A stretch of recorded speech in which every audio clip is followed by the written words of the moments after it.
Mute ಮಾಡ್ಕೊಳ್ಳಿಯಪ್ಪ.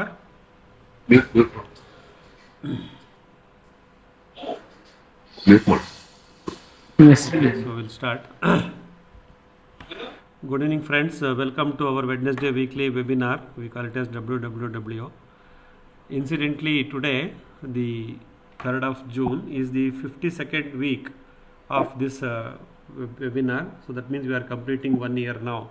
So this is our anniversary interactive day, anniversary edition of the day of the webinar series. So I personally thank most of you, all of you who have spent quality time with me in making this program. We have done uninterruptedly without any break last 52 weeks. So we have done this webinar. We have discussed so many points. First few minutes, let me take you through the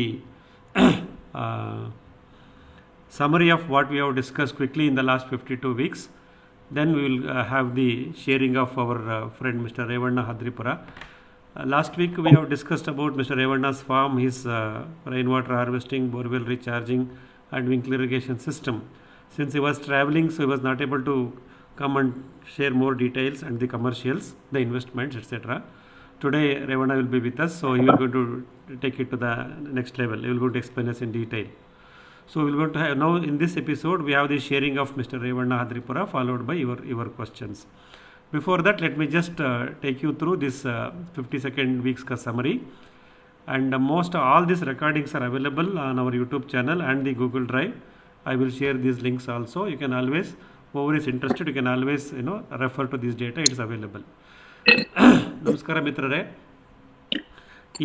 ಬುಧವಾರದ ಈ Google meet ನೇರ ಪ್ರಸಾರ ಸರಣಿ ಕಾರ್ಯಕ್ರಮಕ್ಕೆ ಸ್ವಾಗತ. ಈ ದಿನ 3 June 2026. So ಈ ದಿನದಕ್ಕೆ ನಾವು ಈ ನಮ್ಮ ವಾರದ ವೆಬಿನಾರ್ನ 52ನೇ ಕಂತಿಗೆ ಬಂದಿದ್ದೀವಿ. ಅಂದರೆ ನಾನು ಜೂನ್ 12, 2025 ನಾವು ಇದನ್ನು ಪ್ರಾರಂಭ ಮಾಡಿದ್ವಿ. ಇವತ್ತಿಗೆ ಇದು 52ನೇ ವಾರಕ್ಕೆ ಬರ್ತಾ ಇದೆ. ಅಂದರೆ 52ನೇ ವಾರ ಅಂದರೆ 1 ವರ್ಷದ ಲೆಕ್ಕ. ಹಾಗಾಗಿ ಇದನ್ನು ಪ್ರಥಮ ವಾರ್ಷಿಕೋತ್ಸವದ ಒಂದು ಸಂಚಿಕೆ ಅಂತ ನಾವು ಕರಿಬೋದು. 1 ವರ್ಷವನ್ನು ನಾವು ಸತತವಾಗಿ ಯಾವುದೇ ಬುಧವಾರ ನಾವು ಇದನ್ನು ಅಡಚಣೆ ಮಾಡ್ಕೊಳ್ದಂಗೆ, ಮಿಸ್ ಮಾಡ್ಕೊಳ್ದಂಗೆ ನಡೆಸಿದ್ದೀವಿ. ಇದಕ್ಕೆ ಮುಖ್ಯ ಕಾರಣ ನೀವುಗಳೇ. ಯಾಕೆಂದರೆ ನೀವುಗಳು ಕರೆಕ್ಟ್ ಟೈಮಿಗೆ ಕನೆಕ್ಟ್ ಆಗ್ತೀರಾ, ಸಾಕಷ್ಟು ಮಾಹಿತಿಗಳನ್ನು ತರ್ತೀರಾ ಮತ್ತು ಅನುಮಾನಗಳನ್ನು ಕೇಳ್ತೀರಾ. ನನಗೂ ಇದು ಒಂದು ರೀತಿ ಪ್ರಥಮ ಹೊಸ ಅನುಭವ. ಬಟ್ 1 ವರ್ಷ ನಿಮ್ಗಳ ಜೊತೆ ಕಳೆಯೋಕ್ಕಾಯ್ತಲ್ಲ ಅನ್ನೋ ಒಂದು ಸಂತೋಷವೂ ಇದೆ. ಕಳೆದ 1 ವರ್ಷದಲ್ಲಿ ನಾವು ಮುಖ್ಯವಾಗಿ ರಾಸಾಯನಿಕ ರಹಿತ ಕೃಷಿ ಅಥವಾ ನೈಸರ್ಗಿಕ ಕೃಷಿ ಅಂತ ನಾವೇನು ಕರಿತೀವಿ, ಇದ್ರ ಬಗ್ಗೆ ಸಾಕಷ್ಟು ಮಜಲುಗಳನ್ನು ಗುರುತಿಸ್ಕೊತಾ ಬಂದ್ವಿ, ವಿಷಯಗಳನ್ನು ತಿಳಿತಾ ಬಂದ್ವಿ. ಇದಕ್ಕೆ ಯಾವುದೇ ರೀತಿ ಒಂದು ಸಿಲೆಬಸ್ಸು ಅಥವಾ ಸಬ್ಜೆಕ್ಟ್ ಅಂತ ಇರಲಿಲ್ಲ. ಸೊ ನಮಗೆ ಆ ಕಾಲಕ್ರಮಕ್ಕೆ ಏನು ಬೇಕು, ಏನು ತಿಳಿಬೇಕು ಅನಿಸುತ್ತೋ ಅದನ್ನು ಕೇಳ್ಕೊಂಡು ಪ್ರಿಪೇರ್ ಆಗಿ ಬಂದಿದ್ದೀವಿ. ಆದರೆ ಈ 51 ವಾರದಲ್ಲಿ ನಾವೇನು ಮಾತಾಡಿದ್ದೀವಿ, ಏನು ವಿಷಯಗಳನ್ನು ವಿನಿಮಯ ಮಾಡ್ಕೊಂಡಿದ್ದೀವಿ, ವಿಡಿಯೋಗಳಾಗ್ಬೋದು, ಫೋಟೋಸ್ ಆಗ್ಬೋದು, ಕಂಟೆಂಟ್ಗಳಾಗ್ಬೋದು, ಎಲ್ಲವನ್ನು ನಾವು ಗೂಗಲ್ ಡ್ರೈವ್ನಲ್ಲಿ ಮತ್ತು ನಮ್ಮ ಯೂಟ್ಯೂಬ್ ಚಾನಲಲ್ಲಿ ರೆಕಾರ್ಡ್ ಮಾಡಿ ಇಟ್ಟಿದ್ದೀವಿ. ಸಾಕಷ್ಟು ಈ ಒಂದು ಮುದ್ರಣದ ರೆಕಾರ್ಡಿಂಗ್ಸು ನಮ್ಮ ಹತ್ರ ಇದೆ. ಆನ್ ಆನ್ ಆ್ಯಾವ್ರೇಜ್ ನಾವು ಪ್ರತಿ ವಾರ 1.5 ಗಂಟೆ 90 ನಿಮಿಷದಿಂದ 120 ನಿಮಿಷ ಕಳೀತಾ ಇರ್ತೀವಿ. ಅಂದರೆ ನೀವು ಲೆಕ್ಕ ಹಾಕ್ಕೊಳ್ಳಿ, 2 ಗಂಟೆ ಇಂಟು 50 ಎಪಿಸೋಡ್ ಅಂದರೆ ಒಂದು 100 ಗಂಟೆಗೂ ಹೆಚ್ಚು ಮೆಟೀರಿಯಲ್ಲು, ಡಿಜಿಟಲ್ ಕಂಟೆಂಟ್ ಅಂತೀವಿ ಒಂದು, ಅದನ್ನು ನಾವು ಇಲ್ಲಿ ಕ್ರಿಯೇಟ್ ಮಾಡೋಕ್ಕೆ ಸಾಧ್ಯವಾಗಿದೆ. ಈ ಎಲ್ಲವನ್ನು ನಾನು ಇಂಡೆಕ್ಸ್ ಮಾಡಿ ಇಟ್ಕೊಂಡಿದ್ದೀನಿ. ನಾನು ನಿಮಗೆ ಇವತ್ತು ಆ ಫೈಲ್ನ ಶೇರ್ ಮಾಡ್ತೀನಿ. ಅದರ ಪ್ರಕಾರನೇ ನೀವು ಯಾರಿಗೆ ಯಾವ ವಿಷಯದ ಬಗ್ಗೆ ಆಸಕ್ತಿ ಇರುತ್ತೋ ಆ ಲಿಂಕ್ಗಳು ಸಮೇತ ಸಿಗುತ್ತೆ. ಸೊ ನೋಡಿ, ಇದೆಲ್ಲವನ್ನು ನಾನು ಡೇಟ್ ವೈಸ್ ಹಾಕಿದ್ದೀನಿ. ಯಾವ ತಾರೀಕು, ಯಾವ ವಿಷಯದ ಬಗ್ಗೆ ನಾವು ವಿಷಯ ಮಂಡನೆ ಮಾಡಿದ್ವಿ ಮತ್ತು ಯಾರ್ಯಾರು ನಮ್ಮ ಜೊತೆ ಶೇರಿಂಗ್ ಮಾಡ್ಕೊಂಡಿದ್ದೀರಿ, ಇವೆಲ್ಲವನ್ನು ಎಪಿಸೋಡ್ 1ರಿಂದ ಹಿಡಿದು ನೋಡಿಗೆಲ್ಲ ಬಂದಿದೆ. ಕೊನೆ ಎಪಿಸೋಡ್ನವರೆಗೂ ನಿನ್ನೆ ಅಲ್ಲ ಮೇ 27ರವರೆಗೂ ಈ ರೀತಿ ಒಂದು ಸಮರಿ ಮಾಡಿ ಇಟ್ಟಿದ್ದೀನಿ. ಸೊ ಇದನ್ನು ನೀವು ಗಮನಿಸ್ಕೋಬೋದು. ಇದ್ರ ಜೊತೆಗೆ ಇದನ್ನು ನಾನು ಒಂದು PDF ಫೈಲ್ ಫಾರ್ಮ್ಯಾಟಲ್ಲಿ ಮಾಡಿ ಸೊ ನಿಮಗೆ ಕಳಿಸ್ಲಿಕ್ಕೆ ಪ್ರಯತ್ನ ಮಾಡ್ತೀನಿ. ಸೊ ಅದನ್ನು ನಿಮಗೆ ಶೇರ್ ಮಾಡ್ತೀನಿ ಇದರಲ್ಲಿ.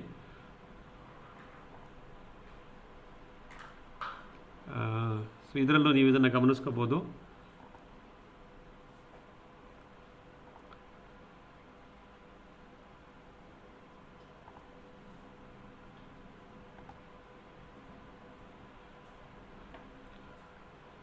ಕಾಣಿಸ್ತಾ ಇದೆಯಾ? ಒಂದು ನಿಮಿಷ ಬನ್ನಿ. ಹಾಂ, ಇದಲ್ಲ ನೋಡಿ ಇಲ್ಲಿ ಈ ಒಂದು ಈ PDF ಫೈಲು ನಿಮ್ಗೆಲ್ರಿಗೂ ತಲುಪುತ್ತೆ. ಅಂದರೆ ಇದು ಲಿಂಕ್ ಕಳಿಸ್ತೀನಿ, ಇದು ಗೂಗಲ್ ಡ್ರೈವ್ನಲ್ಲೇ ಇದೆ. ಇದರಲ್ಲಿ ನೀವು ಗುರುತಿಸ್ಬೋದು ಯಾವ ದಿನಾಂಕ, ಯಾವ ಸಬ್ಜೆಕ್ಟು, ಮತ್ತು ನಾವು ಯೂಸ್ ಮಾಡಿದ ಪ್ರೆಸೆಂಟೇಷನ್ PPT ಫೈಲ್ದು ಗೂಗಲ್ ಡ್ರೈವ್ ಲಿಂಕ್ ಇಲ್ಲಿದೆ. ಮತ್ತು ಇದು ಏನು ಈ full recording YouTube channel upload ಆಗಿದೆಯಲ್ಲ ಅದರದ್ದು ಲಿಂಕ್ ಇದೆ. ಈ ಲಿಂಕ್ಗಳನ್ನು ನೀವು ಗಮನಿಸ್ತಾ ಬರ್ಬೋದು. ಹಾಗಾಗಿ ನೋಡಿ ಇಲ್ಲಿ ಪ್ರತಿಯೊಂದು ವಿಷಯಗಳದ್ದು ನೋಡಿ ಎಲ್ಲ 51 ಸಂಚಿಕೆಗಳದ್ದು ಹೆಡ್ಡಿಂಗ್ಗಳಲ್ಲಿರುತ್ತೆ. ಮತ್ತು ಪ್ರೆಸೆಂಟೇಷನ್ ಫೈಲು ಗೂಗಲ್ ಡ್ರೈವಲ್ಲಿದೆ. ಮತ್ತು ಯೂಟ್ಯೂಬ್ ಚಾನಲಲ್ಲಿ ಕಂಪ್ಲೀಟ್ ರೆಕಾರ್ಡಿಂಗು ನಮ್ಮ ಎಪಿಸೋಡ್ದು ಇಲ್ಲಿದೆ. ಸೊ ಇದೊಂದು ಸಮರಿ ಫೈಲ್ ಇದೆ. ಇದನ್ನು ನಿಮಗೋಸ್ಕರ ಕಂಪೈಲ್ ಮಾಡಿ ಇಟ್ಟಿದ್ದೀನಿ. ಇದನ್ನು ನೀವು ರೆಫರೆನ್ಸ್ಗೆ ಇಟ್ಕೊಳ್ಳಿ. ಇದರದ್ದು ಲಿಂಕನ್ನು ನಿಮ್ಗೆಲ್ಲರಿಗೂ ಕಳಿಸ್ತೀನಿ ಅಲರ್ಟಲ್ಲಿ.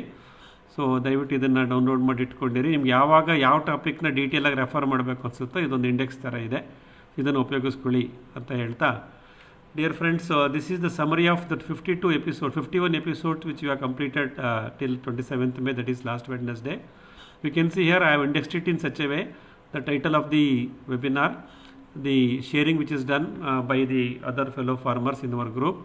This is the link for the presentation PPT file which we have used. It is in a Google Drive now, and this is the link for our YouTube channel where the entire recording is being uploaded. So based on your interest or a requirement, you can choose this subject, and either you can watch the presentation file or listen to the entire webinar. So this indexing is done today. You can see here about 51 episodes we have done this summary. So this file will be sent to you. The link for this file I will going to send it to you via Google Drive link. You can always download and keep this on your system or a phone. Whenever you want to refer to some PPT or a recording of this particular subject, you can always click this and explore. So that is quickly about, so the summary of the 52 weeks what we have done. So it has taken good amount of efforts from us also, and I am very happy, and we are able to build such a valuable, about more than 100 plus hours of digital content we have created for the people who really wanted to refer to it on demand. So this is the summary which I have shown. So ಮಿತ್ರರೇ, ಈ ರೀತಿ ನೋಡಿ ಇವೆಲ್ಲವನ್ನು ನೀವು ಇಲ್ಲಿ ಗಮನಿಸ್ತಾ ಬರ್ಬೋದು. 51 ಎಪಿಸೋಡಿನ ಸಮರಿದು ಈ ಲಿಂಕಲ್ಲಿ ನಿಮಗೆ ಸಿಗುತ್ತೆ. ಈ ಲಿಂಕನ್ನು ಪ್ರೆಸ್ ಮಾಡೋದ್ರಿಂದ ನೀವು ಆ ಫೈಲ್ನಲ್ಲಿ ಯಾವಾಗ ಬೇಕಾದರೂ ಆನ್ ಡಿಮ್ಯಾಂಡು ಆ ಡೇಟಾವನ್ನು ನೋಡ್ಕೋಬೋದು. ಇದೇ ರೀತಿ ನಾವು ಮುಂದುವರಿತಾ ಹೋಗೋಣ. ಸೊ ಸಾಕಷ್ಟು ವಿಷಯಗಳನ್ನು ನಾವು ಈ ರೀತಿ ತಿಳಿತಾ ಕಲಿತಾ ಒಂದು ಕಡೆ ಈ ಥರ ರೆಕಾರ್ಡ್ ಮಾಡಿ ಇಟ್ಕೊಂಡ್ರೆ ಮುಂದಿನ ನಮ್ಮ ಮುಂದೆ ಬರ್ತಕ್ಕಂಥ ಯುವ ಕೃಷಿಕರಿಗೆ ಇದು ಒಂದು ಮಾರ್ಗಸೂಚಿ ಆಗುತ್ತೆ ಅನ್ನೋ ಒಂದು ಆತ್ಮವಿಶ್ವಾಸದಿಂದ ಈ ಕಾರ್ಯವನ್ನು ಮುಂದುವರಿಸ್ತಾ ಹೋಗೋಣ. ಇವತ್ತಿನ 52ನೇ ಎಪಿಸೋಡನ್ನು 1ನೇ ವರ್ಷ ಇವತ್ತು ಕಂಪ್ಲೀಟ್ ಮಾಡ್ತಾ ಇದ್ದೀವಿ. ಇದಕ್ಕೆ ನಿಮ್ಮನ್ನು ಮತ್ತೆ ಸ್ವಾಗತಿಸ್ತೀನಿ. So friends, as I discussed last week, we have discussed about this Revanna sir's farm. This is in Ponnachi village, Male Mahadeshwara hills, Ramapura hobli, Hanur taluk, Chamarajanagar district. So last time I have captured some data, and as already told you about 2 episodes of detailed professional video recording for YouTube channel with the drone view is also being done with our Vivara Info YouTube channel. I think that will be shortly uploaded on their channel, so you can able to see more about Mr. Revanna sir's farm on that also. But today Mr. Revanna is with us. Last week he was traveling, so he is not able to connect. Today he is with us live now. Now he will take us through his experience of farming and what he has done so far and what is his future plans also. So with that, now we will invite Mr. Revanna for the session. ಮಿತ್ರರೇ, ಚಾಮರಾಜನಗರ ಜಿಲ್ಲೆ, ಹನೂರು ತಾಲೂಕು, ರಾಮಾಪುರ ಹೋಬಳಿ, ಪನಾಚಿ ಅನ್ನೋ ಗ್ರಾಮದಲ್ಲಿರ್ತಕ್ಕಂಥ ರೇವಣ್ಣವರ ಕೃಷಿ ಭೂಮಿಯ ಬಗ್ಗೆ ನಾನು ಕಳೆದ ವಾರ ಸ್ವಲ್ಪ ಮಾಹಿತಿ ನಿಮ್ಗೆ ಹಂಚ್ಕೊಂಡಿದ್ದೆ. ಮುಖ್ಯವಾಗಿ ನಾವಲ್ಲಿ ಗಮನಿಸಿದ್ದು ಮಳೆ ನೀರು ಕೊಯ್ಲು ಮತ್ತು ಕೊಳವೆ ಬಾವಿ ಮರುಪೂರಣ ಮತ್ತು ವಿಂಕ್ಲರ್ ಆಧಾರಿತ ಸೂಕ್ಷ್ಮ ನೀರಾವರಿ ಪದ್ಧತಿ, ಇದಷ್ಟನ್ನು ರೇವಣ್ಣವರು ಆಲ್ರೆಡಿ ಪ್ಲ್ಯಾನ್ ಮಾಡ್ಕೊಂಡಿದ್ದಾರೆ. ಮುಂದಿನ ಹಂತದಲ್ಲಿ ಬಹುಬೆಳೆ ಬಹುಮಾಡಿ ಪದ್ಧತಿಯಲ್ಲಿ ಸಾಕಷ್ಟು ಬೆಳೆಗಳನ್ನು ಬೆಳಿಬೇಕು ಅನ್ನೋ ಆಲೋಚನೆಯಲ್ಲಿ ಅವರಿದ್ದಾರೆ. ಸೊ ಕಳೆದ ವಾರ ಅವರು ನಮ್ಮ ಜೊತೆ ಇರಲಿಕ್ಕಾಗಲಿಲ್ಲ, ಅವರು ಟ್ರಾವೆಲಿಂಗಲ್ಲಿದ್ದರು. ಸೊ ಈ ಸಲ ನಮ್ಮ ಜೊತೆ ಇದ್ದಾರೆ. ಸೊ ಕಳೆದ ವಾರದ ಪ್ರೆಸೆಂಟೇಷನ್ನು ನೀವು ನೋಡಿದ್ದೀರಾ, ಮತ್ತು ಈ ವಾರದಲ್ಲಿ ಅವರೇ ಕೆಲವು ಪ್ರೆಸೆಂಟೇಷನ್ ಮಾಡ್ಕೊಂಡು ಬಂದಿದ್ದಾರೆ, ಅದನ್ನು ನಮ್ಮ ಜೊತೆ ಹಂಚ್ಕೊತಾರೆ. ಮುಂದಿನ ಒಂದು 20 ನಿಮಿಷ ಅರ್ಧ ಗಂಟೆ ರೇವಣ್ಣವರಿಂದ ಅವರ ಕೃಷಿಗೆ ಏಕೆ ಬಂದರು, ಯಾವ ರೀತಿಯ ಅನುಭವಗಳು ಇದುವರೆಗೂ ಆಗಿದೆ, ಮತ್ತು ಅವರ ಮುಂದಿನ ಯೋಜನೆಗಳು ಏನು, ಎಲ್ಲವನ್ನು ಅವ್ರ ಬಾಯಿಂದನೇ ಕೇಳ್ತಾ ಹೋಗೋಣ. ರೇವಣ್ಣ ಅವರೇ, ಲೈನಲ್ಲಿದ್ದೀರಾ? ಹಾಂ, ಸರಿ. ಸೊ ಪ್ರಾರಂಭ ಮಾಡ್ಬೋದಾ? ಪ್ರಾರಂಭ ಮಾಡೋದು ಮುಂಚೆ ಒಂದು ವರ್ಷ ಕಂಪ್ಲೀಟ್ ಆಗಿರೋದಕ್ಕೆ ತುಂಬಾ congratulation sir. I think it's one of the best initiative organic farming ಮಾಡೋರಿಗೆಲ್ಲ. Thank you, I thank you. Think so really nice to know that. I feel proud ನಾನು ಒಂದು ವರ್ಷದ ಗೆಸ್ಟ್ ಆಗಿ ಬಂದಿದ್ದೀನಿ ಅನ್ನೋದಕ್ಕೆ ಖುಷಿ. ಹೌದಪ್ಪ, ಖಂಡಿತ ಕೋಇನ್ಸಿಡೆನ್ಸ್. ಸೊ ಇದು ಖಂಡಿತ sir. So over to you Revanna. ಎಲ್ಲರಿಗೂ ನನ್ನ ನಮಸ್ಕಾರಗಳು. ಆ್ಯಂಡ್ ನನ್ನ ಹೆಸರು ರೇವಣ್ಣ ಆದ್ರಿಪುರ ಅಂತ. ನಾನು ಒಂದು ಐ ಟಿ ಕಂಪ್ನಿನಲ್ಲಿ ವೈಸ್ ಪ್ರೆಸಿಡೆಂಟ್ ಆಗಿ ಕೆಲಸ ಮಾಡ್ತಾ ಇದ್ದೀನಿ. ಐ ಥಿಂಕ್ 27 ವರ್ಷದಿಂದ ಕೆಲಸ ಮಾಡ್ತಾ ಇದ್ದೀನಿ. ನಂದು ಮೂಲತಃ ಊರು ಬಂದು ಆದ್ರಿಪುರ ಅಂತ. ನನ್ನ ಹೆಸರಿನಲ್ಲೇ ನನ್ನ ಊರ ಹೆಸರಿದೆ. ಅದು ಇಲ್ಲಿ ದುಬ್ಲಾಪುರ ಹತ್ರ ಆದ್ರಿಪುರ ಅಂತ ಊರು. ಇದು ನಮ್ಮ ಮಂಜುನಾಥ್ ಸರ್ ಸಾಸ್ಲು ಜಮೀನ್ಗೆ ಸಮೀಪ ನಮ್ಮ ಊರು. ಸೊ ಅಲ್ಲಿ ನಮ್ದು ಪೂರ್ವಜರ ಒಂದು ಆಸ್ತಿ ಒಂದು 24 ಎಕರೆ ಅಲ್ಲ ಇದೆ. ಬಟ್ ಅದು ಒಂದು ಸ್ವಲ್ಪ ಕೋರ್ಟ್ ಕೇಸ್ ಅದೆಲ್ಲ ಆಗಿ ಅದು ಇನ್ನು ನಾವೇನು ವ್ಯವಸಾಯ ಮಾಡೋ ಇದಲ್ಲಿಲ್ಲ. ಜೊತೆಗೆ ನಮ್ಮ ಫ್ಯಾಮಿಲಿ ಕಡೆಯಿಂದ ವ್ಯವಸಾಯದ ನಮ್ಮ ಚಿಕ್ಕಪ್ಪನೂ ವ್ಯವಸಾಯ ಮಾಡ್ತಾ ಇದ್ದಾರೆ. ಐ ಥಿಂಕ್ ನಮ್ಮ ಚಿಕ್ಕಪ್ಪನು ಕಾಲ ಇರ್ಬೋದು ಇವತ್ತು. ಸೊ ಅವರೆಲ್ಲ ವ್ಯವಸಾಯ ಮಾಡ್ತಾ ಇದ್ದಾರೆ. ಬಟ್ ನನ್ಗೆ ವ್ಯವಸಾಯ ಅಂದ್ರೆ ನಾನು ಯಾವತ್ತೂ ಯಾವ ಜಮೀನ್ಗೆ ಹೋಗಿ ಏನು ಕೆಲಸ ಮಾಡಿಲ್ಲ ಇಲ್ಲಿವರೆಗೂ. ಸೊ ಅಂದ್ರೆ ನಮ್ಗೆ ಇಂಜಿನಿಯರಿಂಗ್ ಎಲ್ಲ ನಾವು ಓದಿದಲ್ಲ ಬೆಂಗಳೂರಲ್ಲಿ ನಮ್ದು. ಆಮೇಲೆ ಸೊ ನಾವು ವ್ಯವಸಾಯ ಅಂದ್ರೆ ಯಾವಾಗೋ ನಮ್ಮ ಚಿಕ್ಕ ವಯಸ್ಸಿನಲ್ಲಿ ನಮ್ಮ ಊರಿಗೆ ಹೋಗಿ ರಾಗಿ ಗೀಗಿ ಬೆಳೆದಾಗ ಕಣ್ಣಲ್ಲಿ ಮಲಗಿದ್ದು ಒಂದು 2-3 ಎಕ್ಸ್ಪೀರಿಯನ್ಸ್ ಬಿಟ್ರೆ ಇನ್ ಜಮೀನ್ಗೆ ಹೋಗಿ ನಾನೇನು ಒಂದು ಕಳೆ ಕೇಳೋದಾಗ್ಲಿ ಏನೋ ಒಂದು ಕೆಲಸ ಆದ್ರೂ ಮಾಡಿಲ್ಲ. ಬಟ್ ಏನಾಯ್ತು ಅಂದ್ರೆ ಆಮೇಲೆ ನಾವು ಮಾಡ್ತಾ ನನ್ನ ಹೆಂಡ್ತಿನೂ ಡಾಕ್ಟರ್ ಇನ್ ಪ್ರೊಫೆಷನ್. ಆಮೇಲೆ ನಮಗೆ ಒಂದು ಈ ಕಾಡು ನೇಚರ್ಗೆ ಸಮೀಪ ಆಗಿ ಒಂದು ಜಮೀನ್ ಮಾಡಬೇಕು. ಎಸ್ಪೆಷಲಿ ನಮ್ಮ ಆಸೆ ಅಂದ್ರೆ ಕಾಡು, ಬೆಟ್ಟ, ಆಮೇಲೆ ನದಿ ಈ ತರ ಇರೋ ಜಾಗದಲ್ಲಿ ಒಂದು ಜಮೀನ್ ಮಾಡಬೇಕು. ನಮ್ದೇ ಒಂದು ಆರ್ಗ್ಯಾನಿಕ್ ಫಾರ್ಮ್ ಏನಾದ್ರು ಎಕೋ ಟೂರಿಸಮ್ ಮಾಡೋಣ, ಒಂದು ಆಗ್ರೋ ಫಾರೆಸ್ಟ್ರಿ ಕಾನ್ಸೆಪ್ಟ್ ಮಾಡೋಣ ಅಂತ ನಮ್ಗೆ ಒಂದು ಡ್ರೀಮ್ ಇತ್ತು. ಅದು ನಮ್ಮ ಚಿಕ್ಕಪ್ಪನಿಗೆ ಹೇಳಿದ್ದೆ, ಈ ತರ ಯಾವ್ದನ ಬಂದ್ರೆ ನನಗೆ ಹೇಳಿ ಅಂತ. ಈ ಜಮೀನು ಆಲ್ಮೋಸ್ಟ್ ಇದರಲ್ಲೇ ಇಟ್ಟಿದೆ. ಮಲೈ ಮಹದೇಶ್ವರ MMUs ಅಂತ ಎಲ್ಲರೂ ನೋಡಿರ್ತೀರ. ಅಲ್ಲಿ ಪಕ್ಕ ಅದು MMUs ನಲ್ಲಿ 77 MMUs ಆಗಿದೆ. ಅದರಲ್ಲಿ ಒಂದು ಬೆಟ್ಟ ಇದೆ ಪೊನ್ನುಮಲೈ ಅಂತ ಹೇಳ್ತಾರೆ. ಆ Ponnumalai is Ponnachi. So one of the 77 hills is my land is near to that one of the mountain. So ಅಲ್ಲಿ ಕಾಡು, ನಮ್ಮ ಜಮೀನು ಸೌತ್ಗೆ ಕಾಡು ಅಡ್ಜಸೆಂಟ್ ಕಾಡಿದೆ.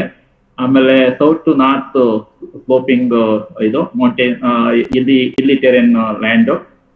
ಸೊ ತಗೊಂಡಾಗ ನಮಗೆ ಒಂದು ಅಲ್ಲಿನ ಪ್ರಕೃತಿ ನೋಡಿ, ಆಮೇಲೆ ನಮ್ಮ ಚಿಕ್ಕಪ್ಪ ತುಂಬಾ ಹುಡುಕಿ ಅದನ್ನ ಮಾಡಿದ್ರು ನಮ್ಗೆ. ಸೊ ತಗೊಂಡ್ಮೇಲೆ ನಮ್ಗೆ ಖುಷಿ ಆಯ್ತು. ಲ್ಯಾಂಡ್ ನೋಡೋದಕ್ಕೆ ಚೆನ್ನಾಗಿದೆ, ಪ್ರಕೃತಿ ಚೆನ್ನಾಗಿದೆ ಇದೆಲ್ಲ ಅಂತ. ಆಮೇಲೆ ನಮಗೆ ಸೊ ಇದು ಒಂದು 4 acre 72 cent ಜಮೀನು. ಜೊತೆಗೆ ಇದರಲ್ಲಿ 2 ಬೋರ್ವೆಲ್ ಇದೆ. ಆಮೇಲೆ ಒಂದು ಹಳೆ ಮನೆ ಇತ್ತು, ಅವರು ವಾಸ ಮಾಡೋದಕ್ಕೆ ಇಟ್ಕೊಂಡಿದ್ರು. ಜೊತೆಗೆ ಒಂದು ರೇಷ್ಮೆ ಗೂಡಿಗೆ ಒಂದು ಆಲ್ಮೋಸ್ಟ್ 50 by 30 ಒಂದು ದೊಡ್ಡ ರೇಷ್ಮೆ ಗೂಡು ಇತ್ತು ಅವ್ರ ಇದರಲ್ಲಿ. ಜೊತೆಗೆ ಆಮೇಲೆ ನಾವು ಇದು ನಾನು ಹೇಳ್ದಂಗೆ ಇಲ್ಲಿ ಟೆರೇನು, ಆಮೇಲೆ slope, south to north slope, ಆಮೇಲೆ ವೆಸ್ಟ್ ಟು ಈಸ್ಟ್ ಸ್ಲೋಪು. ಆಮೇಲೆ ಜೊತೆಗೆ ಇಟಿದೆ ಸ್ಮಾಲ್ ಫ್ರಾಗ್ಮೆಂಟೆಡ್ ಜಮೀನು.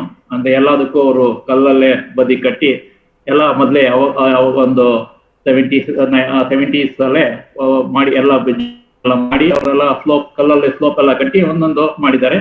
ಆಲ್ಮೋಸ್ಟ್ ನಮ್ದು 34 ಫ್ರಾಗ್ಮೆಂಟೆಡ್ ಜಮೀನ್ ಲ್ಯಾಂಡ್ ಪೀಸಸ್ ಇದೆ ಅದರಲ್ಲಿ. ಆಮೇಲೆ ಜೊತೆಗೆ ಡ್ರೈನೇಜ್ ಇಸ್ ಅಗೇನ್ ನಮ್ಮ ಜಮೀನು ಬೆಟ್ಟದಿಂದ ಕಾಡಿಂದ ಒಂದು ಗೌರ್ಮೆಂಟ್ ಒಂದು ಡ್ರೈನೇಜ್ ಮಾಡಿದೆ. ನಮ್ಮ ಜಮೀನ್ ಪಕ್ಕದಲ್ಲೇ ಅದು ಡ್ರೈನೇಜ್ ಹೋಗುತ್ತೆ. ಅದರಲ್ಲಿ ಎಲ್ಲ ಮಳೆ ಬಿದ್ದಿದ್ದ ನೀರು ಅದು ಒಂದು ಇದೆ. ಸೊ ಅದು ಒಂದು ಮಾಡೋದಾಯ್ತು. ಸೊ ಏನಂತಂದ್ರೆ last time Manjunath sir video ನೋಡಿದೆ, ನಾನು ಇರಲಿಲ್ಲ ಲಾಸ್ಟ್ ಟೈಮ್ ನೋಡಿದಾಗ. ಅವರೆಲ್ಲ ಮೋಸ್ಟ್ಲಿ ನಾನೇನೇನು ಹೇಳಿದ್ದೆ ಅದೆಲ್ಲ ಕವರ್ ಮಾಡಿದ್ರು. ನಾನು ಏನ್ ಬೇರೆ ತರ ಏನ್ ಕವರ್ ಮಾಡ್ಲಿ ಅಂತ ಯೋಚನೆ ಮಾಡ್ತಿರ್ಬೇಕಾದ್ರೆ ನಾನು ನೋಡ್ಕೊಂಡೆ ಒಂಥರ let me put it in my different way without any knowledge of agriculture, coming to the agriculture and getting to the organic farming. ಅಲ್ಲಿ ನನಗೆ ಕಂಡ ಏನು ಚಾಲೆಂಜಸ್, ಅದಕ್ಕೆ ನಾನೇನು ಸೊಲ್ಯೂಷನ್ಸ್ ಹುಡುಕ್ದೆ. ಸೊ ಆ ತರ ಒಂದು ಮಾಡಿದ್ರೆ ಸೊ ಬೇರೆಯವ್ರಿಗೂ ಒಂದು ತಿಳುವಳಿಕೆನೂ ಬರುತ್ತೆ, ಆಮೇಲೆ ಕೆಲವರಿಂದ ನನಗೆ ಸಜೆಷನ್ಸ್ ಬರುತ್ತೆ ಆಮೇಲೆ ಅಂತ ಐಡಿಯಾ ಇಟ್ಕೊಂಡು ಇಲ್ಲಿ ಚಾಲೆಂಜಸ್ ಅಂಡ್ ಸೊಲ್ಯೂಷನ್ಸ್ ಮಾಡಿದೆ. ಚಾಲೆಂಜಸ್ ಅಲ್ಲಿ ನಮಗೆ ಅಂದಿದ್ದು first dense vegetation and encroachment. ಏನಂತಂದ್ರೆ ಇದು 4.72 ಎಕರ್ಸ್ ಇಬ್ರು ಅಣ್ಣ ತಮ್ಮಂದಿರಿಗೆ ಸೇರಿದ್ದು. ಅಣ್ಣ ಸ್ವಲ್ಪ ಜಮೀನು 40% ಜಮೀನು ವ್ಯವಸಾಯ ಮಾಡ್ತಾ ಇದ್ರು. ಇನ್ 60% ಜಮೀನು 30 years ಇಂದ ಏನು ಕಲ್ಟಿವೇಶನ್ ಆಗಿರಲಿಲ್ಲ. ಸೊ ಕಲ್ಟಿವೇಶನ್ ಆಗಿರಲ್ಲ ಅಂದ್ರೆ ಕಾಡು ಪಕ್ಕ ಕಾಡಾಗ್ಬಿಟ್ಟಿತ್ತು. ಸೊ ಇಟ್ ಇಸ್ ಆಲ್ಮೋಸ್ಟ್ 60% ಜಮೀನ್ ವಾಸ ಬುಷ್ ಎಲ್ಲ ಬೆಳ್ಕೊಂಡು ಇದು ಕಾಡ್ ತರನೇ ಕಾಣ್ತಾ ಇತ್ತು. ಜೊತೆಗೆ 40% ಜಮೀನ ಇನ್ನೊಬ್ಬ ಅಣ್ಣ ವ್ಯವಸಾಯ ಮಾಡ್ತಾ ಇದ್ರು. ವ್ಯವಸಾಯ ಅಂದ್ರೆ ಅವ್ರದ್ದು ಜೋಳ, ಆಮೇಲೆ ರೇಷ್ಮೆ, ಆಮೇಲೆ ರಾಗಿ, ಈ ತರ ಬೆಳೆ ವರ್ಷಕ್ಕೆ 1 ಬೆಳೆ 2 ಬೆಳೆ ಮಾಡ್ತಾ ಇದ್ರು. ಸೊ ಅದು ಒಂದು ಮೇಜರ್ ಚಾಲೆಂಜಸ್. ಸೊ ಅದಕ್ಕೆ ನಾನು ಸೊಲ್ಯೂಷನ್ ಮಾಡಿದೆ. ಅದು will come to the next one. ಇನ್ನೊಂದು ಆಮೇಲೆ ಲ್ಯಾಕ್ ಆಫ್ ಇನ್ಫ್ರಾಸ್ಟ್ರಕ್ಚರ್. ಬಿಕಾಸ್ ನಾನು ಹೇಳಿದೆ ಇದರಿಂದ ಕಾಡು ತರ ಬೆಳೆದ್ಬಿಟ್ಟಿತ್ತು. ಯಾವುದೋ ಒಂದು 2-3 ಪೀಸಸ್ ಆಫ್ ಲ್ಯಾಂಡಿಗೆ ಹೋಗೋದು ಜಾಗ ಬಿಟ್ರೆ ಇನ್ನೆಲ್ಲೂ ಹೋಗೋದಕ್ಕೆ ಜಾಗ ಇರ್ಲಿಲ್ಲ. ಯಾವತ್ತು ಬುಷಲ್ಲಿ ಒಳಗಡೆ ಹೋಗ್ಬೇಕಾಗಿತ್ತು. ಸೊ ತುಂಬಾ ಅಂದ್ರೆ ನಾನು ಪರ್ಚೇಸ್ ಮಾಡೋವರೆಗೂ ನಾನು ಫುಲ್ ಲ್ಯಾಂಡ್ ನೋಡೋಕೆ ಆಗಿರಲಿಲ್ಲ, ಅಷ್ಟೊಂದು ಬುಷ್ ಬೆಳೆದಿತ್ತು ಜಮೀನಲ್ಲಿ. ಆಮೇಲೆ ಜೊತೆಗೆ ಕಾಡು ಪಕ್ಕದಲ್ಲೇ ಇರೋದ್ರಿಂದ ಸ್ವಲ್ಪ ಆನೆ ಕಾಟ ಅಲ್ಲಿದೆ. ಜೊತೆಗೆ ವೈಲ್ಡ್ ಬೋರ್ ತುಂಬಾ ಫ್ರೀಕ್ವೆಂಟ್ ವಿಸಿಟರ್ ನಮ್ಮ ಫಾರ್ಮಿಗೆ ಬರ್ತಾ ಇದ್ದು.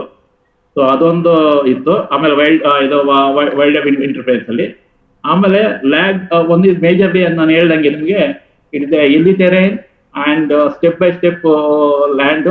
ಅಂದ್ರೆ ಅದ್ರ ಜೊತೆಗೆ ಇದು ಸ್ಮಾಲ್ ಪೀಸಸ್ 34 ಪೀಸಸ್ ಲ್ಯಾಂಡ್ ಇದೆ. 4.72 acre divided by 34 pieces of land. So ಅದನ್ನ ಆಮೇಲೆ ಅವರು ಏನು ಬದಿ ಮಾಡಿರೋದು, ಆಮೇಲೆ ಏನು ಅದು ಯಾವ ತರ ಯಾವುದು ಡೆವಲಪ್ಮೆಂಟ್ ಮಾಡಿರಲ್ಲ. ಅಂದ್ರೆ ಬಂದಿದ್ದ ನೀರೆಲ್ಲ ಹರಿದು ಹೋಗ್ತಾ ಇತ್ತು, ಜೊತೆಗೆ ಮಣ್ಣು ಕೊಚ್ಕೊಂಡು ಹೋಗ್ತಾ ಇತ್ತು. ಇದೆಲ್ಲ ಲಾಟ್ ಆಫ್ ಪ್ರಾಬ್ಲಮ್ಸ್ ಇತ್ತು. ಅದು ಒಂದು ಲ್ಯಾಂಡ್ ಫ್ರಾಗ್ಮೆಂಟೇಶನ್ ಆಮೇಲೆ ಸಹಾಯ ಇತ್ತು. ಆಮೇಲೆ ಜೊತೆಗೆ ಯಾವುದೇ ನಮಗೆ ಇಲ್ಲಿಂದ ಬೆಂಗಳೂರಿಂದ ಹೋಗೋದಕ್ಕೆ ಸೊ ವೀಕೆಂಡ್ ರೈತ ಅಂತ ನನ್ನ ನೆನ್ಪು ಹೇಳ್ತಿರ್ತಾರೆ. ಸೊ ಅದಕ್ಕೆ ಅಲ್ಲಿ ಹೋದ ಗಿರಾಕೆ, ಆಮೇಲೆ ಬೇಸಿಕ್ ಇದು ಅಂದ್ರೆ ಅಮ್ಯುನಿಟೀಸ್ ಏನ್ ಬೇಕು, ಸ್ಟೋರೇಜ್ ರೂಮ್ ಬೇಕು, ಫಾರ್ಮ್ ಹೌಸ್ ಇರೋದಕ್ಕೆ ಫಾರ್ಮ್ ಹೌಸ್ ಬೇಕು, ಕೇರ್ ಟೇಕರ್ ಬೇಕು, ಅದೆಲ್ಲ lot of basic amenities. Majorly the last one ನಾನು ತುಂಬಾ spend more time on this for water management challenges. ಅಲ್ಲಿ ಆ ಜಮೀನಲ್ಲಿ 2 ಬೋರ್ ಇದೆ. ಒಂದು ಬೋರು 230 ಅಡಿಗೆ ಮಾಡಿ ಅದು ಆಪರೇಷನ್ ಅಲ್ಲಿ ಇಲ್ಲ. ಇನ್ನೊಂದು 550 ಅಡಿ ಹೊಡೆದಿದ್ದಾರೆ. ಜೊತೆಗೆ ಒಂದು 460 ಫೀಟ್ ವರೆಗೂ ಲೆಂತ್ ಪೈಪ್ ಬಿಟ್ಟಿದ್ದಾರೆ. ಸೊ ಅಂದ್ರೆ ಒಂದು ಮಳೆ ಬರಲಿಲ್ಲ ಅಂದ್ರೆ ಅದು ಈ ಸತಿ ನಮಗೆ ಆ ಪ್ರಾಬ್ಲಮ್ ಬಂತು. ಲಾಸ್ಟ್ ಇಯರ್ ಮಳೆ ಕಮ್ಮಿ ಆಗಿದ್ರಿಂದ ಈ ಸಮ್ಮರ್ ಅಲ್ಲಿ ಮಳೆ ನಮಗೆ ನೀರು ಬರಲಿಲ್ಲ ಅದರಲ್ಲಿ. So I spend more time on this one. So ಈ ಡೆನ್ಸ್ ವೆಜಿಟೇಷನ್ ಅಂಡ್ ಈ ಲ್ಯಾಕ್ ಆಫ್ ಇನ್ಫ್ರಾಸ್ಟ್ರಕ್ಚರ್ಗೆ ಇದಕ್ಕೆ ನಾನು ನಮ್ಮ ಚಿಕ್ಕಪ್ಪ ಅದಕ್ಕೆ ಪರಮೇಶ್ ಅಂತ, ಅವ್ರ ಪರಮೇಶ್ BS ಅಂತ ಅವ್ರ ಹೆಸರು. ಅವರು ಅಷ್ಟೇ ಒಂದು 12 ಎಕರೆ ಜಮೀನು, ಮಾವಿನ ತೋಟ, ಆಮೇಲೆ ಅಂತರ ಬೆಳೆಯಾಗಿ ಒಳ್ಳಿ ರಾಗಿ ಎಲ್ಲ ಬೆಳೀತಾರೆ. ಸೊ ಅವ್ರದ್ದು ಮೇನ್ ಪರ್ಪಸ್, ಅವ್ರದ್ದು ಒಂದೇ ಒಂದು ಕಾನ್ಸೆಪ್ಟ್ ಏನಂತ ನಮ್ಮ ಚಿಕ್ಕಪ್ಪಂದು, ನಮ್ಮ ಜಮೀನಲ್ಲಿ ಬಿದ್ದಿದ್ದ ನೀರು ಬೇರೆ ನಮ್ಮ ಜಮೀನಿಂದ ಆಚೆಗೆ ಹೋಗ್ಬಾರ್ದು. ಇದು ವೆರಿ ಸಿಂಪಲ್ ರೂಲ್ ಅವ್ರದ್ದು. ಏನೇ ಬಿದ್ರು ನೀರು ಅಲ್ಲೇ ನಮ್ಮ ಜಮೀನಲ್ಲೇ ಇರಬೇಕು ಅಂತ. ಸೊ ಈ ಬದಿಗಳು ಮಾಡೋದು, ಆಮೇಲೆ ಬದಿಗಳು ಅಂದ್ರೆ ನಮ್ದು ನಾರ್ತ್ ವೆಸ್ಟ್ ಈಸ್ಟ್ಗೆ ಎಲ್ಲಾನು ಎಲ್ಲ ರೈಸ್ ಬದಿಗಳು ಮಾಡಿ ಎಲ್ಲಾನು. ಸೊ ಎಲ್ಲ ನೀರುಗಳು ನಮ್ಮ ಜಮೀನಲ್ಲಿ ಬಿದ್ದಿದ್ದು ನಮ್ದಲ್ಲೇ ಇರೋದಕ್ಕೆ. ಸೊ ಅದನ್ನ ಒಂದು ಮಾಡ್ದು. ಜೊತೆಗೆ ಆಮೇಲೆ ಇನ್ನೊಂದು ಅಂದ್ರೆ ರೋಡ್ಸು ಮೇಜರ್ಲಿ ಆಲ್ಮೋಸ್ಟ್ ಅರೌಂಡ್ ನಾವು JCP ಯೂಸ್ ಮಾಡಿ we spend almost around 1.5 lakhs amount just to make the ಎಲ್ಲ ಬುಷಸ್ನೆಲ್ಲ ಕ್ಲೀನ್ ಮಾಡಿ ರೋಡ್ಸ್ಗಳು ನಾವೇ ಡಿಸೈನ್ ಮಾಡಿ ರೋಡ್ಗಳನ್ನೆಲ್ಲ, ಆಮೇಲೆ ಜೊತೆಗೆ ಬದಿಗಳನ್ನೆಲ್ಲ ಮಾಡಿ. ಸೊ ಎಲ್ಲಿ ಬಂದಿದ್ದ ನೀರೆಲ್ಲ ಅಲ್ಲೇ ಹೋಗೋದಕ್ಕೆ ಅಂತ ಮಾಡೋದಕ್ಕೆ. ಆಮೇಲೆ ಸೊ ಅದಕ್ಕೆ that is one of the major ಒಂದು initial the experiment and what is the planning ಅಂತ ಅಂದಿದ್ದು ದಿಸ್ ಇಸ್ ದ ಒನ್. ಅಂದ್ರೆ making the land ready for cultivation ಆ ಲೆವೆಲ್ ತರೋದಕ್ಕೆ. ಸೊ ಇದನ್ನ ಫಸ್ಟ್ ನಮ್ದು ಒಂದು ಚಾಲೆಂಜ್ ಇತ್ತು. ಅದನ್ನ so we have done this is the solution and thanks to Machikappa ಅಲ್ಲಿ ಅವರಿಂದ. ಆಮೇಲೆ wildlife. So next step wildlife ಏನ್ ಮಾಡೋದು ಅಂತ. ಸೊ ಈಗ ನಾವು ಸೋಲಾರ್ ಫೆನ್ಸಿಂಗ್ ಮಾಡಿಸಿದೀವಿ. ಸೋಲಾರ್ ಫೆನ್ಸಿಂಗ್ ಮಾಡಿ ಇದರಲ್ಲಿ ನಾನು based and DC solar fencing ಮಾಡಿದ್ದೀನಿ. ಆಲ್ಮೋಸ್ಟ್ 12,000 ಕೆಪಾಸಿಟಿ ಇರೋ ಸೋಲಾರ್ ಹಾಕಿಸಿದೀವಿ. ಸೊ ಈಗ ಎಲಿಫೆಂಟ್ಸ್ ಈಗ ಇನ್ನೂ ಗೊತ್ತಿಲ್ಲ, ಎಲಿಫೆಂಟ್ಸ್ ಇನ್ನು ಯಾವ್ದು ಬಂದಿಲ್ಲ ನಾವು ಈ ಸೋಲಾರ್ ಫೆನ್ಸಿಂಗ್ ಮಾಡಿದ್ಮೇಲೆ. But wild bore become 0. ಅಂದ್ರೆ ನಮ್ದು ಕೆಳಗಡೆ ಆಲ್ಮೋಸ್ಟ್ ಎವ್ರಿ 6 ಇಂಚಸ್ಗೆ ಒಂದೊಂದು ಲೈನ್ ಹಾಕಿದೀವಿ. ಸೊ ಹಾಕಿ ಆಲ್ಮೋಸ್ಟ್ ಅರೌಂಡ್ ಒಂದು 4 to 5 feet ನಾವು ಬರೀ ಇದನ್ನ ಹಾಕಿದೀವಿ. ಮೇನ್ಲಿ ನಮ್ದು my first attempt to stop the wild boar. ಆಮೇಲೆ ಹಸುಗಳು, ಕುರಿ, ಇವು ನಾರ್ಮಲ್ ಇದಕ್ಕೆ. ಬಟ್ ಆಮೇಲೆ DC solar is very safe. ಏನು it will not harm the animal or human ಇದಲ್ಲ, but just it will give a ಜಟ್ಟ ಟು ದ ಇದಕ್ಕೆ. ಈಗ ನಮ್ದು ವೈಲ್ಡ್ ಬೋರ್ ಕಾಟ ಇನ್ನೂ ಇಲ್ಲ. ಜೊತೆಗೆ ನಮ್ದ್ರಲ್ಲಿ ಇನ್ನು ಏನು ವೆಜಿಟೇಷನ್ಸ್ ಇನ್ನು ಸ್ಟಾರ್ಟ್ ಮಾಡಿಲ್ಲ. ಇದು ನೋಡ್ಬೇಕು ಮುಂದಕ್ಕೆ ಏನಾಗುತ್ತೆ ಅಂತ. But for the elephant I have A different plan. Next time implement ಮಾಡ್ದಾಗ ನಿಮ್ಗೆ ಹೇಳ್ತೀನಿ ನಾನು. ಆಮೇಲೆ ಈ ಲ್ಯಾಂಡ್ ಫ್ರಾಗ್ಮೆಂಟೇಷನ್ ಅಂಡ್ ಸಾಲರೇಷನ್ಗೆ ಇದನ್ನ ಏನ್ ಮಾಡ್ದು ಅಂತ ಅಂದ್ರೆ, ಒಂದು ನಮ್ಮ ಚಿಕ್ಕಪ್ಪ ಹೇಳ್ದಂಗೆ ಈ ಎಲ್ಲ ಕಾರ್ನರ್ ಅಂದ್ರೆ ಸೌತ್ ನಾರ್ತ್ ವೆಸ್ಟ್ ಈಸ್ಟ್ ಕಾರ್ನರ್ಗೆಲ್ಲ ಬದಿಗಳು ಮಾಡಿ. ಸೊ ನೀರುಗಳು ಅಂದ್ರೆ ನಮ್ದು ನೀರು ಬಿದ್ದಿದ್ದು ಒಂದು ಸೌತ್ ಟು ನಾರ್ತ್ ಹೋಗುತ್ತೆ, ಜೊತೆಗೆ ಒಂದು ವೆಸ್ಟ್ ಟು ಈಸ್ಟ್ ನೀರು ಆಗುತ್ತೆ. ಸೊ ನಾರ್ಮಲಿ ನಾವು ನಾರ್ತ್ ಈಸ್ಟ್ ಕಾರ್ನರ್ಗಳನ್ನ ಆಯ್ಕೆ ಮಾಡಿ ಅಲ್ಲಿ ಬದಿಗಳನ್ನೆಲ್ಲ ಮಾಡಿ ಅದನ್ನ ಮಾಡ್ದು. ಅದನ್ನ ಬದು ಆರ್ ಫೀಲ್ಡ್ ಬಂಡ್ ಅಂತ ನಾವೇನು ಹೇಳ್ತೀವಿ ಅದನ್ನ ನಾವು ಮಾಡ್ದು. ಅದಾದ್ಮೇಲೆ ಇನ್ನೂ ಒಂದ್ ಸ್ವಲ್ಪ ನೆಕ್ಸ್ಟ್ ಮಾಡಿದಾಗ ಒಂದು ಮಳೆ ಬಿದ್ದಾಗ ಇನ್ನೂ ಒಂದ್ ಸ್ವಲ್ಪ ನೀರು ಮಳೆ ಬಿತ್ತು, ನಾವು ಬದಿಗಳು ಮಾಡಿದ್ನೆಲ್ಲ ಕೊಚ್ಕೊಂಡು ಹೋಯ್ತು. ಆಗ ನಾವು ನೆಕ್ಸ್ಟ್ ನಾವು ಪ್ಲಾನ್ ಮಾಡಿದ್ದು ಅಂದ್ರೆ ಒಂದಿದು ಕಾಂಟೋರ್ ಟ್ರೆಂಚಸ್ ಅಂತ. ಕಾಂಟೋರ್ ಟ್ರೆಂಚಸ್ ಅಂದ್ರೆ ಏನಿಲ್ಲ, ನೀವು ಎಷ್ಟೇ ನೀವು ನಿಮ್ಮ ಬೇಕಾದಂಗೆ ಉದ್ದ ಮಾಡ್ಕೋಬಹುದು. ನಾನ್ ಮಾಡಿರೋದು 4 ಅಡಿ 2 ಅಡಿ ಅಗಲ 2 ಅಡಿ ಉದ್ದ ಆ ತರ ಟ್ರೆಂಚಸ್ಗಳು ಮಾಡಿ. ಸೊ ಬಂದಿದ್ದ ನೀರುಗಳೆಲ್ಲ ಅಲ್ಲೇ ಹಿಂಗೋ ರೀತಿಯಲ್ಲಿ ಮಾಡಿದೀವಿ. ಅಂದ್ರೆ ಆಮೇಲೆ ಮಂಜುನಾಥ್ ಸರ್ಗೆ ಥ್ಯಾಂಕ್ಸ್. ಮಂಜುನಾಥ್ ಸರ್ ಒಂದು ವಿಸಿಟ್ ಮಾಡಿದಾಗ ಅವರು ಒಂದು ಐಡಿಯಾ ಕೊಟ್ರು. ಕೆಲವು ಕಡೆ ಎಲ್ಲ ಎಲ್ ಟೈಪ್ ಟ್ರೆಂಚಸ್ ಮಾಡಿ ಅಂತ. ಸೊ ನಮ್ದು ಲ್ಯಾಂಡ್ ಅಲ್ಲಿ ಈಗ ಒಂದು ಬದಿ, ಆಮೇಲೆ ಒಂದು ಕಾಂಟೋರ್ ಟ್ರೆಂಚಸ್ ಅಂತ ಮಾಡಿದೀವಿ ಕೆಲವುದೆಲ್ಲ ಸ್ಲೋಪ್ ಇದರಲ್ಲಿ. ಆಮೇಲೆ ಇನ್ನೊಂದು ಎಲ್ ಟೈಪ್ ಟ್ರೆಂಚಸ್ ಮಾಡಿದೀವಿ. L type trenches almost around 5 places ಅಲ್ಲಿ ಎಲ್ ಶೇಪ್ ಅಲ್ಲಿ ಟ್ರೆಂಚಸ್ ಮಾಡಿದೀವಿ. ಆಲ್ಮೋಸ್ಟ್ ಅರೌಂಡ್ 30 ಟ್ರೆಂಚಸ್ ನಮ್ಮ ಲ್ಯಾಂಡ್ ಅಲ್ಲಿ ಮಾಡಿದೀವಿ. ಅಂದ್ರೆ ನೀರು ಬಿದ್ದಿದ್ದು ಎಲ್ಲೂ ಹೋಗ್ತಾರ. ಇವನ್ ನಮ್ದು ನೆಕ್ಸ್ಟ್ ಟ್ರೆಂಚ್, ನಮ್ದು ಗೌರ್ಮೆಂಟ್ ಟ್ರೆಂಚ್ ಏನಿದೆ ಮಳೆ ನೀರು ಬಂದ ಕೊಯ್ದು ಅದಕ್ಕೂ ನಮ್ಮ ಜಮೀನಿಂದ ಒಂದು ಸ್ವಲ್ಪನೂ ನೀರು ಹೋಗ್ತಾ ಇಲ್ಲ. ಆ ಲೆವೆಲ್ಗೆ ಈಗ ತಂದು ನಿಲ್ಸಿದ್ದೀವಿ. ಸೊ ಇದೀಗ ಒಂದು ಕರೆಕ್ಷನ್. ಆಮೇಲೆ ನಾನು ಹೆಂಗೆ ಸಾಲ್ವ್ ಮಾಡಿದೆ ಅಂತ. ಆಮೇಲೆ same thing basic initial basic communities ಏನೇನ್ ಬೇಕು ಅಂತ ಹಳೆ ಮನೆ ಇತ್ತು, ಅದನ್ನ ನಾವು ನಮ್ಗೆ ಬೇಕಾದಂಗೆ ಒಂದು ಮನೆ ಕಟ್ಟಿಸ್ಕೊಂಡು, ಆಮೇಲೆ ಅಲ್ಲಿ ಅವ್ರದ್ದು ರೇಷ್ಮೆ ಗೂಡಿತ್ತು, ರೇಷ್ಮೆ ಗೂಡ್ದು ಅವ್ರದ್ದೆಲ್ಲ ಮೇಜೆಲ್ಲ ಇತ್ತು, ಅದೆಲ್ಲ ಕ್ಲಿಯರ್ ಮಾಡಿ ಅದನ್ನ ಸ್ವಲ್ಪ ಮಾಡಿಫೈ ಮಾಡಿ ಈಗ ಅದನ್ನ ಮೇಡೆ ಸ್ಟೋರ್ ರೂಮ್, ಆಮೇಲೆ ಕೆಲವುದು ಯಾರನ್ನ ಬಂದ್ರೆ ಇರೋದಕ್ಕೂ ಆಗ್ಬೇಕು ಅಷ್ಟೇ ಆಗಿ ಒಂದು ಮಾಡಿದ್ವಿ. ಆಮೇಲೆ ಅದು ಒಂದು. ಆಮೇಲೆ ಫಸ್ಟ್ ಇದಕ್ಕೆ ರೋಡ್ ಅಕ್ಸೆಸ್ ಇರಲಿಲ್ಲ, ಸೊ ರೋಡ್ ಅಕ್ಸೆಸ್ ಅದನ್ನು ಮಾಡಿ ಅದಕ್ಕೊಂದು ಪಕ್ಕದ ಜಮೀನ್ ಪರ್ಮಿಷನ್ ತಗೊಂಡು ಈಗ CC ರಸ್ತೆ ಮಾಡಿದ್ದೀನಿ. ಸೊ ದಟ್ ನಮ್ದು ಬಂದಿದ್ದ ಕಾರು ಡೈರೆಕ್ಟಿಗೆ ನಮ್ಮ ಮನೆವರೆಗೂ ಹೋಗ್ಬೇಕು ಅಂತ. ಆಮೇಲೆ ಜೊತೆಗೆ ಲಾಸ್ಟ್ ಇಯರ್ ಮಳೆನಲ್ಲಿ ನಮಗೆ ಒಂದು ಪ್ರಾಬ್ಲಮ್ ಏನಾಗಿತ್ತು ಅಂದ್ರೆ ಮೇಲ್ಗಡೆಯಿಂದ ಬರೋ ನೀರು ಕೆಲವು ಸತಿ ನಮ್ದು ಪಕ್ಕದಲ್ಲಿರೋ ಅವರೆಲ್ಲ ಬರೀ ಕಲ್ಲಲ್ಲಿ ಟೆಂಪ್ರವರೆಗೆ ಏನೋ ಮಾಡಿದ್ರು ಟ್ರೆಂಚಸ್ ನಮ್ಮ ಜಮೀನ್ ಪಕ್ಕದಲ್ಲಿ.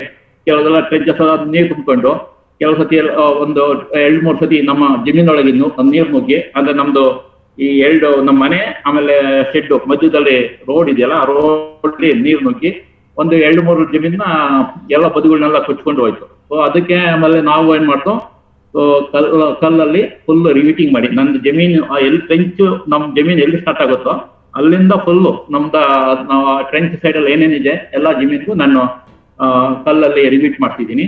ಸೊ ದಟ್ ನಮ್ಮ ಜಮೀನ್ ಸೈಡ್ ರಿವಿಟ್ ಮಾಡ್ತಿದ್ದೀನಿ, ಅದರ್ ಸೈಡ್ ನಾನು ಹಂಗೆ ಬಿಟ್ಟಿದ್ದೀನಿ, ನೀರು ಹೋದ್ರೆ ಹೋಗಿ ರೋಡಲ್ಲಿ ಹೋಗ್ಲಿ ಅಂತ. ಈಗ ನನಗೆ ಸೊ ಇಟ್ ಇಸ್ ಒನ್. ಆಮೇಲೆ ಆಲ್ಮೋಸ್ಟ್ ಕೆಲವು ಕಡೆ ಎಲ್ಲ ಸೋಲಾರ್ ಲೈಟ್ಸ್ ಹಾಕಿದೀವಿ. ಆಮೇಲೆ CCTV 2 CCTV ಒಂದು ಮಾಡೋದಕ್ಕೆ. ಆಮೇಲೆ ಈಗ ಒಬ್ಬ ಕೇರ್ಟೇಕರ್ ಬೇರೆ ಜಮೀನಲ್ಲಿ ಇಟ್ಟಿದೀವಿ, ಅವನು ನೋಡ್ಕೊಡೋದಕ್ಕೆ. ಸೊ ಇಟ್ ಇಸ್ ಏನಂದ್ರೆ ಈ ತರ ಕಾಸ್ಟ್ ಇನಿಷಿಯಲ್ ಇನ್ವೆಸ್ಟ್ಮೆಂಟ್ ಇದೆ ಇನ್ಎವಿಟಬಲ್. ನಾವು ಮಾಡಕ್ ಹೋದಾಗ ನಾವು ಹೇಳ್ತಾ ಇರ್ತೀವಿ ಆರ್ಗ್ಯಾನಿಕ್ ಫಾರ್ಮಿಂಗ್ ಝೀರೋ ಇನ್ವೆಸ್ಟ್ಮೆಂಟ್ ಇದೆಲ್ಲ, ಬಟ್ ಇನಿಷಿಯಲ್ ಜಮೀನ್ನ ರೆಡಿ ಮಾಡೋದು ಒಂದು ಪ್ರೋಸೆಸ್ ಅಲ್ಲಿ ಕೆಲವು ಸತಿ we have to take some bold decision and we have to spend some money. ಅದರಲ್ಲಿ ನಾವು ಹಿಂದೆ ಮಾಡೋಕ್ಕಾಗಲ್ಲ. ಸೊ ಈ ಬೇಸಿಕ್ ಅರ್ಮಿನಿಟ್ಸ್ನೆಲ್ಲ ಸೊ ಫಸ್ಟ್ ನಾವು ಮಾಡಿದ್ದು before doing anything. This is the first ನಾವು ಲ್ಯಾಂಡ್ ರೆಡಿ ಮಾಡ್ದೋ, then we did the bunds ಬದಿ ಎಲ್ಲ ಮಾಡ್ದೋ ನೀರು ನಿಲ್ಲೋದಕ್ಕೆ, ಬೇಸಿಕ್ ಕಮ್ಯುನಿಟೀಸ್ ಮಾಡ್ದೋ, ಸೊ ದಟ್ ನಾವು ಹೋಗಿ ಅಲ್ಲಿ ಇರೋದಕ್ಕೆ. So these are the challenges and this is the way I've done my way of solving the problem. Okay, so ಇದರಲ್ಲಿ ಚಂದ್ರಶೇಖರ್ ಸರ್ ಮೋಸ್ಟ್ಲಿ ಇರ್ಬೋದು ಕೊಳ್ಳೇಗಾಲದವರು, ಅವರು ನಮ್ಮ ಫಾರ್ಮಿಗೆ ವಿಸಿಟ್ ಮಾಡಿದ್ರು. ಮಂಜುನಾಥ್ ಸರ್ 2-3 ಸತಿ ವಿಸಿಟ್ ಮಾಡಿದ್ದಾರೆ. ಆಮೇಲೆ ಅನಂತ್ ಅಂತ ನನ್ನ ಇಲ್ಲಿ ಕಾಲಲ್ಲಿದ್ದಾನೆ ಅವನು, ಆಮೇಲೆ ಧರ್ಮೇಂದ್ರ ಬಂದವರು ಅವರು. ಸೊ ಎಲ್ಲರೂ ಬಂದು ನಮ್ಮ ಜಮೀನಿಗೆ ಬಂದು ಅವರೆಲ್ಲ ಅವರು ಸಜೆಷನ್ ಕೊಟ್ಟಿದ್ದಾರೆ. ನಾವು ಮಾಡಿರೋದೆಲ್ಲ ಕೆಲಸಗಳೆಲ್ಲ ನೋಡಿದ್ದಾರೆ. ಆಮೇಲೆ ಯೋಗೀಶ್ ಅಂತ ನನ್ನ ಕ್ಲೋಸ್ ಫ್ರೆಂಡ್ ಇದ್ದಾನೆ, ಅವನು ಮೋಸ್ಟ್ಲಿ ಜಾಯ್ನ್ ಆಗಿದ್ದಾನೆ ಇವತ್ತು. ಅವನು ಕಡೂರಲ್ಲಿ ಒಂದು 12 ಎಕರೆ ಜಮೀನು, ತೆಂಗಿನ ತೋಟ, ಅಡಿಕೆ, ಆಮೇಲೆ ಮಿಶ್ರ ಬೆಳೆ ತೋಟ ಮಾಡ್ತಾ ಇದ್ದಾನೆ. ಇವರೆಲ್ಲ ಅಡ್ವೈಸು. ಆಮೇಲೆ ನಾನು ಒಂದು ಸ್ವಲ್ಪ ಓದಿ ಎಲ್ಲ ಮಾಡಿದ್ದು. Next major thing will come to the topic of the day, ಇದು ವಾಟರ್ ಮ್ಯಾನೇಜ್ಮೆಂಟ್. ವಾಟರ್ ಮ್ಯಾನೇಜ್ಮೆಂಟ್ ಅಲ್ಲಿ ಏನಾಯ್ತು ಅಂದ್ರೆ ನಮ್ಗೆ 2 ಬೋರ್ವೆಲ್ ಅಲ್ಲಿ ಒಂದು ವರ್ಕಿಂಗ್ ಬೋರ್ವೆಲ್ ಇತ್ತು. ಆ ವರ್ಕಿಂಗ್ ಬೋರ್ವೆಲ್ 3 ಇಂಚು ಕೆಪಾಸಿಟಿ ಇರೋ ಬೋರ್ವೆಲ್ಲು. ಸೊ ನಾನು ಲಾಸ್ಟ್ ಜುಲೈಯಲ್ಲಿ ಜಮೀನು ಖರೀದಿ ಮಾಡಿ ನಾವು ಮನೆ ಎಲ್ಲ ನಮಗೆ ಬೇಸಿಕ್ ಮಾಡೋದಕ್ಕೆಲ್ಲ ಆಗಷ್ಟೊತ್ತಿಗೆ ನವೆಂಬರ್ ಡಿಸೆಂಬರ್ ಆಯಿತು. ಸೊ ನಾವು ಡಿಸೆಂಬರಲ್ಲಿ ನಮ್ಮದು ಈ ವಾಟರ್ ಇರಿಗೇಷನ್ ನಾವು ಪ್ರಾಜೆಕ್ಟ್ ನಾನು ತಗೊಂಡೆ. ಸೊ ವಾಟರ್ ಇರಿಗೇಷನ್ ಅಲ್ಲಿ ನಾನು ಮಂಜುನಾಥ್ ಸರ್ ಕನ್ಸಲ್ಟ್ ಮಾಡಿದ್ದು, ಜೊತೆಗೆ ಚಂದ್ರಶೇಖರ್ ಸರ್ ತೋಟಕ್ಕೆ ನಾನು ಹೋಗಿದ್ದೆ, ಕೆಲವರೆಲ್ಲ ತೋಟಕ್ಕೆಲ್ಲ ಮಾಡಿ. ಆಮೇಲೆ ನಮ್ದು ನಾನು ಹೇಳ್ದಂಗೆ ನಂದು ಜಮೀನು ಇಲ್ಲಿ ಟೆರೇನು, ಆಮೇಲೆ ಸ್ಲೋಪ್ಸ್ ಜಾತಿ, ಆಮೇಲೆ ಸ್ಮಾಲ್ ಪೀಸಸ್ 34 ಪೀಸಸ್ ಫ್ರಾಗ್ಮೆಂಟೆಡ್ ಇರೋದ್ರಿಂದ, ಜೊತೆಗೆ ಅಂಡ್ ಕಡಿಮೆ ನೀರಲ್ಲಿ ಎಲ್ಲ ನಮ್ದ ತೇವಾಂಶ ಕಾಪಾಡ್ಬೇಕು ಅನ್ನೋ ದೃಷ್ಟಿಯಿಂದ ವಿಂಕ್ಲರ್ ಸಿಸ್ಟಮ್ಗೆ ನಾನು ಅಡಾಪ್ಟ್ ಮಾಡ್ಕೊಂಡೆ. ಸೊ ನಾನು ಪೇಪರ್ ಅಂಡ್ ಪೆನ್ ಅಲ್ಲಿ ಎಲ್ಲ ಲೆಕ್ಕ ಮಾಡಿದಾಗ ನನಗೆ ಆಲ್ಮೋಸ್ಟ್ 127 ಸ್ಪ್ರಿಂಕ್ಲರ್ಸ್ ಬೇಕಾಗ್ತಿತ್ತು. ಅಂದ್ರೆ ಪೇಪರ್ ಅಲ್ಲಿ ನೀವು 24 ಫೀಟಿಗೆ ಒಂದು ಸ್ಪ್ರಿಂಕ್ಲರು, 12 ಅಡಿಗೆ ಡಿಸ್ಟೆನ್ಸ್ ಇದೆಲ್ಲ ಮಾಡ್ಕೊಂಡು ಎಲ್ಲ ಪೇಪರ್ ಅಲ್ಲಿ ಅಡಿ ಎಲ್ಲ ಮಾಡ್ಕೊಳ್ಳೋದೆ. But when I went to the practical implementation I ended up like 147 sprinklers. ಅಂದ್ರೆ ನನಗೆ ಎಕ್ಸಾಕ್ಟ್ 12 ಫೀಟು 24 ಫೀಟು ಅಥವಾ ಮೇಂಟೈನ್ ಮಾಡೋಕ್ಕಾಗಿಲ್ಲ. ಸೊ ಕೆಲವು ಕಡೆ ನಾನು ಅಪ್ ಟು 9 ಫೀಟ್ ಡಿಸ್ಟೆನ್ಸ್ ಅಲ್ಲೂ ನಾನು ಸ್ಪ್ರಿಂಕ್ಲರ್ ಹಾಕಿದ್ದೀನಿ. ಸೊ ಸೊ ಆಲ್ಮೋಸ್ಟ್ 20 feet ಇಂದ 24 feet ಡಿಸ್ಟೆನ್ಸ್ ಅಲ್ಲಿ ನಾನು ಸ್ಪ್ರಿಂಕ್ಲರ್ ಹಾಕಿದ್ದೀನಿ ಬಿಕಾಸ್ ಆಫ್ ನಂದು ಸ್ಮಾಲ್ ಫ್ರಾಗ್ಮೆಂಟೆಡ್ ಲ್ಯಾಂಡ್ ಇದರಿಂದ ಸ್ವಲ್ಪ ಚಾಲೆಂಜಸ್ ಇತ್ತು. ಜೊತೆಗೆ ನಾನು ಇದರಲ್ಲಿ 2.5 ಇಂಚು ಮೇನ್ ಲೈನಿಂದ ನಮ್ದು ಹಾಫ್ ಆಫ್ ದಿ ಜಮೀನು ಅಂದ್ರೆ ಫಸ್ಟ್ ಒಂದು ಅರ್ಧ ಜಮೀನವರೆಗೂ 2.5 ಇಂಚು ಪೈಪು, ತಿರ್ಗಾ ಒಂದು ಅರ್ಧ ನಮ್ಮ ಮನೆ ಲೆವೆಲಿಗೆ ಬಂದಿಂದ ಮನೆಯಿಂದ ನೆಕ್ಸ್ಟ್ ಮೇಲ್ಗಡೆ ಅಪ್ಪವರೆಗೂ ಹೋಗೋದಕ್ಕೆ ಅಲ್ಲೂ ನಾವು ಒಂದು 2 ಇಂಚು ಪೈಪ್ ಹಾಕಿದ್ದೀನಿ. ಸೊ ದಟ್ ಪ್ರೆಷರ್ ಮೇಂಟೈನ್ ಮಾಡೋದಕ್ಕೆ. ಜೊತೆಗೆ ಆಮೇಲೆ ಸಬ್ ಲೈನ್ ಅಂಡ್ ಫೀಡರ್ ಲೈನ್ ನಾವು 1.25 ಇಂಚು ಪೈಪಿಗೆ ಯೂಸ್ ಮಾಡಿದ್ದೀನಿ.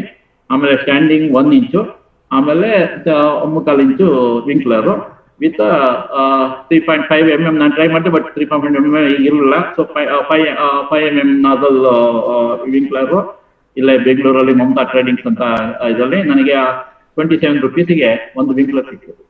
ಸೊ ಇದರಿಂದ ಸೊ ಆಲ್ಮೋಸ್ಟ್ ನಮ್ದು ಈ ವಿಂಕ್ಲರ್ ಸಿಸ್ಟಮ್ ಅಲ್ಲಿ ಸೊ ಇದನ್ನೆಲ್ಲ ಇದೆ. ಸೊ ಒಂದು ಒಂದು ವಿಂಕ್ಲರ್ದು ವಿಡಿಯೋ ಹಾಕಿದ್ರೆ ಹಾಕ್ಬೋದು. ನೋಡ್ತೀನಿ. ಹಾಂ, ಹೇಳಿ ಮಾಡ್ತೀನಿ.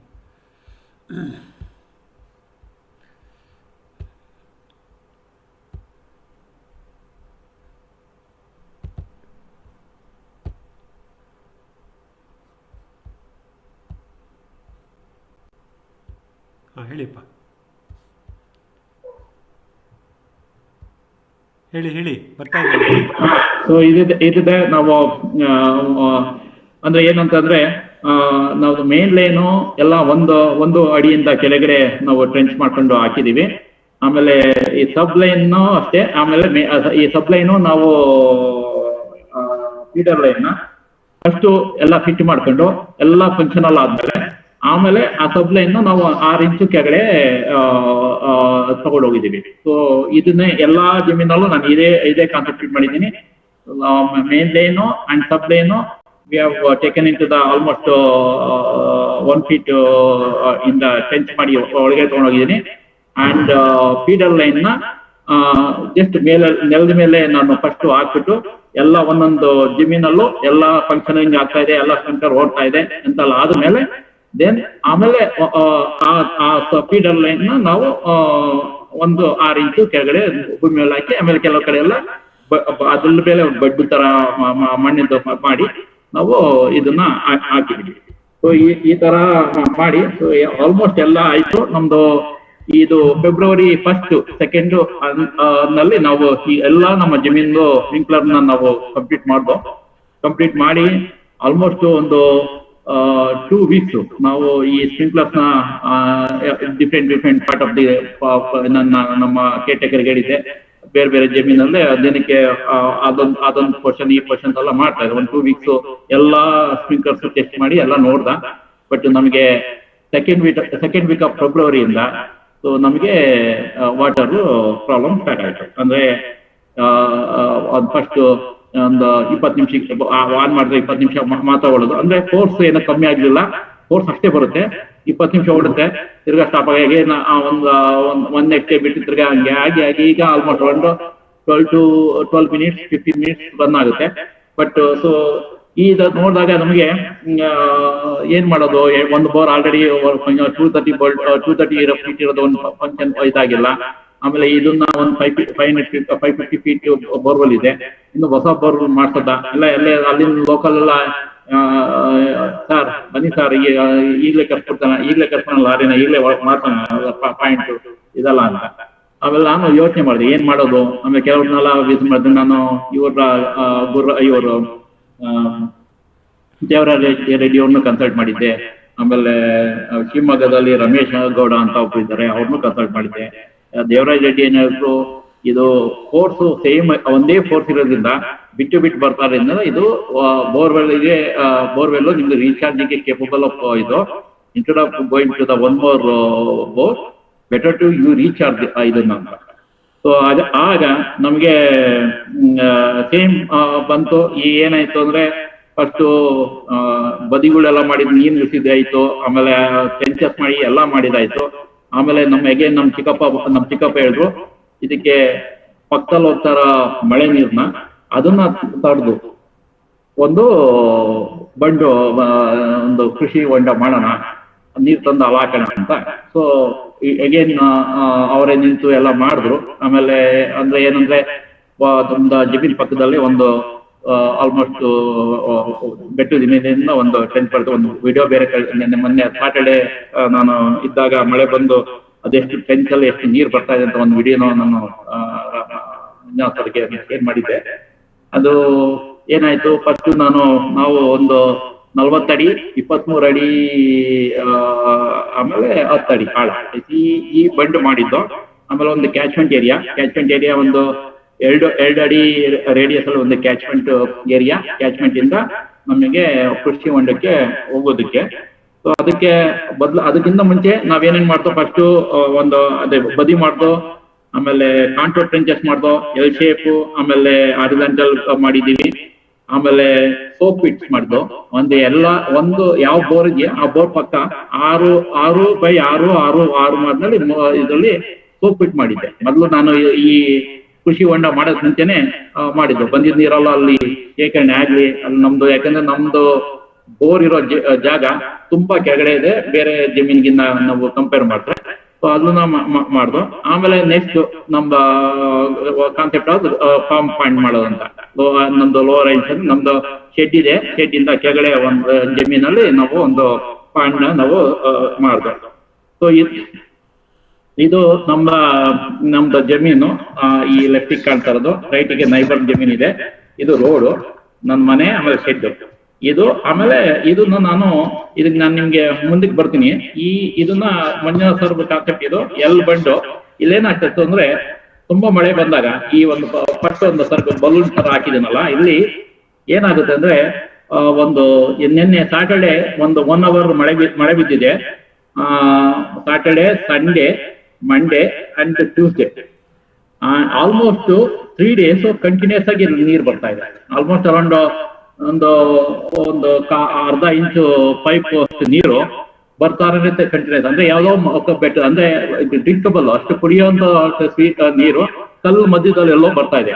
ಇದು ಒಂದು ಈ ಎಲ್ ಶೇಪ್ ಟ್ರೆಂಚ್ ಮಾಡಿ ಅದು ಬರ್ತಾ ಇತ್ತು. ಮೊನ್ನೆ ನಾನು ಸಾಟರ್ಡೆ ಮಳೆ ಬಂದು ನೋಡಿದಾಗ ತುಂಬಾ ಬರ್ತಾ ಇದಲ್ಲ, ಇದನ್ನ ಯಾಕೆ ಒಳ್ಳೆ ನೀರು ಫ್ರೆಶ್ ನೀರು ಹೆಂಗ್ ಮಾಡೋದಂತ ಅದಕ್ಕೂ ಒಂದು ಪೈಪ್ ಕನೆಕ್ಷನ್ ಮಾಡಿ ಈಗ ಅದನ್ನು ಬೋರ್ವೆಲ್ ರೀಚಾರ್ಜ್ ಹಾಕಿದೀನಿ. So next point sir, next ಒಂದು ಮಾಡಿ. ಸೊ ನೆಕ್ಸ್ಟ್ ಕಾನ್ಸೆಪ್ಟ್ ಮಾಡಿದ್ದು ಅಂದ್ರೆ ಒಂದು ಕ್ಯಾಚಿಂಗ್ ಏರಿಯಾ ಮಾಡ್ದು. ಮೇಲ್ಗಡೆಯಿಂದ ಬರ್ತಾರೋ ನೀರಿಗೆ ಕ್ಯಾಚಿಂಗ್ ಏರಿಯಾ ನಾನು ಹೇಳಿದೆ 2 feet ರೇಡಿಯಸ್ ಮಾಡ್ದು. ಆಮೇಲೆ ಅದರಿಂದ ಒಂದು ಆಲ್ಮೋಸ್ಟ್ 2 feet by 2 feet ಆ ತರ ಒಂದು ಚಾನಲ್ ಮಾಡಿದೀವಿ. ಅಂದ್ರೆ ಕಲ್ಲಲ್ಲೇ ಚಾನಲ್ ಕಟ್ಟಿದೀವಿ. ಅದೇ ತರ ಒಂದು ಎಕ್ಸಿಟ್ ಚಾನಲ್ ಮಾಡಿದೀವಿ. ಅಂದ್ರೆ ಬಂದಿದ್ದ ನೀರು ತುಂಬಾ ಓವರ್ಫ್ಲೋ ಆದ್ರೆ ವಾಪಸ್ಸು ತಿರ್ಗಿ ಅದೇ ಟ್ರೆಂಚಿಗೆ ಹೋಗೋದಕ್ಕೆ. ಆಮೇಲೆ ಇದಾದ್ಮೇಲೆ ನೆಕ್ಸ್ಟ್ ಇದು ಆಮೇಲೆ ಬೋರ್ವೆಲ್ ನೆಕ್ಸ್ಟ್ ಪಾಯಿಂಟ್ ನಾವು ಬೋರ್ವೆಲ್ ರೀಚಾರ್ಜ್ ಮಾಡೋದು. ಇದೇ ಯಾಕಂದ್ರೆ ಫಸ್ಟ್ ನಾವು ಕೃಷಿ ಹೊಂಡ ಮಾಡಿದಾಗ ಬೋರ್ವೆಲ್ ರೀಚಾರ್ಜ್ ಮಾಡೋ ಐಡಿಯಾ ಇರಲಿಲ್ಲ. ನಮ್ ಚಿಕ್ಕಪ್ಪ ಹೇಳ್ದಾಗ ಜಸ್ಟ್ ಇದನ್ನ ನೀರು ತುಂಬಿಕೊಂಡು ಇದೇ ಹೋದ್ರೆ ಸಾಕಾಗತ್ತೆ, ಅದು ಬೋರ್ವೆಲ್ ರೀಚಾರ್ಜ್ ಆಗುತ್ತೆ ಅಂತ. ಬಟ್ ನಾನು ಆಮೇಲೆ ಬೋರ್ವೆಲ್ ರೀಚಾರ್ಜ್ ಮಾಡೋಣ, ಜೊತೆಗೆ ಇಲ್ಲಿ ನೀರು ತಗೊಂಡೋಗಿ ಡೈರೆಕ್ಟ್ ಆಗಿ ಅದಕ್ಕೆ ಫೀಡ್ ಮಾಡೋಣ. ಮೊದಲು ನಮ್ ಕಾನ್ಸೆಪ್ಟ್ ಏನಿತ್ತು, ಇಲ್ಲೇ ಬಂದು ಇಲ್ಲಿ ಟ್ರೆಂಚಸ್ ಮಾಡೋದು, ಟ್ರೆಂಚಸ್ ಎಲ್ಲ ಅದು ನೀರು ಹಿಂಗುತ್ತೆ, ಹಿಂಗಿ ಬೋರ್ವೆಲ್ಗೆ ಇಂಡೈರೆಕ್ಟ್ ಆಗಿ ರೀಚಾರ್ಜ್ ಆಗುತ್ತೆ ಅಂತ ಫಸ್ಟ್ ಕಾನ್ಸೆಪ್ಟ್ ಇತ್ತು. ಆಮೇಲೆ ನಾನು ವೆಂಟ್ ವಿತ್ ಬೋರ್ವೆಲ್ ರೀಚಾರ್ಜ್ ಮಾಡಿ ಆಮೇಲೆ ಅದು ಎಕ್ಸಿಸ್ಟಿಂಗ್ ಒಂದು ಸೋಪ್ ಬಿಟ್ಟಿತ್ತು. ಈಗ ಅದಕ್ಕೆ ನಾವೊಂದು 3 ಪೈಪ್ ನ ಬಿಟ್ಟಿದ್ದೀವಿ. ಈಗ 3 ಪೈಪ್ 2 ಇಂಚದು 2, ಆಮೇಲೆ 2.5 ಇಂಚದು ದಿಸ್ಮನೆ. ಒಂದು 2.5 ಇಂಚ್ ಪೈಪು ಆಲ್ಮೋಸ್ಟ್ ಒಂದು ಕೆಳಗಡೆಯಿಂದ ಒಂದು 2.5 ಅಡಿನಲ್ಲಿ 2.5 ಇಂಚ್ ಪೈಪ್ ಇದೆ. ಆಮೇಲೆ ಒಂದು 4 feet ಮೇಲೆ 2 ಇಂಚದು 2 ಪೈಪ್ ಇದೆ. ಟೋಟಲ್ 3 ಪೈಪ್ ನ ಈಗ ನಾವು ಬೋರ್ವೆಲ್ ರೀತಿಯಲ್ಲಿ ಡೈರೆಕ್ಟ್ ಆಗಿ ಬಿಡ್ತಾ ಇದ್ದೀವಿ. ಇದೊಂದು ಮಾಡಿದ್ದೀವಿ. ಆಮೇಲೆ ನೆಕ್ಸ್ಟ್ ಈ ಸ್ಯಾಟರ್ಡೆ ಸಂಡೇ ನಾನು ಇಂಪ್ಲಿಮೆಂಟೇಷನ್ ಮಾಡಿದ್ದು. ಇದು ಒಂದು ಈ ಲೆಫ್ಟ್ ಸೈಡ್ ಇದು ಫ್ರೆಂಚು, ರೈಟ್ ಸೈಡ್ ಫ್ರೆಂಚು 2 ಅಷ್ಟೇ. ಇದಕ್ಕೂ ಅಷ್ಟೇ ಎಲ್ಲ ಬೆಟ್ಟಿಂದ ತುಂಬಾ ನೀರು ಕೆಳಗಡೆ ಬರ್ತಾ ಇದೆ. ಇದು ಟ್ರೆಂಚ್ ತುಂಬಾ ಓವರ್ಫ್ಲೋ ಆಗ್ತಾ ಇತ್ತು.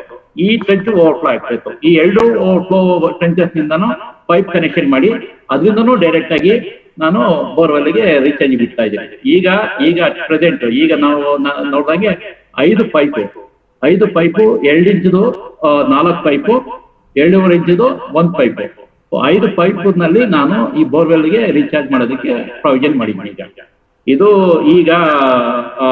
ಇದು ಸಂಡೇ ನಾನು ಲಾಸ್ಟ್ ವೀಕಿಗಿನ್ನ ಸಂಡೇ ಅಪ್ಡೇಟ್ ಆಗಿತ್ತು. ಸೊ ಇದರಲ್ಲೇ ಅದನ್ನೇ ನಿಮ್ಗೆ ಹೇಳ್ತಾ ಇದ್ದೇನೆ. ಸೊ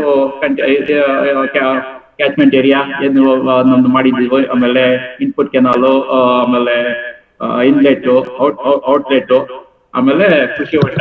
ಮೊದಲು ಏನಾಗಿತ್ತು, ನಾನು ಹೇಳ್ದಂಗೆ 40 ಅಡಿ, ಆಮೇಲೆ 23 ಅಡಿ ಅಂಡ್ 10 ಅಡಿ ಆಳ ಮಾಡಿದ್ದೆ. ಬಟ್ ನಾನು ಲಾಸ್ಟ್ ಸ್ಯಾಟರ್ಡೆ ನೈಟ್ ತುಂಬಾ ಮಳೆ, 1 ಅವರ್ ಮಳೆ ಬಂದ್ಬಿಟ್ಟು ತುಂಬಾ ನೀರು ಓವರ್ಫ್ಲೋ ಆಗಿ ಯಾವ್ದು ಒಂದ್ ಸ್ವಲ್ಪ ಡ್ಯಾಮೇಜ್ ಆಯ್ತು ನಂದು ಕೃಷಿ ಹೊಂಡ. ಸೊ ಅದಕ್ಕೆ ಸಂಡೇ ಮಾರ್ನಿಂಗ್ಗೆ ಕೃಷಿ ಹೊಂಡ ನಾವು ಸ್ವಲ್ಪ ದೊಡ್ಡದು ಮಾಡಿದೆ. ಈಗ ನಾನು 40, 30 ಅಂಡ್ 10 ಫೀಟ್ ಮಾಡಿದ್ದೀನಿ. ಆಮೇಲೆ ತುಂಬಾ ನೀರು, ಅಷ್ಟು ನೀರು ನಾನು ಮಾಡ್ಬೇಕಂದ್ರೆ ಇನ್ನೂ 4-5 ಕೃಷಿ ಹೊಂಡ ಮಾಡ್ಬೇಕಾಗತ್ತೆ.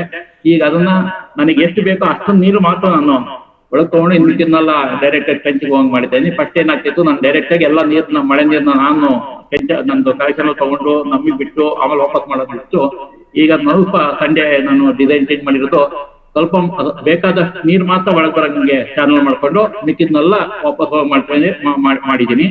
ಆಮೇಲೆ ಈಗ ನಮ್ದು ಸ್ಟೋರೇಜ್ ಕೆಪಾಸಿಟಿ ಪ್ರಕಾರ 3.25 3.25 lakh capacity, 3.25 lac litre capacity ಕೃಷಿ ಹೊಂಡ ಆಗಿದೆ. ಜೊತೆಗೆ ಅದರಿಂದ ಈಗ 2 ಇಂಚು 4, 6.5 ಇಂಚು ನೀರು ಆ ಕೃಷಿ ಹೊಂಡದಿಂದ ನಮ್ಮ ಬೋರ್ವೆಲ್ ರೀಚಾರ್ಜ್ಗೆ ಹೋಗುತ್ತೆ. ಸೊ ಈಗ ಲಾಸ್ಟ್ ವೆಡ್ನೆಸ್ಡೇ ಕಾಲ್ಗಿಂತ ನಮ್ಮ ಮಂಜುನಾಥ್ ಸರ್ ಇದಕ್ಕಿಂತ ಈಗ ಸ್ಯಾಟರ್ಡೇ ನಾನು ಒಂದು ಕೆಲವು ಸತಿ ಏನಾಗುತ್ತೆ ಅಂದ್ರೆ ಇಮಿಡಿಯೇಟ್ಲಿ ಆನ್ ಸಮ್ ಇಶ್ಯೂಸ್ ಅದು ತುಂಬಾ ಬೇಕಾಗುತ್ತೆ. ಸೊ ಸ್ಯಾಟರ್ಡೇ ನೈಟು ನೋಡಿದೆ, ನನ್ನ ಆನೆ ಪ್ರತ್ಯಕ್ಷವಾಗಿ ಆ ಮಳೆ, ನೀರು ಬರೋ ಫೋರ್ಸು, ಆಮೇಲೆ ನಂದು ಕೃಷಿ ಹೊಂಡ ಒಂದ್ ಸೈಡ್ ಅಲ್ಲಿ ಹೊಡ್ಕೊಂಡು ಹೋಗಿದ್ದು ಎಲ್ಲ ಆಗಿ ನೆಕ್ಸ್ಟ್ ಡೇ ಬೆಳಗ್ಗೆ ಜನಗಳು ಕರೆಸಿ ಇದನ್ನ ಕೃಷಿ ಹೊಂಡನ ಸ್ವಲ್ಪ ದೊಡ್ಡದು ಮಾಡಿಸ್ದೆ. ಆಮೇಲೆ ಒಂದು 2.5 ಇಂಚ್ ಪೈಪು ಅಡಿ, ಲಾಸ್ಟ್ ಟೈಮ್ ಮಂಜುನಾಥ್ ಸರ್ ಹೇಳಿದಾಗ ನಿಮ್ಗೆ 2 ಪೈಪ್ 2 ಇಂಚ್ ತೋರಿಸ್ತಾ ಇದ್ರು. ಅದನ್ನ ಅವರು 4 ಇಂಚ್ ಹಾಕುವಂತ ಐಡಿಯಾ ಬೇರೆ ಕೊಟ್ಟಿದ್ದಾರೆ. ಬಟ್ ನಾನು ಈಗ ಅದನ್ನ ನಾನು ಡಿಸ್ಟರ್ಬ್ ಮಾಡಕ್ ಆಗ್ತಾ ಇಲ್ಲ, ಬಿಕಾಸ್ ಮಳೆ ಸ್ಟಾರ್ಟ್ ಆಗ್ಬಿಟ್ಟಿದೆ. ಈಗ ಅದನ್ನ ನಾನು ಡಿಸ್ಟರ್ಬ್ ಮಾಡಕ್ ಹೋದ್ರೆ ಅಗೇನ್ ಅಲ್ಲಿ ಮಳೆ ಬಂದು ಆ ಸೈಡ್ ಹೊರಟೋಗೋ ಚಾನ್ಸಸ್ ಇದೆ. ಅದಕ್ಕೆ ಅದನ್ನ ಬಿಟ್ಬಿಟ್ಟು 2.5 ಇಂಚ್ ಅಡಿಷನಲ್ ಒಂದು ಪೈಪ್ ಹಾಕಿ ಅದನ್ನ ಬಿಟ್ಟಿದ್ದೀನಿ. ಸೊ ಇದೆ. ಸೊ ನೀವು ಲೆಫ್ಟ್ ಸೈಡ್ ಅಲ್ಲಿ ನೋಡ್ತಾ ಇದ್ದೆ ಪಿಕ್ಚರ್ ಅಲ್ಲಿ ಇದೆ ಬೆಟ್ಟದ ಮೇಲಿಂದ ಪಕ್ಕದಲ್ಲಿ ಟೆಂಚಿಂದ ಬರ್ತಾ ಇದೆ.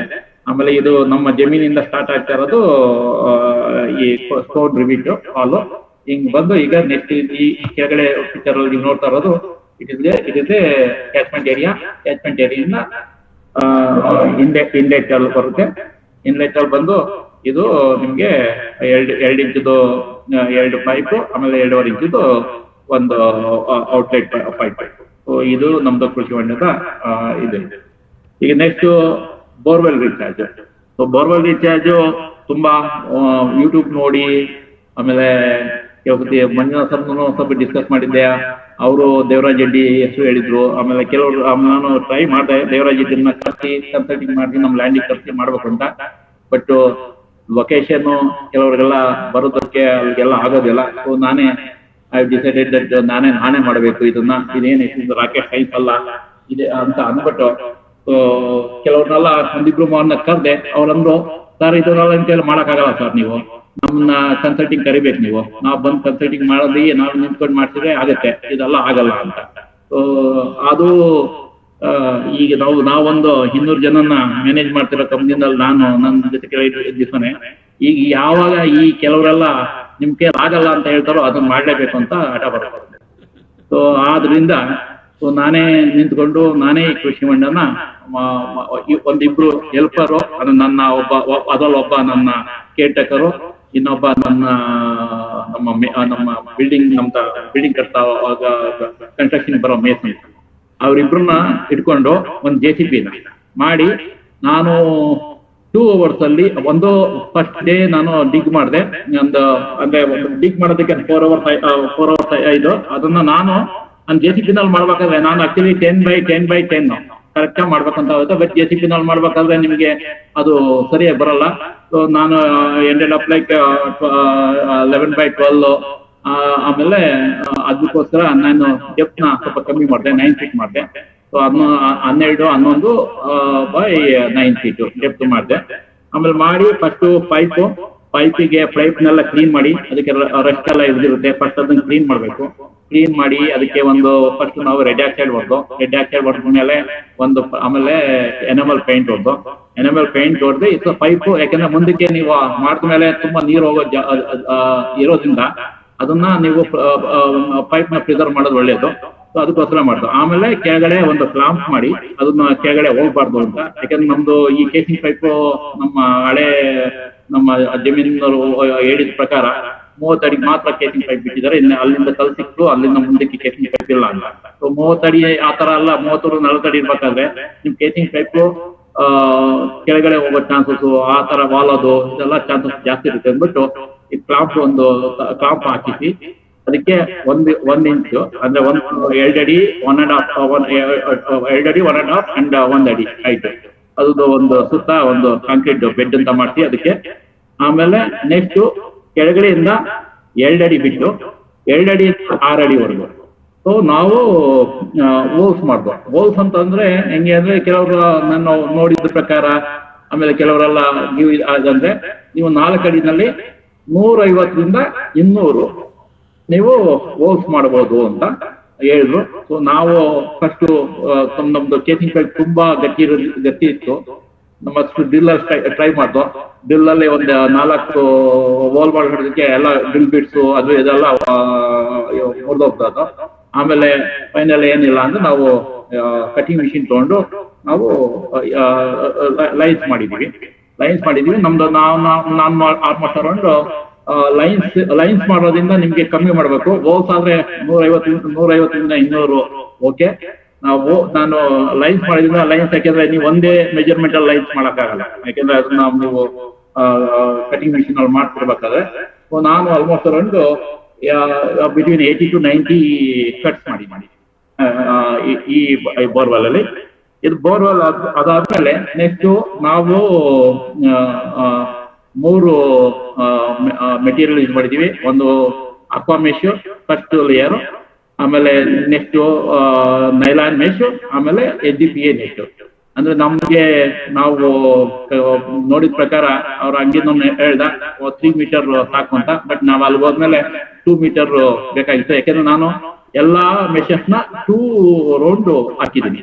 ಅಂದ್ರೆ ಅಕ್ವಾ ಮೆಶ್ 2 ಲೇಯರ್, ಅದಾದ್ಮೇಲೆ ನೈಲಾನ್ ಅಲ್ಲಿ ಕಟ್ಟಿದೀವಿ. Again nylon mesh, again 2 layer, again ಅದನ್ನ ಕಟ್ಟಿದೀವಿ. ಅಗೇನ್ HDPE ನೆಟ್ 2 ಲೇಯರ್, ಆಮೇಲೆ ಅದನ್ನ ನೈಲಾನ್ ಅಲ್ಲಿ ನಾವು ಕಟ್ಟಿದೀವಿ. ಸೊ ಈ ಅದಾದ್ಮೇಲೆ ಸೊ ಅದು 2 ಅಡಿಯಿಂದ 6 ಅಡಿ ಆಯ್ತು. ಆಮೇಲೆ ಮೇಲ್ಗಡೆನೂ ಅಷ್ಟೇ ಒಂದು ಕಾಲರ್ ತರನು ನಾವು ಕಟ್ಟಿದೀವಿ. ಅದಾದ್ಮೇಲೆ ನೆಕ್ಸ್ಟ್ ನಾವು ಎಲ್ಲಾರು ಹೇಳೋ ಪ್ರಕಾರ ನೀವು 10 ಅಡಿ ಮಾಡಿದ್ರೆ 4 load tractor, 4 tractor load boulders, 2 tractor 40 mm, 2 tractor 20 mm, 1 tractor baby ಜಲ್ಲಿ. ಎಲ್ಲ ಅಂದ್ರೆ ನಿಮ್ಮ ಹತ್ರ ಮಳ್ಳಿದ್ರೆ ಮಳ್ಳ ಹಾಕ್ಬೋದು. ಇಲ್ಲ ಕೆಲವರೆಲ್ಲ ಇದನ್ನ ಬೋರ್ವೆಲ್ಗೆ ಕುಡಿಯಕ್ಕೆ ಯೂಸ್ ಮಾಡ್ಬೇಕಂತಂದ್ರೆ ನೀವು ಇದ್ಲೂನು ಹಾಕ್ಬೇಕಾಗತ್ತೆ. ನಾನು ಇದನ್ನ ಕುಡಿಯೋದಕ್ಕೆ ಯೂಸ್ ಮಾಡ್ತಲ್ಲ, ಸೊ ನಾನು ಇದ್ಲುಗೇನು ಹೋಗಿಲ್ಲ. ಅಂದ್ರೆ ನಾನೇನ್ ಮಾಡಿದೆ, ಬಿಕಾಸ್ ನಂದು ಒಂದು ಸ್ವಲ್ಪ 11-12 ಅಡಿ ದೊಡ್ಡದಾಗಿದೆ ಅಂತ ನಾನು 5 ಲೋಡು ಬೋಲ್ಡರ್ಸ್ ಹಾಕಿದ್ದೀನಿ. 2 ಲೋಡು ನಾನು 40 mm ಹಾಕಿದ್ದೀನಿ ಟ್ರ್ಯಾಕ್ಟರು, ಅಂಡ್ 2 ಲೋಡು 20 mm ಹಾಕಿದ್ದೀನಿ. 20 mm ಹಾಕಿದ್ಮೇಲೆ ಒಂದು ಲೇಯರ್ ನಾನು ಅಗೇನ್ HDPE ನೆಟ್ ಹಾರಿಜಾಂಟಲ್ ಅಲ್ಲಿ. ನಿಮಗೆ ಕೆಲವರೆಲ್ಲ ಲಾಸ್ಟ್ ವೀಕ್ ಅಲ್ಲಿ ಕೆಲವರೆಲ್ಲ ಹೇಳ್ತಾ ಇದ್ರು ನಾವು ಸಪ್ರೇಟ್ ಫಿಲ್ಟರಿಂಗ್ ಮಾಡ್ಬೋದು, ಫಿಲ್ಟರಿಂಗ್ ಮಾಡ್ಬಿಟ್ಟು ಡೈರೆಕ್ಟ್ ಆಗಿ ಕೊಡ್ಬೋದು ಅಂತ. ಅದನ್ನು ಒಂದು ನಾನು ಸ್ಟಾರ್ಟ್ ಮಾಡಿದ್ದೆ, ಅದನ್ನು ಮಾಡ್ಬೋದು ಅಂದ್ಬಿಟ್ಟು. ಬಟ್ ಇದಕ್ಕಿನ್ನ ಬೆಸ್ಟ್ ಮೆಥಡ್ ಅಂತಂದ್ರೆ ನೀವು ಈಗ ಎಲ್ಲಾ ಲೇಯರ್ ಅಲ್ಲೂ ಮೆಶ್ ಹಾಕೋದು ಇನ್ನೂ ಬೆಟರ್ ವೇ ಆಫ್ ಫಿಲ್ಟರಿಂಗ್ ಅಂತ ನನಗೆ ಅನ್ಸ್ತು. ಅಂದ್ರೆ ನಿಮ್ಗೆ ಬೋರ್ಡರ್ಸ್ ಆದ್ಮೇಲೆ ಒಂದು ನೆಟ್ ಜಸ್ಟ್ ಯಾಕೆಂದ್ರೆ ಈ ನೆಟ್ ಕಾಸ್ಟ್ ನನಗೆ 1750 ರೂಪಾಯಿ ಬಿತ್ತು. ಅದು 10 ಮೀಟರ್ ಮೇಲ್ಗಡೆ HDP ನೆಟ್. ಅದನ್ನ ನೀವು ಬೋರ್ಡರ್ಸ್ ಆದ್ಮೇಲೆ ಒಂದು layer mesh, again 40 mm, again ಒಂದು layer mesh, again 20 mm, again ಒಂದು layer mesh in baby jelly. ಇದಕ್ಕಿಂತ ಬೆಸ್ಟ್ ಫಿಲ್ಟರ್ ಇನ್ ಯಾವ್ದು ಆಗೋದಿಲ್ಲ ಅಂತ ನನಗೆ ನೆಕ್ಸ್ಟ್ ಟೈಮ್ ನಾನೆಲ್ಲ ಇದನ್ನ ರಿಪ್ರೆಸೆಂಟ್ ಮಾಡ್ಬೇಕಾದ್ರೆ ಅಲ್ಲಿ go in that way. Instead of doing one layer filter, ಒಂದಿದ್ದು ಪೈಪ್ಗೂ ಫಿಲ್ಟರ್ ಇರುತ್ತೆ, ಆಮೇಲೆ ಎಲ್ಲಾ ಕಲ್ಲುಗಳಿಗೂ ಒಂದೊಂದು ಫಿಲ್ಟರ್ ಇರುತ್ತೆ. That is the best way ಅಂತ ನಾನು ಅನ್ಕೊಂಡಿರೋದು. ಯಾಕಂದ್ರೆ every layer it get filter and ಹೋಗೋದಲ್ಲ ಅಂತ. ಆಮೇಲೆ ಮೇಲೆ ಬೇಬಿ ಜೆಲ್, ನಾನು ಬೇಬಿ ಜೆಲ್ಲಿನ ಯಾಕೆ ಹಾಕಿಸಿದ್ದು ಅಂದ್ರೆ, ಮುಂದಕ್ಕೆ ಈ ಮೆಶ್ ನ ನಾವು ಕ್ಲೀನ್ ಮಾಡ್ಬೇಕಂತಂದ್ರೆ remove the baby jelly, wash ಇದ್ ಮಾಡಿ ಹಾಕ್ಬೋದು ಅಂತ. That is one of the ನಾನು ಐಡಿಯಾ ಮಾಡಿ ಹಾಕಿದ್ದು ಬೇಬಿ ಜೆಲ್ಲಿನ. ಯಾಕಂದ್ರೆ ಈ ಇದರಲ್ಲಿ ಮೆಶ್ ನ 1 ಇಯರ್ಗೋ 2 ಇಯರ್ಗೋ ನಾವ್ ಏನಾರ ಕ್ಲೀನ್ ಮಾಡ್ಬೇಕು ಅಂತ ಅಂದಾಗ ಈಸಿ ತಗೋದು. ಮೆಶ್ ನ ತೆಗೆದ್ರೆ ಹೊಸ ಮೆಶ್ ನ ನೀವು ಇನ್ನೊಂದು layer hockey again refill the baby jelly, ಇಲ್ಲ ಅಂದ್ರೆ ಇನ್ನೊಂದು ಲೋಡು ಹೊಸ ಬೇಬಿ ಜೆಲ್ಲಿ ತಂದು ಹಾಕ್ಬೋದು. Cost, maintenance cost will be reduced ಅಂತ ಆ ಕಾನ್ಸೆಪ್ಟ್ ಇಂದನೂ ನಾನು ಬೇಬಿ ಜೆಲ್ಲಿಗೆ ಹೋಗಿದ್ದೀನಿ. ನಾನು ಮಳ್ಳು ಕೆಲವರೆಲ್ಲ ಸ್ಯಾಂಡ್ ಹೇಳ್ತಾರೆ, ಕೆಲವರೆಲ್ಲ ಮಳ್ಳು ಹೇಳ್ತಾರೆ, ಕೆಲವರೆಲ್ಲ ಇನ್ನೊಂದು ಚಾರ್ಕೋಲ್ ಇದ್ದ ಗುಡ್ ಕಾನ್ಸೆಪ್ಟ್ ಅಂತ ನಾನು ಕೇಳಿದ್ದೀನಿ. ಯಾಕಂದ್ರೆ ಈ ಬೋರ್ವೆಲ್ ನ ನಾವು ಕುಡಿಯೋದಕ್ಕೆ ಯೂಸ್ ಮಾಡಿದ್ರೆ ಚಾರ್ಕೋಲ್ ಮಸ್ಟ್ ಅಂತ ಬೇಕಾಗುತ್ತೆ. ಯಾಕಂದ್ರೆ ಅದನ್ನ ನಿಮ್ದ ನೀರಲ್ಲಿರೋ ಈ ಓಡೋರ್ಸು ಆಮೇಲೆ ಇದೆಲ್ಲ ಅದನ್ನ ಅವಾಯ್ಡ್ ಮಾಡುತ್ತೆ ಅಂತ ಚಾರ್ಕೋಲ್ ಇದು ಬೆಸ್ಟ್ ಅಂತ. ಯಾಕಂದ್ರೆ ನೀವು ಏನ್ ಚಾರ್ಕೋಲ್ ಹಾಕೋದಂದ್ರೆ you can put 20 mm, again one layer charcoal, again ಒಂದು filter, one more layer charcoal ಹಾಕಿ ನೀವು ಇದು ಮಾಡ್ಬೋದು. ಆಮೇಲೆ ಅದಾದ್ಮೇಲೆ ಒಂದು 2.5 feet ಸುತ್ತ ಒಂದು ಪ್ಯಾರಾಫಿಟ್ ವಾಲ್ ಕಟ್ಟಿದೀವಿ. ಅಂದ್ರೆ ನೀರು ಬಂದು ಅಕಸ್ಮಾತ್ ಡೈರೆಕ್ಟ್ ಮಳೆ ಬಂದ್ರು ಅಲ್ಲಿ ಬರ್ಬೇಕು. ಆಮೇಲೆ ನಾವು ಈಗ 4-5 ಪೈಪಲ್ಲಿ ನೀರ್ ಬಿಡ್ತಾ ಇದ್ದೀನಿ ಅಂದ್ರೆ it's gone to overflow very soon. ಒಂದು ಮಳೆ ಬಂದ್ರೆ ಇದೇ ಓವರ್ಫ್ಲೋ ಆಗ್ಬಿಡುತ್ತೆ. ಯಾಕಂದ್ರೆ ಅದು ಅಬ್ಸರ್ಪ್ಷನ್ ರೇಟ್ ಈಗಲೂ ಅಷ್ಟೇ. ಈಗ ಲಾಸ್ಟ್ ಒಂದು ಸಾಟರ್ಡೆಯಿಂದ ಮಳೆ ಬಂದಿಲ್ಲ ನಮ್ಮ ಏರಿಯಾದಲ್ಲಿ, but it's been now 4th day. ಈಗ ಮಳೆ ಬಂದ್ಮೇಲೆ ಈಗ್ಲೂ ನಮ್ಮ ಕೇಟಕರು ಆಡಿಯೋ ರೆಕಾರ್ಡ್ ಕಟ್ಟಿದ್ದಾನೆ. ಈಗ್ಲೂ ಆ ಪೈಪ್ ಅಲ್ಲಿ ನೀರು ಧುಮುಕ್ತಾ ಇದೆ. ಅಂದ್ರೆ ಸುತ್ತಮುತ್ತ ಇರೋ ಫಸ್ಟ್ 80 feet 40 feet ಯಾವ್ದಾರ ಒಂದು ಫಸ್ಟ್ ಲೇಯರ್ ಅಲ್ಲಿ ಏನೇನು ನೀರು ಹೋಗಿದೆ ಭೂಮಿ ಒಳಗೆ ಮಳೆ ಬಿದ್ದು, ಅದೆಲ್ಲ ಈಗ ನನ್ನ ಕಲ್ ಮುಖಾಂತರ ಬೋರ್ಗ್ ಹೋಗ್ತಾ ಇದೆ.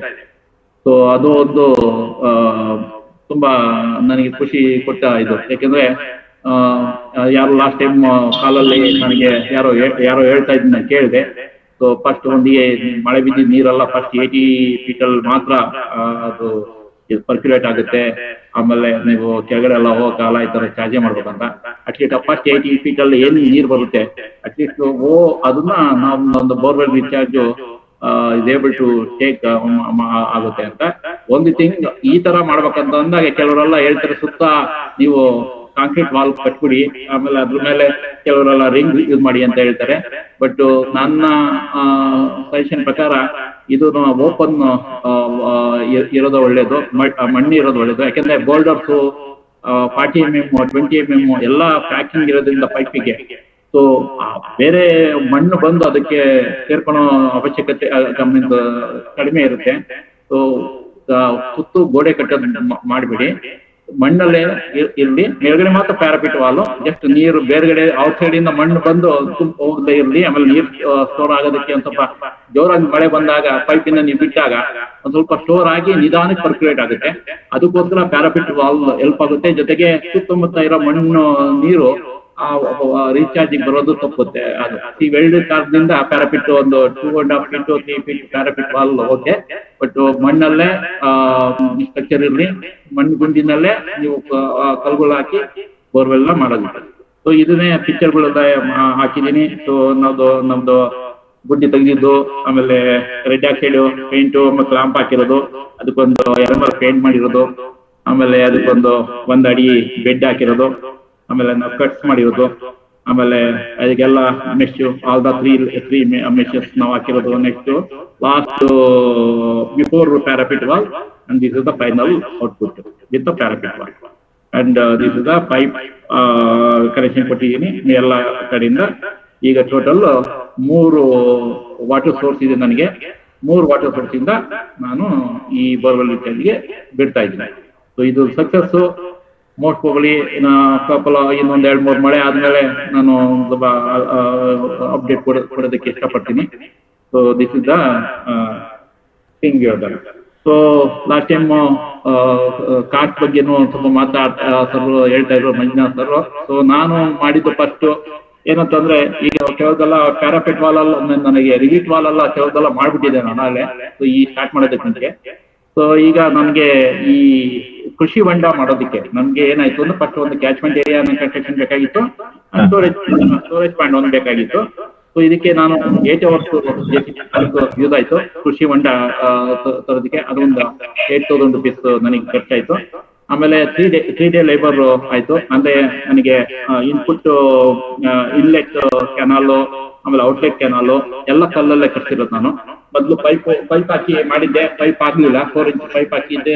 ಅದೇ ಹೇಳಿದ್ದ ವಾಟರ್ ಬರ್ತಾರೋ ನೀರ್ ಫೋರ್ಸ್ ನಾನು 4 ಇಂಚ್ ಪೈಪ್ ಸರಿಗ ಅದು ಆಗ್ತಾ ಇರಲಿಲ್ಲ. ಆಮೇಲೆ ನಾನೀಗ 2 feet by 2 feet ಕೆನಾಲ್ ಮಾಡ್ತಿದ್ದೀನಿ ನೀರು ಹೋಗೋದಕ್ಕೆ. ಅದನ್ನು ಆಮೇಲೆ ಕೆಲವು ಸ್ವಲ್ಪ ಪೋರ್ಷನ್ ಸ್ಟೋನ್ ರಿವಿಟ್ ವರ್ಕ್ ಬೇಕಾಗಿತ್ತು. ಸೊ ಅದನ್ನೆಲ್ಲ ಮಾಡಿಸೋದಕ್ಕೆ ನನಗೆ 3 ಡೇ ಲೇಬರು, ಅಂದ್ರೆ ಒಬ್ಬ ಮೇಸನು ಒಬ್ಬ helper. So 1,800 rupees per day, ಒಂದು ಮೇಸ್ತ್ರಿಗೆ ಒಂದು ಲೇಬರ್ಗೆ ನಮ್ಮ ಏರಿಯಾದಲ್ಲಿ. ಸೊ ಅದ್ರ ಪ್ರಕಾರ ಹಾಕಿದ್ದೀನಿ. ಆಮೇಲೆ ಸ್ಟೋನ್ಸ್ 500 ಸ್ಟೋನ್ಸ್ ತಗೊಂಡಿದ್ದೆ. ಆಮೇಲೆ 18 rupees ಪರ್ ಸ್ಟೋನ್ ಅಲ್ಲಿ ಆ ಏರಿಯಾದಲ್ಲಿ 8 ಸ್ಟೋನ್ ಆಯ್ತು. ಆಮೇಲೆ ಒಂದು 100 ಆಲೋ ಬ್ಲಾಕ್ ತಗೊಂಡಿದ್ದೆ. ಸೊ ಕೆಲವರಲ್ಲಿ ನಾನು ಆಲೋ ಬ್ಲಾಕ್ಸ್ ಯೂಸ್ ಮಾಡಿದ್ದೀನಿ. ಮೇಲ್ಗಡೆ 1 ಲೇಯರ್ ಆಲೋ ಬ್ಲಾಕ್ ಯೂಸ್ ಮಾಡಿದ್ದೀನಿ ನಮ್ದು ಇನ್ಲೆಟ್ ಕೆನಾಲ್. ಸೊ ಇಟ್ಟಿದ್ದು ನನಗೆ ಒಂದು ಈ ಕೃಷಿ ಹೊಂಡ ಮಾಡೋದಕ್ಕೆ ವಿತ್ ಕ್ಯಾಚ್ಮೆಂಟ್ ಆಮೇಲೆ ವಾಲ್ ರಿಲೀಟ್ ಇದೆಲ್ಲ ಸೇರಿ ನನಗೆ 26,900, ಒಂದು 26,000 ರೂಪಾಯಿ ನನಗೆ ಖರ್ಚಾಯ್ತು. ಆಮೇಲೆ ರೀಚಾರ್ಜ್ ಬಂದಾಗ ಇದು ಫಸ್ಟ್ ನನಗೆ ಗುಂಡಿ ತೆಗೆದಕ್ಕೆ ಒಂದು 4 hours ಗುಂಡಿ ತೆಗಿಯಕ್ ಬೇಕಾಯ್ತು. ಆಮೇಲೆ 1 hour ನಾನು ಫಿಲ್ಲಿಂಗಿಗೂ ನಾನು JCB ಯೂಸ್ ಮಾಡಿದೆ. ಯಾಕಂದ್ರೆ ಕೆಲಸಕ್ಕೆ ಏನಾಗುತ್ತೆ, ನಿಮ್ಗೆ 40 mm ಫಿಲ್ಲಿಂಗ್ ಮಾಡೋದಕ್ಕೆ ಅಲ್ಲಿ ನಮಗೆ ಸೆಂಟಿನಲ್ಲಿ ಬರಲ್ಲ. ಬಾಂಡಿನಲ್ಲಿ ಒಂದೊಂದೇ ಕಲ್ಲು ಎತ್ತಿ ಹಾಕಿ ಆಡ್ಬೇಕು. ನನಗೆ ಇದು ಆತರ ಮಾಡಿದ್ರೆ ಒಂದು 2 days ಬೇಕಾಗ್ತಿತ್ತು. JCB ನಲ್ಲಿ ನಾನು 1 hour ಫಿಲ್ ಮಾಡ್ತಿದ್ದೀನಿ. ಸೊ 5 hours ನಾನು JCB ವರ್ಕ್. ಆಮೇಲೆ 1 day 1 ಲೇಬರು. ನನ್ನ ಮೇಸನ್ನ ನಾನು ಹೆಲ್ಪರ್ ತರ ಜೊತೆಗೆ ಒಂದು ಪ್ಯಾರಾಪಿಟ್ ವಾಲ್ ಕಟ್ ಮಾಡೋದು ಇದು ಮಾಡ್ತೆ. ಆಮೇಲೆ ಒಂದು 100 ಆಲೋ ಬ್ಲಾಕ್ಸ್ ನಾನು ತಗೊಂಡಿದ್ದೀನಿ ಅದಕ್ಕೆ ಇದು ಮಾಡೋದಕ್ಕೆ. ಯಾಕಂದ್ರೆ ಇಲ್ಲೂ 100 ನನಗೆ ಕ್ಯಾಚ್ಮೆಂಟ್ ಏರಿಯಾ ಕಟ್ ಮಾಡಿದ್ದು ಆಲೋ ಬ್ಲಾಕ್ಸ್ ಎಲ್ಲ ಸ್ವಲ್ಪ ಇತ್ತು, ಅದಕ್ಕೆ ನಾನು 100 ತಗೊಂಡೆ. ಆಮೇಲೆ 5 ಟ್ರ್ಯಾಕ್ಟರ್ಸ್ ಬೋರ್ಡರ್ಸ್ ನನಗೆ ಇದೀಗ ಇಲ್ಲೇ ನಿಮ್ಗೆ ಕಾಸ್ಟ್ ಆಗೋದು. ನನಗೆ ಒಂದು ಟ್ರ್ಯಾಕ್ಟರ್ ಲೋಡ್ ಫಿಲ್ ಮಾಡೋದಕ್ಕೆ 500 ರೂಪಾಯಿ ಲೇಬರ್. ಸೊ 5 ಟ್ರ್ಯಾಕ್ಟರ್ಗೆ 2,500 ರೂಪಾಯಿ ತಗೊಂಡ್ರು.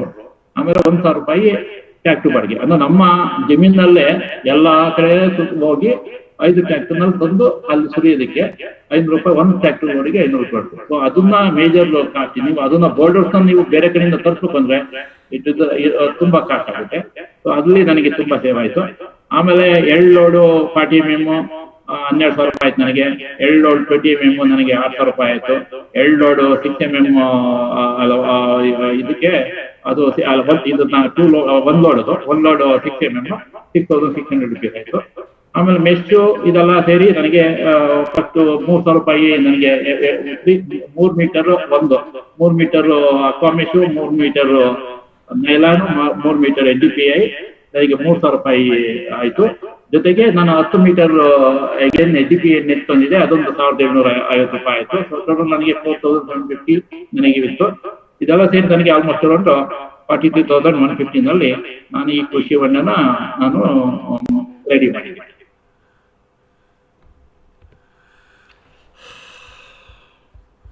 ಒಂದು ನಿಮಿಷ ವಿಡಿಯೋ ವಿಡಿಯೋ ಇದೆ ನೋಡ್ಬಿಡೋಣ. ಹಾಂ ಸರಿ.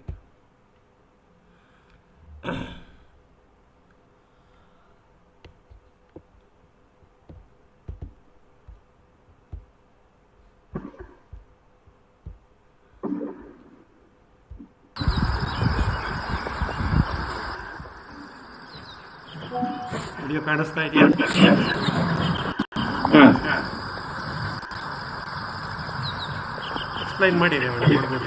ಹಾ, ಇದು ಅದೇ ಒಂದು ಎಲ್ ಶೇಪ್ ನಾನು ಟ್ರೆಂಚಸ್ ಅಂತ ನಾವು ಹೇಳಿದ್ವಲ್ಲ, ಅಲ್ಲಿ ಒಂದು ಸಾಟರ್ಡೆ ಮಳೆ ಬಿದ್ದಾಗ ನನಗೆ ಬುಧವಾರ ಇವತ್ತು ಅದರಲ್ಲಿ ನೀರು ಬರ್ತಾನೆ ಇದೆ. ಅದನ್ನು ನಾನೇನ್ ಮಾಡಿದ್ದೆ, ಎಲ್ ಶೇಪ್ ಟ್ರೆಂಚ್ ಮಾಡಿ ಅದರಲ್ಲಿ ನಾವು ಸ್ವಲ್ಪ ಗಿಡಗಳೆಲ್ಲ ಹಾಕಿದ್ವಿ. ಕೆಲವೆಲ್ಲ ನಿಮಗೆ ನ್ಯಾಚುರಲ್ ಫಿಲ್ಟರಿಂಗ್ ಆಗಿ ನಾವು ಒಂದು ಕಾನ್ಸೆಪ್ಟ್, ಒಂದು ಡೈರೆಕ್ಟ್ ಪೀಪಲ್ ಬಿಡೋದು, ಒಂದು ಇದು ನ್ಯಾಚುರಲ್ ಫಿಲ್ಟರಿಂಗ್ ಆಗಿ ಆಮೇಲೆ ಪೈಪಲ್ಲಿ ಹೋಗೋದು. ಇವೆಲ್ಲ ಎಲ್ ಶೇಪ್ ಅಂದ್ರೆ ಬದಿನಲ್ಲಿ ಬಂದು ಎಲ್ ಶೇಪ್ ಅಲ್ಲಿ ಇದೆ. ಅಂದ್ರೆ ಒಂದ್ ಬಂಡಿಂದ ಒಂದ್ ಬಂಡಿಗೆ ನೀರು ತುಂಬಾ ನೀವು ನೋಡ್ಬೋದು, ಕ್ಲಿಯರ್ ವಾಟರ್. ಆಮೇಲೆ ಆಕ್ಚುಲಿ ನಮ್ಮ ಜಮೀನಲ್ಲೇ ಕೆಲವರೆಲ್ಲ ಬರೋಲ್ಲ ಅದರಲ್ಲಿ ಡೈರೆಕ್ಟ್ ಆಗಿ ಕುಡಿಯೋದಕ್ಕೂ ನೀರು ಯೂಸ್ ಮಾಡ್ತಾರೆ. ಇದು ಆಲ್ಮೋಸ್ಟ್ ಒಂದ್ಸತಿ ಮಳೆ ಬಿದ್ರೆ ಒಂದು 3-4 ನೀರು ಬರ್ತಿದ್ರಲ್ಲಿ. ಅದು ಎಲ್ಲಿ ಮೋಸ್ಟ್ಲಿ ಯಾವುದೋ ಕಲ್ಲು ಮಧ್ಯದಲ್ಲಿ ನೀರು ಬರುತ್ತೆ ಕಾಣುತ್ತೆ. ಸೊ ಕಂಟಿನ್ಯೂಸ್ ಒಂದು 3 to 4 days ನೀರು ಬರುತ್ತೆ. ಇದು almost last Saturday Sunday morning ಇಂದ ಕಂಪ್ಲೀಟ್ ಆಗ್ತದೆ. ಈಗ ಒಂದು ನೋಡಿ ಈ ಕಾರ್ನರಲ್ಲಿ ಸ್ವಲ್ಪ ಮುಂದೆ ಹೋದ್ರೆ ಅದರಲ್ಲಿ ಕಾರ್ನರಲ್ಲಿ ಒಂದು ಕಲ್ ಮಧ್ಯದಲ್ಲಿ ನೀರು ತಿರುಗ್ತಾ ಇರುತ್ತೆ. ಒಟ್ಟು ಪಕ್ಕದ ಜಮೀನಲ್ಲ ಇಲ್ಲ ಬೆಟ್ಟದ ಮೇಲೆ ನೀರು ಬರ್ತದ, ಈ ಪೈಪ್ನಲ್ಲಿ ನೀರು ಬರ್ತಾ ಇದೆ. ಅದು ಆಲ್ಮೋಸ್ಟ್ ಒಂದು 1/2 ಇಂಚ್ ನೀರು ಕಂಟಿನ್ಯೂಸ್ ಬರ್ತಾರೆ. ಸೊ ಇದನ್ನ ಎಲ್ ಶೇಪ್ ಟ್ರೆಂಚ್ ಮಾಡಿ ಆಮೇಲೆ ಸ್ವಲ್ಪ ದೂರ ಗಿಡಗಳೆಲ್ಲ ಹಾಕಿ ಅದನ್ನ ಸ್ವಲ್ಪ ನ್ಯಾಚುರಲ್ ಫಿಲ್ಟರಿಂಗ್ ಎಲ್ಲ ಆಗಿತ್ತು. ನಾನು ಡೈರೆಕ್ಟ್ ಆಗಿ ಅಲ್ಲಿಂದ ಪೈಪ್ 2 ಇಂಚ್ ಪೈಪ್ ಹಾಕಿ ತಗೊಂಡೋಗಿ ನಾನು ನಮ್ಮ ಬೋರ್ವೆಲ್ ರೀಚಾರ್ಜ್ ಆಗ್ತಾ ಇದೆ. ಇದು ನೀರು ಬರ್ತಾರೆ. ಆಮೇಲೆ ಇನ್ನೊಂದು ಮೇಲ್ಗಡೆಯಿಂದ ಎಲ್ಲೋ ನೀರು ಹೇಳಿದ್ರು, ಅದನ್ನೇ ಮಾಡಿದ್ದೆ. ಇದು ಹೋಗ್ಬಿಟ್ಟು ಅದನ್ನು ಅಷ್ಟೇ ತುಂಬಾ ಓವರ್ಫ್ಲೋ ಆಗ್ತಾ ಇತ್ತು. ಈಗ ಅದನ್ನು ಫಸ್ಟ್ ಶೇಪಲ್ಲಿ ಇತ್ತು. ಇನ್ನೊಂದು ಈ ಸೈಡ್ ಒಂದು ಆಲ್ಮೋಸ್ಟ್ ಆಯ್ತು ಟ್ರೆಂಚ್. ಅದನ್ನ ಮಾಡಿ ಅದರಿಂದನೂ ಒಂದು ನೋಡಿ ಫುಲ್ ಓವರ್ಫ್ಲೋ ಆಗ್ತಾ ಇತ್ತು. ಇದನ್ನು ಅಷ್ಟೇ ಒಂದು ಟ್ರೆಂಚ್ ಮಾಡಿ ಬೋರ್ವೆಲ್ಗೆ ನೀರು ಬಿಡ್ತಾ ಇದ್ದೀವಿ.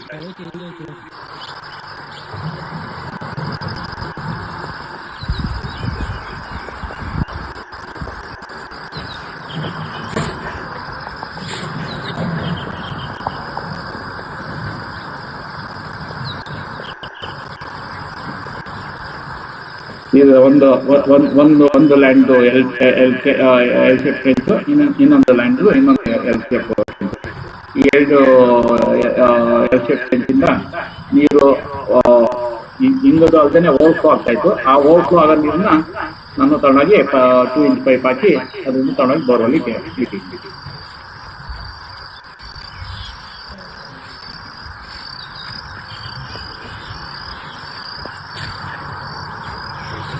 ಅದೇ ಫಸ್ಟ್ ವಿಡಿಯೋನೇ ರಿಪೀಟ್ ಆಗ್ತಾ ಇದ್ದಾರೆ.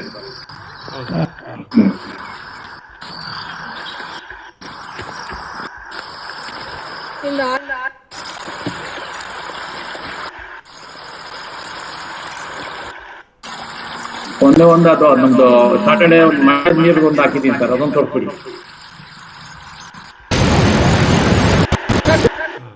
ಇದು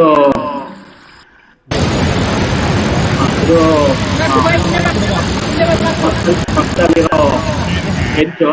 ಆ ಟ್ರೆಂಚಲ್ಲಿ ಸಾಟರ್ಡೆ 1 ಗಂಟೆ ಮಳೆದಿಕ್ಕೆ ಬರ್ತಾರ ನೀರದು. ಸೊ ಇದು ಆಲ್ಮೋಸ್ಟ್ 4 ಅಡಿ ಉದ್ದ ಇದೆ, ಡೆಪ್ತ್ ಇದೆ. ಆಮೇಲೆ ಆಲ್ಮೋಸ್ಟ್ 4 ಅಡಿ ಅಗಲ ಇದೆ. ಸೊ ಅಷ್ಟು ಓವರ್ಫ್ಲೋ ಲೆವೆಲ್ಗೆ ನೀರು ಬರ್ತಾ ಇದೆ 1 ಗಂಟೆ ಮಳೆ ಇದಕ್ಕೆ. ಇದನ್ನ ಈ ಮಳೆ ಬಂದೇ ನನಗೆ ಸಾಟರ್ಡೆ ನೈಟ್ ನನ್ನ ಕಟ್ಟಿದ ಕೃಷಿ ಹೊಂಡ ಸ್ವಲ್ಪ ಡ್ಯಾಮೇಜ್ ಮಾಡ್ತು. ಈಗ ಅದನ್ನ ಸ್ವಲ್ಪ ನಾವು ಈಗ ಚಾನಲೈಸ್ ಮಾಡಿದೀವಿ. ಸ್ವಲ್ಪ ನೀರು ಮಾತ್ರ ನಮ್ಮ ಕೃಷಿ ಹೊಂಡ ಬರಂಗೆ, ಇನ್ನಿಕ್ಕಿನ ನೀರೆಲ್ಲ ಕಂಟಿನ್ಯೂ ಟ್ರೆಂಚ್ ಆಗೋದಕ್ಕೆ. ಫಸ್ಟ್ ಅದೊಂದು ನಾನು ಡಿಸೈನ್ ಚೇಂಜ್ ಮಾಡಿದೆ Sunday. So thank you. I think ಎಲ್ಲರೂ ನನ್ನ ಪೇಷನ್ಸ್ ಆಗಿ ಕೇಳಿದ್ದಕ್ಕೆ ತುಂಬಾ thanks. And just non agricultural background getting in to the agriculture and organic Manjunath sir guidance ಕೆಲವರು ಇದೆಲ್ಲ ತಗೊಂಡು, ಆಮೇಲೆ ಚಾಲೆಂಜಸ್ ಇದೆ. ಚಾಲೆಂಜಸ್ ಇರೋದಕ್ಕೆ ನಾನು ಈ ಜಮೀನ ತಗೊಂಡೆ ಅಂತಾನು ಹೇಳ್ಬೋದು. ಯಾಕಂದ್ರೆ ಎಲ್ಲಾನು ಏನು ಕಷ್ಟ ಇಲ್ದೇನೆ ಆಗ್ಬಿಟ್ರೆ ಅದೊಂದು ಏನು ಒಂಥರ ಸ್ಯಾಟಿಸ್ಫ್ಯಾಕ್ಷನ್ ಬರಲ್ಲ. ಚಾಲೆಂಜಸ್ ಇಂದ still because almost 1 year I not done any. ಈಗ 80 ಬಾಳೆ ಗಿಡಗಳು ಹಾಕಿದೀವಿ, 80 ಬೆಳಿತಾ ಇದೀವಿ. ಅದು ಬಿಟ್ಟು ಇನ್ನೇನು ಬೆಳೆ ಇಲ್ಲ ಈಗ. ಸೊ ಈಗ ರೆಗ್ಯುಲರ್ ನಮ್ದು ಒಂದಷ್ಟು ಮಾವಿನ ಮರ ಇತ್ತು, ಅದು ಅಷ್ಟು ಫಲ ಕೊಡ್ತು. ನೇರಳೆ ಮರಗಳು ಇತ್ತು, ಅದು ಕೊಡ್ತಾ ಇದೆ. ಆಮೇಲೆ ನಿಂಬೆ ಮರ ಇದೆ, ಅದು ಅಲ್ಲ ಅಂದ್ರೆ ಆಲ್ರೆಡಿ ಇದ್ದ ಮರಗಳೆಲ್ಲ ಸ್ವಲ್ಪ ಫಲ ಕೊಡ್ತಾ ಇದೆ. ಅದು ಬಿಟ್ಟು ಇವನು ಸ್ವಲ್ಪ ನಿಧಾನ ಆದ್ರೂ ಪರವಾಗಿಲ್ಲ, ಎಲ್ಲ ಸರಿಯಾಗಿ ಮಾಡಿ ಮುಂದಕ್ಕೆ ಗಿಡಗಳ ಹಾಕಕ್ ಹೋಗೋಣ ಅಂತ. ಆಗ್ರೋ ಫಾರೆಸ್ಟ್ರಿ ಮಾಡ್ಬೇಕು. ಫಸ್ಟ್ ತೆಂಗು ಆಮೇಲೆ ಅಡಿಕೆ ಆ ತರ ಎಲ್ಲ ಕೆಳಗಡೆ ಪೋರ್ಷನ್ ಅಲ್ಲಿ, ಮೇಲ್ಗಡೆ ಎಲ್ಲ ಸ್ವಲ್ಪ ಸ್ಪೈಸಸ್ ಹಾಕೋಣ. ಆಮೇಲೆ ಇವನ್ ಕಾಫಿನ ಬೆಳೆಯುವಂತ ಐಡಿಯಾ ಇದೆ, ನೋಡೋಣ. ಇನ್ನು ಮುಂದಕ್ಕೆ ಈ ನೀರ್ದು ಎಲ್ಲ ಸ್ವಲ್ಪ ಪ್ರಾಬ್ಲಮ್ ಆದ್ಮೇಲೆ then I'll get into the farming, ಗಿಡ ನೆಡೋ ಕಾರ್ಯಕ್ರಮಕ್ಕೆ ಮುಂದೆ ಹೋಗ್ತೀವಿ. ಒಳ್ಳೆಯದು, ತುಂಬ ಥ್ಯಾಂಕ್ಸ್. ಸಾಕಷ್ಟು ವಿವರಣೆ ಕೊಟ್ಟಿದ್ದೀರಾ. ನನಗಂತೂ ಇನ್ನೊಂದ್ಸಲ ಇನ್ನೊಂದ್ಸಲ ನಿಮ್ಮ ತೋಟಕ್ಕೆ ಹೋಗಿ ಬಂದಂಗೆ ಆಯ್ತು. ಇವಾಗ ರಾತ್ರಿ ಎಲ್ಲವನ್ನೂ ಇನ್ನೊಂದ್ಸಲ ನೋಡ್ದಂಗೆ ಆಯಿತು. ತುಂಬ ಚೆನ್ನಾಗಿದೆ. ಸಾಕಷ್ಟು ಚಾಲೆಂಜ್ ಇತ್ತು, ಅದಕ್ಕೆ ತಕ್ಕಂಗೆ ಅಪ್ರೋಪ್ರಿಯೇಟ್ ಸೊಲ್ಯೂಷನ್ನು ಕಂಡುಹಿಡ್ಕೊಂಡ್ಬಿಟ್ಟಿದ್ದೀರಾ. ಸೊ ನಿಮ್ಮ ತಾಳ್ಮೆ, ಪ್ರಯತ್ನ ಮತ್ತು ಪರ್ಸಿಸ್ಟೆನ್ಸು ಅದೆಲ್ಲ ಕಡೆಯಿಂದ ಕಾಣಿಸ್ತಾ ಇದೆ. ಮಿತ್ರರೇ, ಇದು ರೇವಣ್ಣ ಅವ್ರ ತೋಟದ್ದು ವ್ಯೂ ಆಗಿತ್ತು. ಸಾಕಷ್ಟು ಮಾಹಿತಿ ನಾವು ಪಡ್ಕೊಂಡಿದ್ದೀವಿ. ಈ ವಿಷಯದ ಬಗ್ಗೆ ಏನಾದ್ರು ಪ್ರಶ್ನೆಗಳಿದ್ದರೆ ದಯವಿಟ್ಟು ಅವ್ರನ್ನ ಕೇಳಿ ಅಥವಾ ಫೀಡ್ಬ್ಯಾಕ್ ಕೊಡಿ.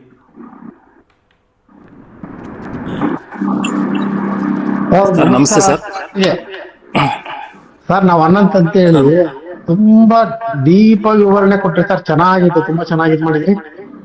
ಒನ್ ಅವರ್ ಮೇಲೆ ಟೈಮ್ ತಗೊಂಡ್ಬಿಟ್ರಿ. ತುಂಬಾ ಚೆನ್ನಾಗಿ ಮಾಡಿದ್ರಿ, ಬಾರಿ ಚೆನ್ನಾಗಿ ಎಕ್ಸ್ಪ್ಲೇನ್ ಮಾಡ್ರಿ. ನೀಟಾಗಿ ಸ್ಟೆಪ್ ಬೈ ಸ್ಟೆಪ್ ಚೆನ್ನಾಗಿ ತುಂಬಾ ಚೆನ್ನಾಗಿದಾಯ್ತು ಸರ್.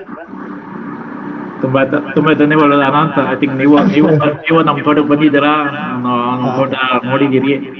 ಹೌದು ಸರ್, ಹೌದು. ಇಲ್ಲ, ಚೆನ್ನಾಗಿ ಆಗಿದೆ ಸರ್. ತುಂಬಾ ಚೆನ್ನಾಗಿ ಇದ್ ಮಾಡಿದ್ರಿ. ನೀಟಾಗಿ ಬೋರ್ವೆಲ್ ರೀಚಾರ್ಜ್ ಬಗ್ಗೆನೂ ಡೀಪ್ ಆಗಿ ಹೇಳಿದ್ರಿ. ಸಿಸ್ಟಮೆಟಿಕ್ ಸ್ಟೆಪ್ ಬೈ ಸ್ಟೆಪ್ ಇದ್ ಮಾಡಿದಿರ, ಚೆನ್ನಾಗೂ ಆಗಿದೆ. ನೀರು ಇಂಪ್ರೂವ್ಮೆಂಟ್ ಆಗೇ ಆಗುತ್ತೆ ಸರ್. ಸ್ವಲ್ಪ ದಿವಸದಲ್ಲೇನೆ ಬೋರ್ವೆಲ್ ಒಳ್ಳೆ ಸಿಗುತ್ತೆ ಸರ್. ಅದೆಲ್ಲ ಥ್ಯಾಂಕ್ ಯು. ಇದಕ್ಕೆ ಎಲ್ಲರೂ ಅದನ್ನೇ ಹೇಳ್ತಾ ಇದ್ದು, ಅಂದ್ರೆ ಇನ್ನೊಂದು ಬೋರ್ ಹೊಡಿಸ್ಬೇಡಿ, ಇರೋ ಬೋರ್ನ ರೀಚಾರ್ಜ್ ಮಾಡಿ ಅಂತ. ಸೊ ನಾನು ಹೋಗಿದ್ದೀನಿ. ನೋಡೋಣ, ಈ ಮಳೆಗಾಲದಲ್ಲಿ ಅಟ್ಲೀಸ್ಟ್ ರೀಚಾರ್ಜ್ ಆಗಿ ಒಂದ್ ಸುಮಾರು ಸರ್ವೈವ್ ಆಗೋಷ್ಟು ರೀಚಾರ್ಜ್ ಆದ್ರೆ ನಾವು ಮಾಡಿದ್ದೆಲ್ಲ ನಮ್ಗೆ ಖುಷಿ ಕೊಡುತ್ತೆ. ಹೌದೌದು. ನಿಮ್ದಲ್ಲಿ ವಿಡಿಯೋ ಕಳ್ಸಿದ್ರಲ್ಲ ಸರ್, ಅದರಲ್ಲಿ ತುಂಬಾ ನೀರು ಹೋಗ್ತಾ ಇದೆಯಲ್ಲ, ಬೋರ್ ಸೌಂಡ್ ಹೌದೌದು. ನೀರು ಈಗ್ಲೂ ಅಷ್ಟೇ. ಒಂದು ಸಾಟರ್ಡೆ ನೈಟ್ ಬಿತ್ತು ಮಳೆ, ಬಟ್ ಇವತ್ತು ಬೆಳಗ್ಗೆನೂ ಅವನು ಆಡಿಯೋ ಕಳ್ಸಿದ್ದ. ಇನ್ನು ನೀರು ಒಳಗಡೆ ದುಡ್ಡು ತರೋ ಸೌಂಡ್ ಕೇಳ್ತೇವೆ ಸರ್ ಬೋರಲ್ಲಿ ಅಂತ. ರೀಚಾರ್ಜ್ಗೆ ಸೂಟಬಲ್ ಬೋರ್ ಸರ್. ಹಂಗ ನಿಮ್ದು ಸೂಪರ್ ಆಗಿ ನೀರು ಇದಾವೆ. ತಗೊಳ್ತಾ ಇದೆ. ಕೆಲವ್ರು ತಗೊಳ್ಳೋದೇ ಇಲ್ಲ, ನೀರೇ ತಗೊಳ್ಳಲ್ಲ. ಕೆಲವ್ರು ಬಿಟ್ಬಿಡ್ತಾರೆ, ನೀರು ವಾಪಸ್ ಬರ್ತದೆ. ನಿಮ್ಗೆ ಎಷ್ಟು ನೀರು ಬಿಟ್ರು ತಗೊಳ್ದಿದೆ. ಅದು ದೇವರಾಜ್ ರೆಡ್ಡಿ ಅವ್ರ ಜೊತೆ ನಾನು ಮಾತಾಡಿದಾಗ ನನಗೆ ಕೆಲವರೆಲ್ಲ ಏನ್ ಹೇಳ್ತಾರೆ ಅಂದ್ರೆ, ನಿಮ್ಗೆ ಒಂದು 6,000 ಲೀಟರ್ನ ತಗೊಂಡೋಗಿ ನೀವು ಈ ಟ್ಯಾಂಕರ್ ತನ್ನಿ, ಟ್ಯಾಂಕರ್ ಅಲ್ಲಿ ಒಂದು 6,000 ಲೀಟರ್ನ ಅದಕ್ಕೆ ಬಿಡಿ, ಅದೇನಾರ ನೀರು ವಾಪಸ್ ಚೆಲ್ಲುತ್ತಾ, ರೀಚಾರ್ಜ್ ಆಗಲ್ಲ. ಅದು ಕುಡಿಯುತ್ತಾ, ರೀಚಾರ್ಜ್ ಆಗುತ್ತೆ. ಈಗ ಅಲ್ಲೆಲ್ಲ ನಾನು ಟ್ಯಾಂಕರ್ ಹುಡುಕಿ ಆ ಬೆಡದಲ್ಲಿ, ಆ ಕಾಡಲ್ಲಿ ನಾನು ಟ್ಯಾಂಕರ್ ಹುಡುಕಿ, ಟ್ಯಾಂಕರ್ ಇಂದ 60,000 ಲೀಟರ್ ತಂದು ತೆಗೆಯೋದು ಎಲ್ಲ ಅದಕ್ಕೆ ನಮ್ದೆಲ್ಲ ಆಗಿರೋ ಕೆಲಸ. ದೇವರಾಜ್ ರೆಡ್ಡಿನ ಕೇಳಿದಾಗ ದೇವರಾಜ್ ರೆಡ್ಡಿ ಅನ್ನೋರು ಹೇಳಿದ್ರು, ನಿಮ್ದು ಬೋರ್ ಆನ್ ಆದಾಗ ಅದು ಫೋರ್ಸ್ ಏನಿದೆ ಸೇಮ್ ಫೋರ್ಸ್ ಬರ್ತಾ ಇದೆಯಾ ಎಲ್ಲ ಕಡಿಮೆ ಆಗಿದೆ ಅಂತ ನಾನು ಹೇಳಿದೆ. ಎಷ್ಟಿದೆ ಅಷ್ಟೇ ಫೋರ್ಸ್, ಅದೇ ಫೋರ್ಸ್ ಬರುತ್ತೆ, 3 ಇಂಚ್ ನೀರು ಬರುತ್ತೆ, ಒಂದು 20 ನಿಮಿಷ ಬರುತ್ತೆ, ನಿಂತೋಗುತ್ತೆ ಅಂತ. ಅಂದ್ರೆ ಅವ್ರದ್ದು ಅಂದ್ರೆ ನಿಮ್ದು ಆಕ್ಯುಪೇರ್ ಅದು ಕಮ್ಮಿ ಆಗಿದೆ ನೀರು, ಅದು ನಿಮ್ದು ವಾಟರ್ ಬಿಲ್ ಇದೆ, ಇದು ಈ ಬೋರು ರೀಚಾರ್ಜಿಗೆ ಸೂಕ್ತ ಬೋರ್ವೆಲ್ ಅಂತ ಅಂದ್ರು. ಅದರಿಂದ ನಾನು ತುಂಬಾ ಧೈರ್ಯ ತಗೊಂಡು ರೀಚಾರ್ಜ್ ಮಾಡೋಣ. ಜೊತೆಗೆ ನಾವು ಬೋರ್ ನೆಕ್ಸ್ಟ್ ಒಂದೊಂದು ಬೋರ್ ಒಡ್ಸೋದು ಎರಡನೇ ಮಾತು. ಬಟ್ ಏನಂದ್ರೆ ಇರೋ ಬೋರ್ನ ನನ್ನ ಕೆಲ ಆಗೋದಿದ್ರೆ ರೀಚಾರ್ಜ್ ಮಾಡೋಣ, ಒಂದು ಅದೊಂದು ನಂದು ಒಂಥರ ಸೇವೆ ಆಗುತ್ತೆ ಅನ್ನೋದು ಅದು ಒಂದು ಮನೋಭಾವದಿಂದ ನಾನು ರೀಚಾರ್ಜ್ ಮಾಡ್ತೆ. ಇದಕ್ಕಿಂತ ನನಗೆ ಸ್ವಲ್ಪ ಅಷ್ಟು ದುಡ್ಡು ಖರ್ಚಾಗಿರ್ಬೋದು, ಬಟ್ ಇದರಿಂದ ನನಗೇನು ಲಾಸ್ ಅನ್ನೋದೇನಿಲ್ಲ. ಒಂದು ಚಾನ್ಸೇ ಇಲ್ಲ ಬಿಡಿ, ಸಕ್ಸಸ್ ಅಂತೂ ಹಾಗೆ ಆಗುತ್ತೆ. ಅದು ಸಕ್ಸಸ್ ಆಗೋದು ಲಾಸ್ ಅಂತೂ ಚಾನ್ಸೇ ಇಲ್ಲ. ನೀರ್ ಅಷ್ಟು ತಗೊಳ್ತದೆ ಅಂದ್ರೆ ಮೋಸ್ಟ್ಲಿ ಇಂಪ್ರೂವ್ಮೆಂಟ್ ಆಗೇ ಆಗುತ್ತೆ ಸರ್. Thank you. ನಮಸ್ಕಾರ ಸರ್, ನಾನು ಮಲ್ಲಿಕಾರ್ಜುನ್ ಗೌರಬಿದ್ದಿಂದ ಮಾತಾಡ್ತಾ ಇದ್ದೀನಿ. ಲಾಸ್ಟ್ ವೀಕ್ ಚೆನ್ನಾಗಿ ಹೇಳಿದ್ರು ಮಂಜುನಾಥ್ ಸರ್, ಅವರ ವಿಡಿಯೋ ಎಲ್ಲ ತೋರಿಸಿ ನೀವು ಇನ್ನೂ ಡೀಟೇಲ್ ಆಗಿ ಹೇಳಿದ್ರಿ. ಈಗೇನೋ ನೀವು ಬರೀ ನೀರಿನ ಬಗ್ಗೆ ಹೇಳಿದ್ರಿ, ಏನೇನ್ ಬೆಳೆ ಇಡಕ್ ಹೋಗ್ತಾ ಇದ್ರಿ ನೆಕ್ಸ್ಟ್ ನಿಮ್ದು? ವಿಂಕ್ಲರು ಚೆನ್ನಾಗಿದೆ ನೋಡಿದ್ರೆ, ಏನೇನ್ ಬೆಳೆ ಇಡೋದು ಕ್ಯೂರಿಯಾಸಿಟಿ. ಇದರಲ್ಲಿ ನಂದು 4 ಎಕರೆ 4.25 ಎಕರೆ ಜಮೀನಲ್ಲಿ ಒಂದು ಅರ್ಧ ಎಕರೆಗೆ 2.5 ಎಕರೆ ಜಮೀನು ಒಂದ್ ಸ್ವಲ್ಪ ತುಂಬಾ ಸ್ಟೀಪ್ ಇಲ್ಲ, ಒಂದ್ ಸ್ವಲ್ಪ ಲೆವೆಲ್ ಆಗಿದೆ. ಅಂದ್ರೆ ಒಂದು 2 ಅಡಿ 3 ಅಡಿ ಸ್ಟೆಪ್ ಎಲ್ಲ ಇದೆ. ಬಟ್ ಇನ್ನೊಂದು 2.5 ಎಕರೆ ಅರ್ಧ ಜಮೀನು ಫುಲ್ ಒಂಥರ ನಿಮ್ಗೆ ಈ ನೀವು ಸಕಲೇಶ್ಪುರ ಕಡೆ ಹೋದಂಗೆ ಸಿಕ್ಕ ಮೌಂಟೇನ್ ತರ ಸ್ಲೋಪ್ ತುಂಬಾ 10 ಅಡಿ, ಕೆಲವರೆಲ್ಲ 11 ಅಡಿ ಸ್ಟೆಪ್ ಎಲ್ಲ ಆ ತರ ಇದೆ. ಕೆಳಗಡೆ ನಾನು ಅದೇ ಮಂಜುನಾಥ್ ಸರ್ ಗೈಡೆನ್ಸ್ ತಗೊಂತಾ ಇದ್ದೀನಿ. ಒಂದು ತೆಂಗು, ಅಡಿಕೆ, ಆಮೇಲೆ ಹಣ್ಣು ಆ ತರ ಬೆಳಿಬೇಕು. ಕೆಳಗಡೆ ಸ್ಪೈಸಸ್ ಹಾಕೋಣ ಅಂತ, ಸ್ಪೈಸಸ್ ಬೆಳೆಯೋಣ ಅಂತ ಒಂದು ಐಡಿಯಾ. ಆಮೇಲೆ ಕಾಫಿ ಬೆಳೆಯೋಣ ಅಂತ ಒಂದು idea. Thank you sir, thank you sir. Mute ಮಾಡ್ಕೊಳ್ಳಿಯಪ್ಪ, ಪ್ರಶ್ನೆ ಕೇಳದೆ ಇದ್ದವ್ರು ಮ್ಯೂಟ್ ಮಾಡ್ಕೊಳ್ಳಿ. ಕ್ರಾಸ್ ಟಾಕ್ ಆಗ್ತಾ ಇದೆ, ಎಲ್ಲ ರೆಕಾರ್ಡ್ ಆಗುತ್ತೆ, ಕ್ರಾಸ್ ಟಾಕ್ ಮಾಡಬೇಡಿ. ಹೇಳಿಯಪ್ಪ, ಫೀಡ್ಬ್ಯಾಕ್ ಕೊಡಿ, ಪ್ರಶ್ನೆ ಕೇಳಿ ರೇವಣ್ಣ ಅವ್ರಿಗೆ.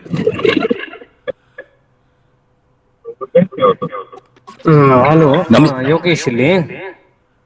ರೇವಣ್ಣ ಅವರು ನಿಮ್ ಸ್ಪೀಡ್ ಆಫ್ ಇನ್ಫಾರ್ಮೇಶನ್ ಗ್ಯಾದರಿಂಗು ಮತ್ತೆ ಅದು ಇಂಪ್ಲಿಮೆಂಟ್ ಮಾಡೋದು ಮತ್ತೆ ಸಜೆಷನ್ ತಗೊಳ್ಳೋದು ಇದೆಲ್ಲ ಇದೆಯಲ್ಲ, and at the same time ನೀವು ಏನು ಅನಲೈಸ್ ಮಾಡಿ you get in to some conclusion ಮತ್ತೆ ಅದನ್ನ ಎಕ್ಸಿಕ್ಯೂಷನ್ ಮಾಡೋದಿದೆಯಲ್ಲ, ಅದು ನಂಗೆ ನಿಜವಾಗ್ಲೂ ಐ ಅಪ್ರಿಸಿಯೇಟ್. ಆಮೇಲೆ ಈ ಏನು ಜಲ ಮರುಪೂರ್ಣ ಮಾಡಿದಿರಲ್ಲ ಈಗ, ಇದು ನಿಜವಾಗ್ಲೂ ಒಂಥರ ಟ್ರಯಲ್. ಬಟ್ ಇದು ಏನು ನೀವು ತೋರ್ಸ್ಕೊಟ್ಟಿರೋ ಮೆಥಡ್ ಅಲ್ಲಿ ಯಾವ್ದೇ ಕಾರಣಕ್ಕೂ ಫೇಲ್ ಆಗಲ್ಲ. ಅಂದ್ರೆ whatever you have invested that will return. ಆಮೇಲೆ ಎವ್ರಿ ಟೈಮ್ ಹೊಸ ಬೋರ್ ಹಾಕದೆ ಸೊಲ್ಯೂಷನ್ ಅಲ್ಲ ಅನ್ನೋದನ್ನು ತೋರ್ಸ್ಕೊಟ್ಟಿದ್ದೀರಾ. ಆಮೇಲೆ ನಿಮಗಿರೋ ಲ್ಯಾಂಡ್ಸ್ಕೇಪ್ ರಿಸೋರ್ಸ್ನ ಹೌ ಟು ಯುಟಿಲೈಸ್ ಅನ್ನೋದೆಲ್ಲ ಇದೆಯಲ್ಲ, ಸೊ ನೀವು ಚೆನ್ನಾಗಿ ಮಾಡ್ತಾ ಇದ್ದೀರಾ. ಆಮೇಲೆ ನೀವೇ ಹೇಳ್ದಂಗೆ ನಿಮಗೆ ಏನು ಪ್ರಯರ್ ನಾಲೆಜ್ ಇಲ್ಲದೆ ಇದ್ರೂ ಮಾಡೋದಿದೆಯಲ್ಲ, ಸೊ ಅದು ಆ ಕರೇಜ್ ಅಪ್ರಿಸಿಯೇಟ್ ಮಾಡಬೇಕು. Thank you. Thank you sir. Yogesh ನಾನು ಒಂದು 30 ವರ್ಷದ ಫ್ರೆಂಡ್ ಅವರು ಯೋಗೇಶ್. ಹೌದಾ? ಇವರೇ ಕಡೂರಲ್ಲಿ 12 ಎಕರೆ ಜಮೀನು ಮಾಡ್ತಾರೋ ನನ್ನ ಫ್ರೆಂಡು. ಸರಿ, ಓಕೆ. ಸೊ ಇವನು ಈ ಅಡಿಕೆ, ಆಮೇಲೆ ತೆಂಗು, ಆಮೇಲೆ ಬೇರೆ ಈಗೆಲ್ಲ ಬೇರೆ ಹಣ್ಣುಗಳು ಇದೆಲ್ಲ ಮಾಡ್ತಾ ಇದ್ದಾನೆ. ಸೊ ಇವನು ಒಂಥರ ನನಗೆ ಸ್ಫೂರ್ತಿನೇ, ಈ ಅಗ್ರಿಕಲ್ಚರ್ ಲ್ಯಾಂಡ್ ಮಾಡ್ಬೇಕು ಅಂತ. ಸೊ ಇವತ್ತು ಅಡ್ವೈಸ್ ತುಂಬಾ thanks Yogesh, and definitely will be there. And so ಇವರೆಲ್ಲ ಏನಂತಂದ್ರೆ ಸರ್, ನಾವೆಲ್ಲ ರಿಕ್ವೆಸ್ಟ್ ಮಾಡೋದೇನಿಲ್ಲ, ಅವ್ರಾಗ ಅವ್ರು ಬರ್ಬೇಕು, they have to take responsibility. ನಂದೇನಾದ್ರು ಪ್ರಾಬ್ಲಮ್ ಇದೆ ಅವರೇ ಬಂದು ಸಾಲ್ವ್ ಮಾಡ್ಬೇಕು. Okay, thank you. Keep doing ರೇವು. ನೀವು ನಮಗೆ ಬೇರೆ ಕಡೆ ಬೇರೆ ತರದಲ್ಲಿ ಸ್ಫೂರ್ತಿ. ಮೇ ಬಿ ನಾವು ವೇರ್ ಆಲ್ ಶೇರಿಂಗ್. ಈ ಶೇರ್ ಮಾಡೋದ್ರಿಂದ ಒಂಥರ ಕರೇಜು ನಮಗೂ ಬರುತ್ತೆ, right? Thank you. Thank you Yogesh ಅವರೇ. ಆದಷ್ಟು ನಮ್ಮ ಜೊತೆ ಜೋಡಿಸ್ಕೊಂಡಿರಿ ಬುಧವಾರ. ಶೋರ್ ಆಗ್ಲಿ ಸರ್. ನಾನು ಮುಂದೆ ನೋಡೋಣ. ನಂದು ಬಹಳ ಕ್ರಿಸ್ಪ್ ಆಗಿರುತ್ತೆ, ಇಷ್ಟೆಲ್ಲ ಜಾಸ್ತಿ ಇರಲ್ಲ. ನೋಡೋಣ. ನಾನು I'll try to share what I've done. Okay. ಒಂದು ಸ್ಲಾಟ್ ತಗೊಳ್ಳಿ ಸರ್ ಒಂದು ದಿವಸ. Agli. Okay, thank you Thank you. ಹೇಳ್ರಿಯಪ್ಪ, ಇನ್ನೇನಾರು ಕೇಳಿ. ರೇವಣ್ಣ ಅವರೇ, ಪ್ರದೀಪ್, ನೀವು ನಮ್ಗೆ ಮಾರ್ಗದರ್ಶಿಗಳು ಆಗಿದ್ದೀರ. ನನ್ಗೆ 2 ಕ್ವಶನ್ ಇದೆ. ಮೊದಲನೇದು, ಈ ನೀರು ಈಗ ನೀವು ಕಲೆಕ್ಟ್ ಮಾಡ್ತಾ ಇದ್ದೀರಲ್ಲ, ಅದ್ ಮುಂಚೆ ಎಲ್ಲಿ ಹೋಗ್ತಾ ಇತ್ತು? ಒಂದು. ಎರಡನೇದು, ನಿಮ್ಗೆ ಎಷ್ಟು ದಿನ ಆಯ್ತು ಈ ಪ್ರಾಬ್ಲಮ್ ಇಂದ ಸೊಲ್ಯೂಷನ್ ಇಂಪ್ಲಿಮೆಂಟೇಷನ್? ಟೋಟಲ್ ಟೈಮ್ ಎಷ್ಟು ದಿನ ತಗೊಂಡ್ರಿ? ಸರ್, ನನಗೆ ಇದು ಏನಾಗಿತ್ತು ಅಂದ್ರೆ, ಇದು ನಮ್ಮ ಜಮೀನು, ನಮ್ದು ಪಕ್ಕದ ಜಮೀನು ಮಧ್ಯದಲ್ಲಿ ಗೌರ್ಮೆಂಟು ಏನ್ ಮಾಡಿದೆ, ಗೌರ್ಮೆಂಟು ಈ ನಾಲೆ ಅಂತ ಮಾಡಿದ್ದಾರೆ. ಅಂದ್ರೆ ಬೆಟ್ಟದ ಮೇಲಿಂದ ನೀರು ಆಗೋದಕ್ಕೆ ಗೌರ್ಮೆಂಟ್ ಚಾನಲ್ ಅದು. ಓಕೆ, ಗೌರ್ಮೆಂಟ್ ಅವ್ರು ನಮ್ಮ ಜಮೀನ್ವರೆಗೂ ಮಾಡಿದ್ದಾರೆ, ಬೆಟ್ಟದಿಂದ ಮಾಡ್ಕೊಂಡ್ ಬಂದಿದ್ದಾರೆ. ಅದು ಮೊದಲು ಅಷ್ಟೇ, ಅದು ಪಕ್ಕದಲ್ಲಿ, ನಮ್ಮ ಜಮೀನ್ ಪಕ್ಕದಲ್ಲೇ ಅದು ಹೋಗ್ತಾ ಇದೆ. ಹೋಗ್ಬಿಟ್ಟು ನಮ್ದು ಜಮೀನ್ ಆದ್ಮೇಲೆ ನೆಕ್ಸ್ಟ್ ಒಂದು ದೊಡ್ಡದು ಕಾಲುವೆ, ಅದು ಆ ಕಾಲುವೆ ಹೋಗಿ, ಕಾಲುವೆಯಿಂದ ಯಾವುದೋ ಮುಂದಕ್ಕೆ ಹೋಗಿ ಒಂದು ದೊಡ್ಡದು ಕೆರೆ ತರ ಅಲ್ಲೊಂದು ಶೇಖರಣೆ ಆಗ್ತಾ ಇತ್ತು. ಆಮೇಲೆ ಅದು ಗೌರ್ಮೆಂಟ್ ಲ್ಯಾಂಡ್, ಅದು ನಮ್ ಜಮೀನ್ ಆದ್ಮೇಲೆ ನೆಕ್ಸ್ಟ್ ಇರೋದು ಒಂದು ಸ್ಟ್ರೆಚ್ ಗೌರ್ಮೆಂಟ್ ಕೆನಾಲ್. ಸೊ ಅದಕ್ಕೆ ತಗೊಂಡೋಗಿ ಅದು ನೀರು ಬಿಟ್ಟಿದ್ದಾರೆ. ಮೊದ್ಲಿಂದಾನು ಹೋಗ್ತಾ ಇತ್ತು. ಇವ್ರು ಏನಂದ್ರು ಅಂದ್ರೆ, ನಮ್ ಜಮೀನ್ ಪಕ್ಕದಲ್ಲಿ ಇವ್ರೇನು ಸರಿಯಾಗಿ ರಿವೀಟ್ ಮಾಡಿರಲ್ಲ, ಹೆಂಗಿಲ್ಲ, ಮಣ್ಣಲ್ಲೆಲ್ಲ ಕಟ್ಟಿದ್ರು. ಏನಾಯ್ತು, ನಾನು ಲಾಸ್ಟ್ ಜುಲೈಲಿ ನಾನು ಜಮೀನ್ ತಗೊಂಡೆ. ಅಕ್ಟೋಬರ್ ಅಲ್ಲಿ ನಾನು ನಮ್ದು ಫಸ್ಟ್ ಗೃಹಪ್ರವೇಶ, ನಾವು ವಿಜಯದಶಮಿ ನಾವು ನಮ್ದು ಮನೆಯನ್ನ ರೆಡಿ ಮಾಡಿಕೊಂಡು ನಾವು ಫಸ್ಟ್ ಹೋಗಿದ್ದ. ಅಲ್ಲಿಗೆ ಹೋದಾಗ ಒಂದು ಮಳೆ ಬಂತು. ಮಳೆ ಬಂದಾಗ ಅಲ್ಲಿ ಮೇಲ್ಗಡೆಯಿಂದ, ಬೆಟ್ಟದಿಂದ, ಫಾರೆಸ್ಟ್ ಇಂದ ನೀರ್ ಬರುತ್ತಲ್ಲ, ತುಂಬಾ ಕಸ ಆಮೇಲೆ ಈ ಎಲೆ ಅಂತವನ್ನೆಲ್ಲ ತರುತ್ತೆ. ತಂದಾಗ ಏನಾಯ್ತು, ನಮ್ಮ ಮನೆ ಹತ್ರ ಬಂದು ಬ್ಲಾಕ್ ಆಯ್ತು. ಬ್ಲಾಕ್ ಆದ ತಕ್ಷಣ ಅಷ್ಟು ನೀರು ನನ್ನ ಜಮೀನಲ್ಲಿ ನುಗ್ಗಿತು. ನಮ್ಮ ಮನೆ ಪಕ್ಕದಲ್ಲೇ ನುಗ್ಗಿ ಒಂದು 3-4 ಜಮೀನ ಎಲ್ಲ ಬದಿಗಳನ್ನ ಹೊಡ್ಕೊಂಡು ಹೋಯ್ತು.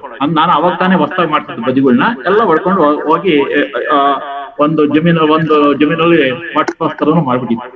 ಅವಾಗ ನನಗೆ ಆಯ್ತು. ಸೊ ಈ ಒಂದು ಫಸ್ಟ್ ನಾನೇನ್ ಮಾಡ್ದೆ, ಫಸ್ಟ್ ಈ ನನ್ನ ಜಮೀನು ಹಾಳಾಗ್ಬಾರ್ದು ಅಂತ ಫಸ್ಟ್ ರಿವೀಟ್ ಮಾಡಿದೆ. ಅದನ್ನು ಮಾಡ್ತಿದ್ದೆ.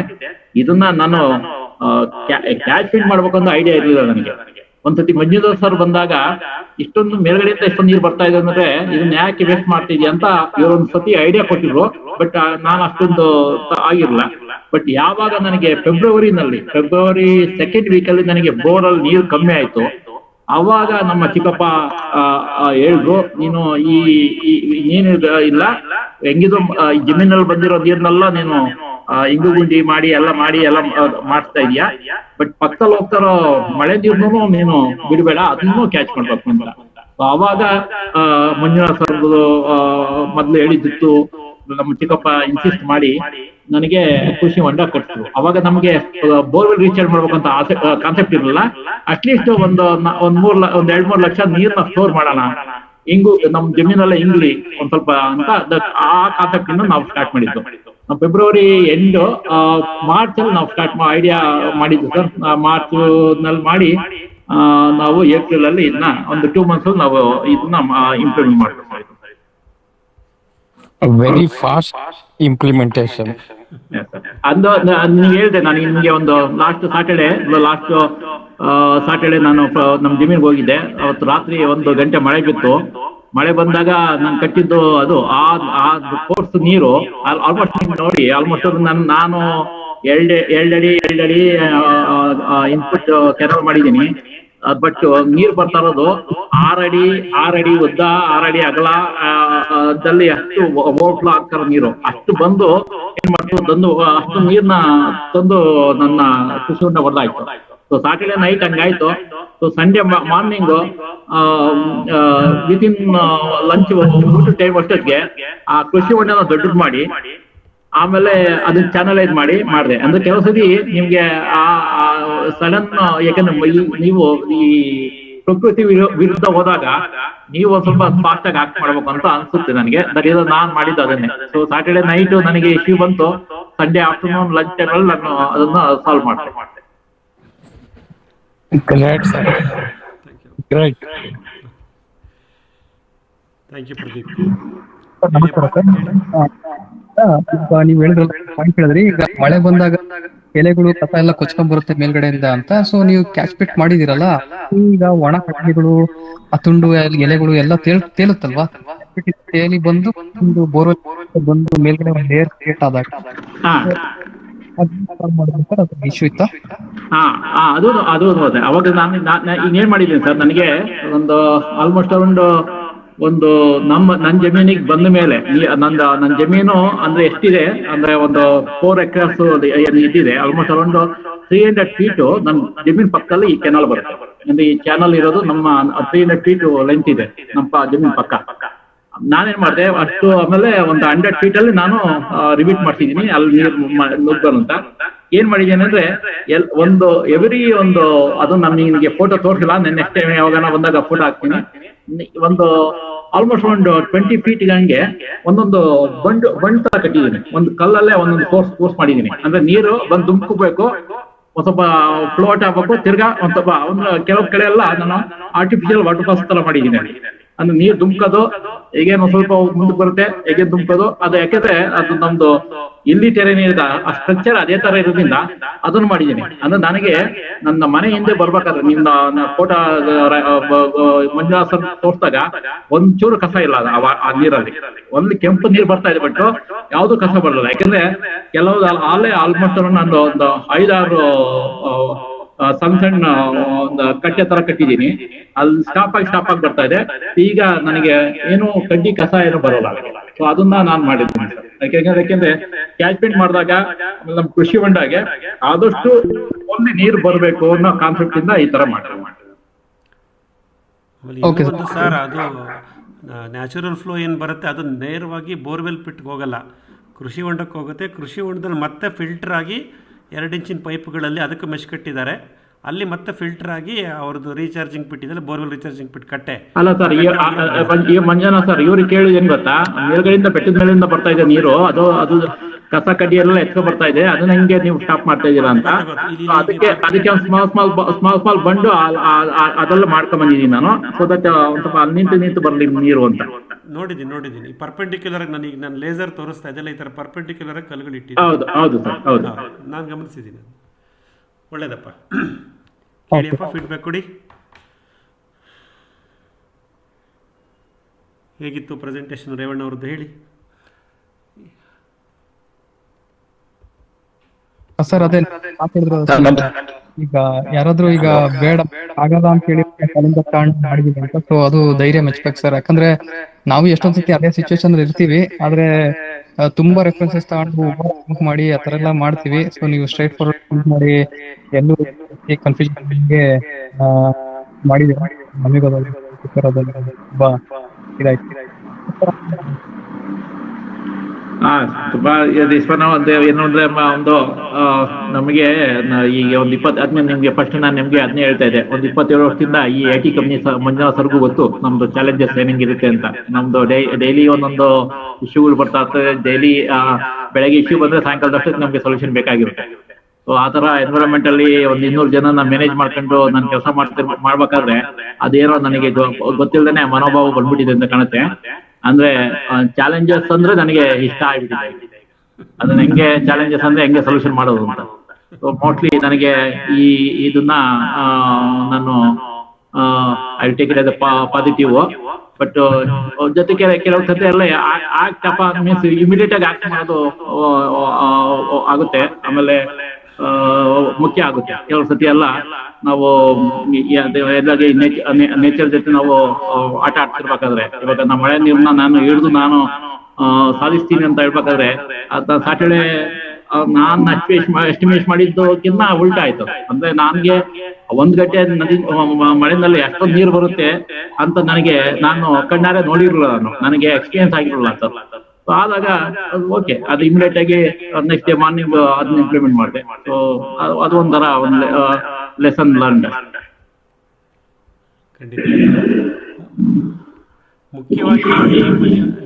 ಮುಖ್ಯವಾಗಿ ನಿಮ್ಮ ಟೆರೈನು ಚಾಲೆಂಜಿಂಗ್ ಇದೆ ಸರ್. ವಿಪರೀತ ಸ್ಲೋಪ್ ಇರೋದ್ರಿಂದ ಸಾಕಷ್ಟು ಮಳೆ ಬರುತ್ತೆ. ನಿಮ್ಗೆ 2 ಥರ ಸಮಸ್ಯೆ ಆಗುತ್ತೆ. ಮಳೆಗಾಲದಲ್ಲಿ ನೀರೇ ಸಮಸ್ಯೆ, ಮತ್ತೆ ಬೇಸಿಗೆ ಕಾಲದಲ್ಲಿ ನೀರಿಲ್ಲದ ಸಮಸ್ಯೆ. ಹಾಗಾಗಿ ನೀವು ಇನ್ಫ್ರಾಸ್ಟ್ರಕ್ಚರ್ ಮಾಡಿದ್ದೀರಾ, ಮಳೆಗಾಲದಲ್ಲಿ ಬಂದ ನೀರನ್ನು ಬೇಸಿಗೆ ಕಾಲಕ್ಕೋಸ್ಕರ ಹಿಡಿದಿಟ್ಕೊಳ್ಳೋ ಒಂದು ಪ್ರಯತ್ನ. ಇದು ಭಾಳ ಅಪ್ರೋಪ್ರಿಯೇಟ್ ಆಗಿತ್ತು, ಆ ಜಾಗಕ್ಕೆ ಬೇಕಾಗಿತ್ತು. ನೋಡೋಣ ಮುಂದಿನ 2027 ಬೇಸಿಗೆ ಹೇಗೆ ಸಪೋರ್ಟ್ ಮಾಡುತ್ತೆ ಅನ್ನೋದ್ರ ಮೇಲೆ ಬೆಟರ್. ಅಷ್ಟೊತ್ತಿಗೆಲ್ಲ ಒಂದು ಸ್ವಲ್ಪ ಗಿಡಗಳೆಲ್ಲ ಹಾಕಿರ್ತೀನಿ. ಅದೊಂದು I'll make one more video with a success story. ಖಂಡಿತ ಹೇಳಿಯಪ್ಪ. ಇನ್ನೇನಾದರೂ ಪ್ರಶ್ನೆಗಳಿದ್ರೆ ಕೇಳಿ,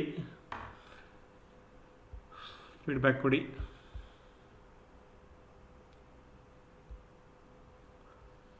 ಸರ್ ಇನ್ನೊಂದು ಕ್ವಶನ್ ಸರ್, ಈಗ ನೀವು ಹೇಳಿದ್ರಿ ಸಿಮೆಂಟ್ ರಿಂಗಿಂದು ಅಂತದ್ದೇನು ನೆಸೆಸಿಟಿ ಇಲ್ಲ ಅಂತ ಹೇಳಿದ್ರಿ, ಆದ್ರೆ ಜಸ್ಟ್ ಒಂದು ಕಂಪಾರಿಸನ್ ನಾಲೆಡ್ಜಿಗೋಸ್ಕರ ಕೇಳ್ತಾ ಇದೀನಿ. ಈಗ single fit cement ring fit ಮಾಡಿ ವಾಯ್ಸ್ ಬ್ರೇಕ್ ಆಗ್ತಿದೆ ಸರ್, ಆಡಿಯಬಿಲಿಟಿ ಇಲ್ಲ ಅವರದ್ದು. ವಾಯ್ಸ್ ಬ್ರೇಕ್ ಆಗ್ತಿದೆ. ನೀವು ಮೋಸ್ಟ್ಲಿ ನೀವು ಟೂ ರಿಂಗ್ ಮೆಥಡ್ ನೀವು ಕೇಳ್ತಾ ಇದ್ದೀರಾ. ನಾನು ತುಂಬಾ ಓದಿದ್ದೀನಿ ಸರ್ ಅದನ್ನ. ಯಾಕಂದ್ರೆ ಅದನ್ನು ಹೇಳಿದ್ನಲ್ಲ, ನಾನು ಆಕ್ಚುಲಿ ನಂದು ಇನಿಷಿಯಲ್ ಸ್ಟಾರ್ಟ್ ಪ್ಲೇಸ್ ಅದೇ ಇತ್ತು. ಒಂದ್ ರಿಂಗ್ ಅಲ್ಲಿ ಫಿಲ್ಟರ್ ತರ ಮಾಡ್ಬಿಟ್ಟು ಆ ರಿಂಗ್ ಡೌನ್ ಅಲ್ಲಿ ಪ್ಯೂರ್ ನೀರ್ನ ಕೊಂಡೋಗಿ ನಮ್ಗೆ ಬೋರ್ವೆಲ್ಗೆ ಕೊಡೋದು ಅಂತ ಮಾಡ್ಬೋದು. ಬಟ್ ನಂದಲ್ಲಿ ಏನಂತಂದ್ರೆ ನಂದು ವಾಲ್ಯೂಮ್ ಆಫ್ ದ ವಾಟರ್ ಜಾಸ್ತಿ ಇದೆ. ಅಂದ್ರೆ ನನಗೆ ಈಗ ನೀವು ಲೆಕ್ಕ ಹಾಕಿದ್ರೆ ಕರೆಕ್ಟ್ ಆಗಿ ಒಂದು ಮಳೆ ಬಂದ್ಬಿಟ್ರೆ ನಿಮ್ಗೆ ಆಲ್ಮೋಸ್ಟ್ 4x2 8 ಇಂಚು, ಆಮೇಲೆ ಆಲ್ಮೋಸ್ಟ್ 10 ಇಂಚು ನೀರು ಆ ಬೋರ್ವೆಲ್ ಹೋಗುತ್ತೆ. ಅಷ್ಟೊಂದು ಕೆಪಾಸಿಟಿ ಮಾಡೋದಕ್ಕೆ ಈ indirect borewell with ring concept ನಮ್ಗೆ ಸಾಕಾಗ್ತಿರ್ಲಿಲ್ಲ ನನ್ನ ಟೆರೇನ್ಗೆ. ಬೇರೆ ಕಡೆ ಎಲ್ಲ ನಿಮ್ಗೆ 1 ಎಕರೆ 2 ಎಕರೆ ತುಂಬಾ ಸ್ಲೋಪ್ ಇಲ್ಲ, ತುಂಬಾ ಕಡಿಮೆ ಸ್ಲೋಪ್ ಇದೆ. ಆಮೇಲೆ ಕೆಲವೆಲ್ಲ ಬಂಡಲೆ ಮಾಡಿ ನೀವು ವಾಟರ್ ಮ್ಯಾನೇಜ್ಮೆಂಟ್ ಮಾಡ್ತೀರಾ, ಇಂಕಿಸ್ತೀರಾ, ಒಂದು ಎಕ್ಸೆಸ್ ವಾಟರ್ ಮಾತ್ರ ನೀವು ಅಲ್ಲಿಗೆ ಬಿಡ್ತೀರಾ ಅಂತ ಆ ತರ ನಿಮ್ಗೆ ಇದ್ರೆ ಖಂಡಿತ ಆ ಟೂರಿಂಗ್ ಕಾನ್ಸೆಪ್ಟ್ ಒಳ್ಳೇದೇ. ಬಟ್ ನನ್ನ ಟೆರೇನ್ಗೆ ನನ್ನ ಕೈಂಡ್ ಆಫ್ ವಾಲ್ಯೂಮೆಟ್ರಿ ಇದು ವಾಲ್ಯೂಮ್ ಆಫ್ ವಾಟರ್ ಬರ್ತಾ ಇರೋದು, ನಾನು ಇಟ್ಕೊಂತ ಇರೋದು, ಅದನ್ನ ಡಿಸ್ಚಾರ್ಜ್ ಮಾಡೋದಲ್ಲ ಕೆಪಾಸಿಟಿಗೆ ನನಗೆ ಈ ತರ. ಯಾಕೆಂದ್ರೆ ಕೆಲವರೆಲ್ಲ ಹೇಳಿದ್ರು ನಾನು ಇನ್ನೂ ದೊಡ್ಡದು ಹೋಗ್ಬೋದಾಗಿತ್ತು ಅಂತ, 20 ಅಡಿವರೆಗೂ ಹೋಗ್ಬೋದಾಗಿತ್ತು ಅಂತ. ಬಟ್ ಈಗ ಜಸ್ಟ್ ಮಾಡಿದ್ದೀನಿ. ಯಾಕೆಂದ್ರೆ ನಾನು ಇದು ಸಕ್ಸಸ್ ಆದ್ರೆ ನನ್ಗೆ ಇನ್ನೂ ಒಂದು ಬೋರ್ ಇದೆ. So I want to take that as next project. ಆ ಬೋರ್ನು ನಾನು ರೀಚಾರ್ಜ್ ಮಾಡೋದಕ್ಕೆ ನಾನು ಟ್ರೈ ಮಾಡ್ತೀನಿ. ಯಾಕಂದ್ರೆ ಆಲ್ರೆಡಿ ಸೋಪ್ ಫಿಟ್ ಮಾಡಿದ್ದೀನಿ.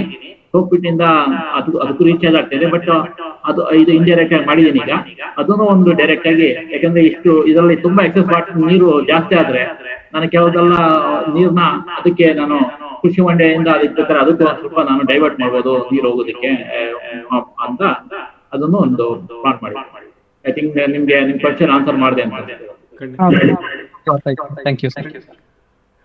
ಸಿಚುವೇಶನ್ ಡಿಪೆಂಡೆಂಟ್ ಸರ್, ಇದು situation dependent. ಹೇಳಿಯಪ್ಪ.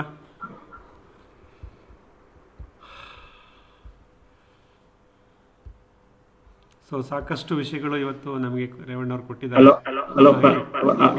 I think mostly ನಮ್ಮ ಚಿಕ್ಕಪ್ಪ ಮಾತಾಡ್ತಾರೆ ಅಂತ ಕಾಣುತ್ತೆ. ಚಿಕ್ಕಪ್ಪ ಸರ್ ಪರಿಚಯ ಮಾಡ್ಕೊಳ್ಳಿ, ಹೇಳಿ ನೀವು ಅವ್ರಿಗೆ ಮೋಟಿವೇಶನ್ನು. ಸರ್ ನನ್ನ ಹೆಸರು ಪರಮೇಶ್ ಅಂತ. ನಮಸ್ಕಾರ ಸರ್, ಹೇಳಿ. ನಾನು ಆಕ್ಚುಲಿ ಒಂದು PU ಕಾಲೇಜಲ್ಲಿ ಕ್ಲಾರ್ಕ್ ಆಗಿದ್ದೀನಿ. ಜೊತೆಗೆ ಪಿತ್ರಾರ್ಜಿತವಾಗಿಂದಲೂ ಕೂಡ ವ್ಯವಸಾಯದಲ್ಲೇ ಬಂದಂತ ಕುಟುಂಬ ನಮ್ದು.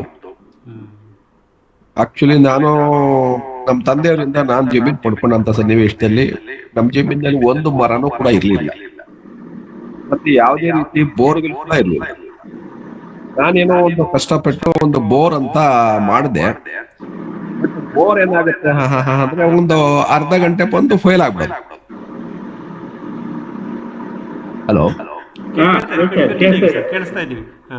ನಾನು ಅವಾಗ ಏನ್ ಮಾಡಿದೆ ಅಂದ್ರೆ ಎಲ್ಲ ಜಮೀನಲ್ಲೂ ನಮ್ ಜಮೀನ್ ನೀರ್ನ ಬೇರೆ ಕಡೆ ಬಿಡಬಾರ್ದಲ್ಲ ಅಂತೇಳಿ ಸುಮಾರು ನಮ್ದು 2 ಫ್ಲಾಟ್ ಇದೆ. 2 ಫ್ಲಾಟ್ ಅಲ್ಲೂ ಕೂಡ ಎಲ್ಲ ಬದುಗಳನ್ನ ಮಾಡಿದೆ ಫಸ್ಟ್. ಅನಂತರ ನಮ್ಗೆ ಬೇರೆ ರೋಡ್ ಸೈಡ್ ಇಂದ ಮತ್ತೆ ಬೇರೆ ಜಮೀನಿಂದ ನಮ್ ಜಮೀನಿಗೆ ನೀರ್ ಬಂದು ಹೊಡ್ಕೊಂಡು ಹೋಗ್ತಾ ಇತ್ತು. ಆ ನೀರ್ನ ಸೇವ್ ಮಾಡೋಣ ಅಂತ ಹೇಳ್ಬಿಟ್ಟು ಅದನ್ನ ಒಂದು ಅರ್ಧ ಎಕರೆ ಬದ ಹಾಕ್ಸಿ ಒಂದು ಇಂಗೋ ಗುಂಡಿ ಮಾಡಿ, ಆ ಇಂಗೋ ಗುಂಡಿ ಸ್ಟೋರೇಜ್ ಆದ್ಮೇಲೆ ಅರ್ಧ ಎಕರೆ ಜಮೀನಲ್ಲಿ ನೀರ್ ನಿಂತ್ಕೊಳ್ಬೇಕು ಸ್ಟೋರೇಜ್ ಆಗಿ.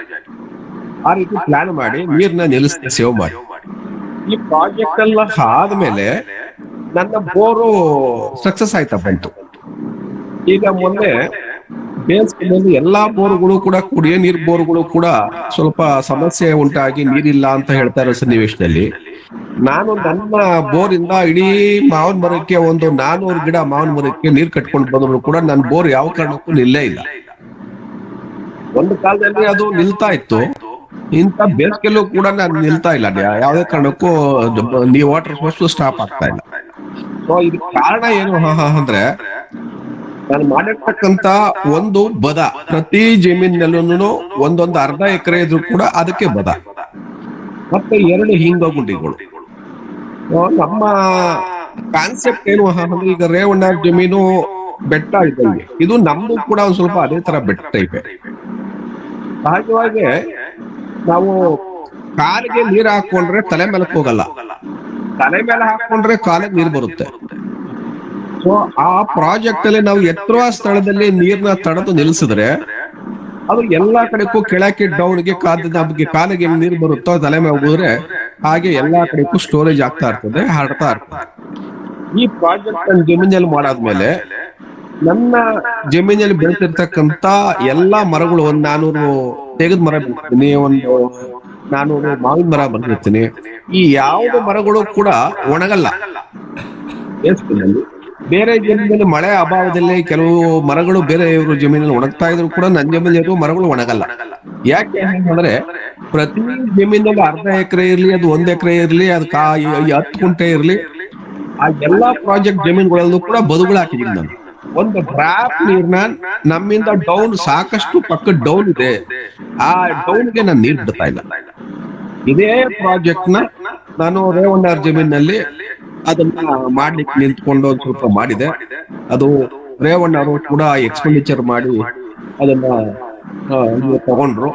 ಅದಾದ್ಮೇಲೆ ಮೊದಲಿಗೆ ಅವರಿಗೆ ನನ್ನ ಕಾನ್ಸೆಪ್ಟ್ ಸರಿಯಾಗಿ ಅವ್ರಿಗೆ ಒಂದ್ ಸ್ವಲ್ಪ ಫಸ್ಟ್ ಅರ್ಥವಾಗ್ತಾ ಇರಲಿಲ್ಲ. ಇದಕ್ಕೆ ಯಾಕೆ ಮಾಡ್ತೀರಿ ಸಾಕು ಅನ್ನೋರು. ಆಮೇಲೆ ಈ ಮೊನ್ನೆ ಯಾವಾಗ ಸ್ವಲ್ಪ ಮಳೆ ಪ್ರಾಬ್ಲಮ್ ಆಗಿ ನೀರ್ ಕಮ್ಮಿ ಆಯ್ತು ಅಂತ ಬಂದಾಗ ನೆಕ್ಸ್ಟ್ ನಿನ್ನ ಜಮೀನಲ್ಲಿ ಈಗ ಏನ್ ಬದ ಹಾಕ್ಸಿದೀವಿ, ಯಾವ ಕಾರಣಕ್ಕೂ ನಿನ್ ಬೋರು ಫೇಲ್ ಆಗಲ್ಲ, ಒಂದು ಹಿಂಗೋಗುಂಡಿ ಮಾಡ್ಬಿಡೋಣ ಅಂತ ಹೇಳಿ ಹಿಂಗೋಗುಂಡಿ ಅಲ್ಲಿ ಮಾಡಿಸಿದ್ವಿ. ಅದು ಮಾಡಿಸಾದ್ಮೇಲೆ ನನ್ನ ಕಾನ್ಸೆಪ್ಟ್ ನಲ್ಲಿ ಅಲ್ಲಿಗೆ ತುಂಬಾ ನೀರು ಬರುತ್ತೆ ಅಂತ ನಾನು ಎಸ್ಟಿಮೇಟ್ ಮಾಡಿದ್ದೆ. ಅದೇ ರೀತಿ ಮೊದಲ ಮಳೆನಲ್ಲೂ ಕೂಡ ಅಲ್ಲಿಗೆ ನೀರು ಸಪ್ಲೈ ಆಗಿದೆ. ಸೊ ಯಾವ ಕಾರಣಕ್ಕೆ ಆಗ್ಲಿ ಆ ಬೋರು ನನ್ನ ಜಮೀನಲ್ಲಿರ್ತಕ್ಕಂಥ ಬೋರ್ ಹೆಂಗೆ ಈಗ 25 ವರ್ಷದಿಂದ ಕಂಟಿನ್ಯೂಸ್ ಆಗಿ ಓಡ್ತಾ ಇದ್ದೋ ನಿಂತೋಗಿದ್ ಬೋರು, ಅದೇ ಬೋರ್ ಇನ್ನೂ ಚೆನ್ನಾಗಿ ಓಡ್ತದೆ ಅಂತ ನನ್ನ ಕಾನ್ಸೆಪ್ಟ್ ಸರ್. ಖಂಡಿತ ಸರ್. ಬದುಗಳನ್ನು ಮಾಡಿ ಬದುಗಳ ಮೇಲೆ ಗಿಡ ಮರಗಳನ್ನು ನೆಡಿ ಅಂತ.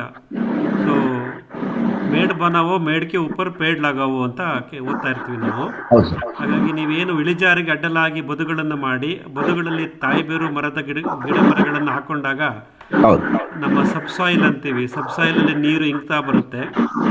ಎಷ್ಟು ಇಂಗಿಸ್ತೀವಿ ಅಷ್ಟು ನಮ್ಮ ಗಿಡ ಮರಗಳು ಆರೋಗ್ಯವಾಗಿರುತ್ತವೆ, ಮತ್ತೆ ಅಂತರ್ಜಲನೂ ಅಭಿವೃದ್ಧಿ ಆಗುತ್ತೆ. ಮತ್ತೆ ಗಿಡ ಮರಗಳಿಂದ ಬೀಳ್ತಕ್ಕಂತ ಸೊಪ್ಪು ಏನಿದೆ ಅದೇ ಗೊಬ್ಬರ ಆಗ್ತದೆ.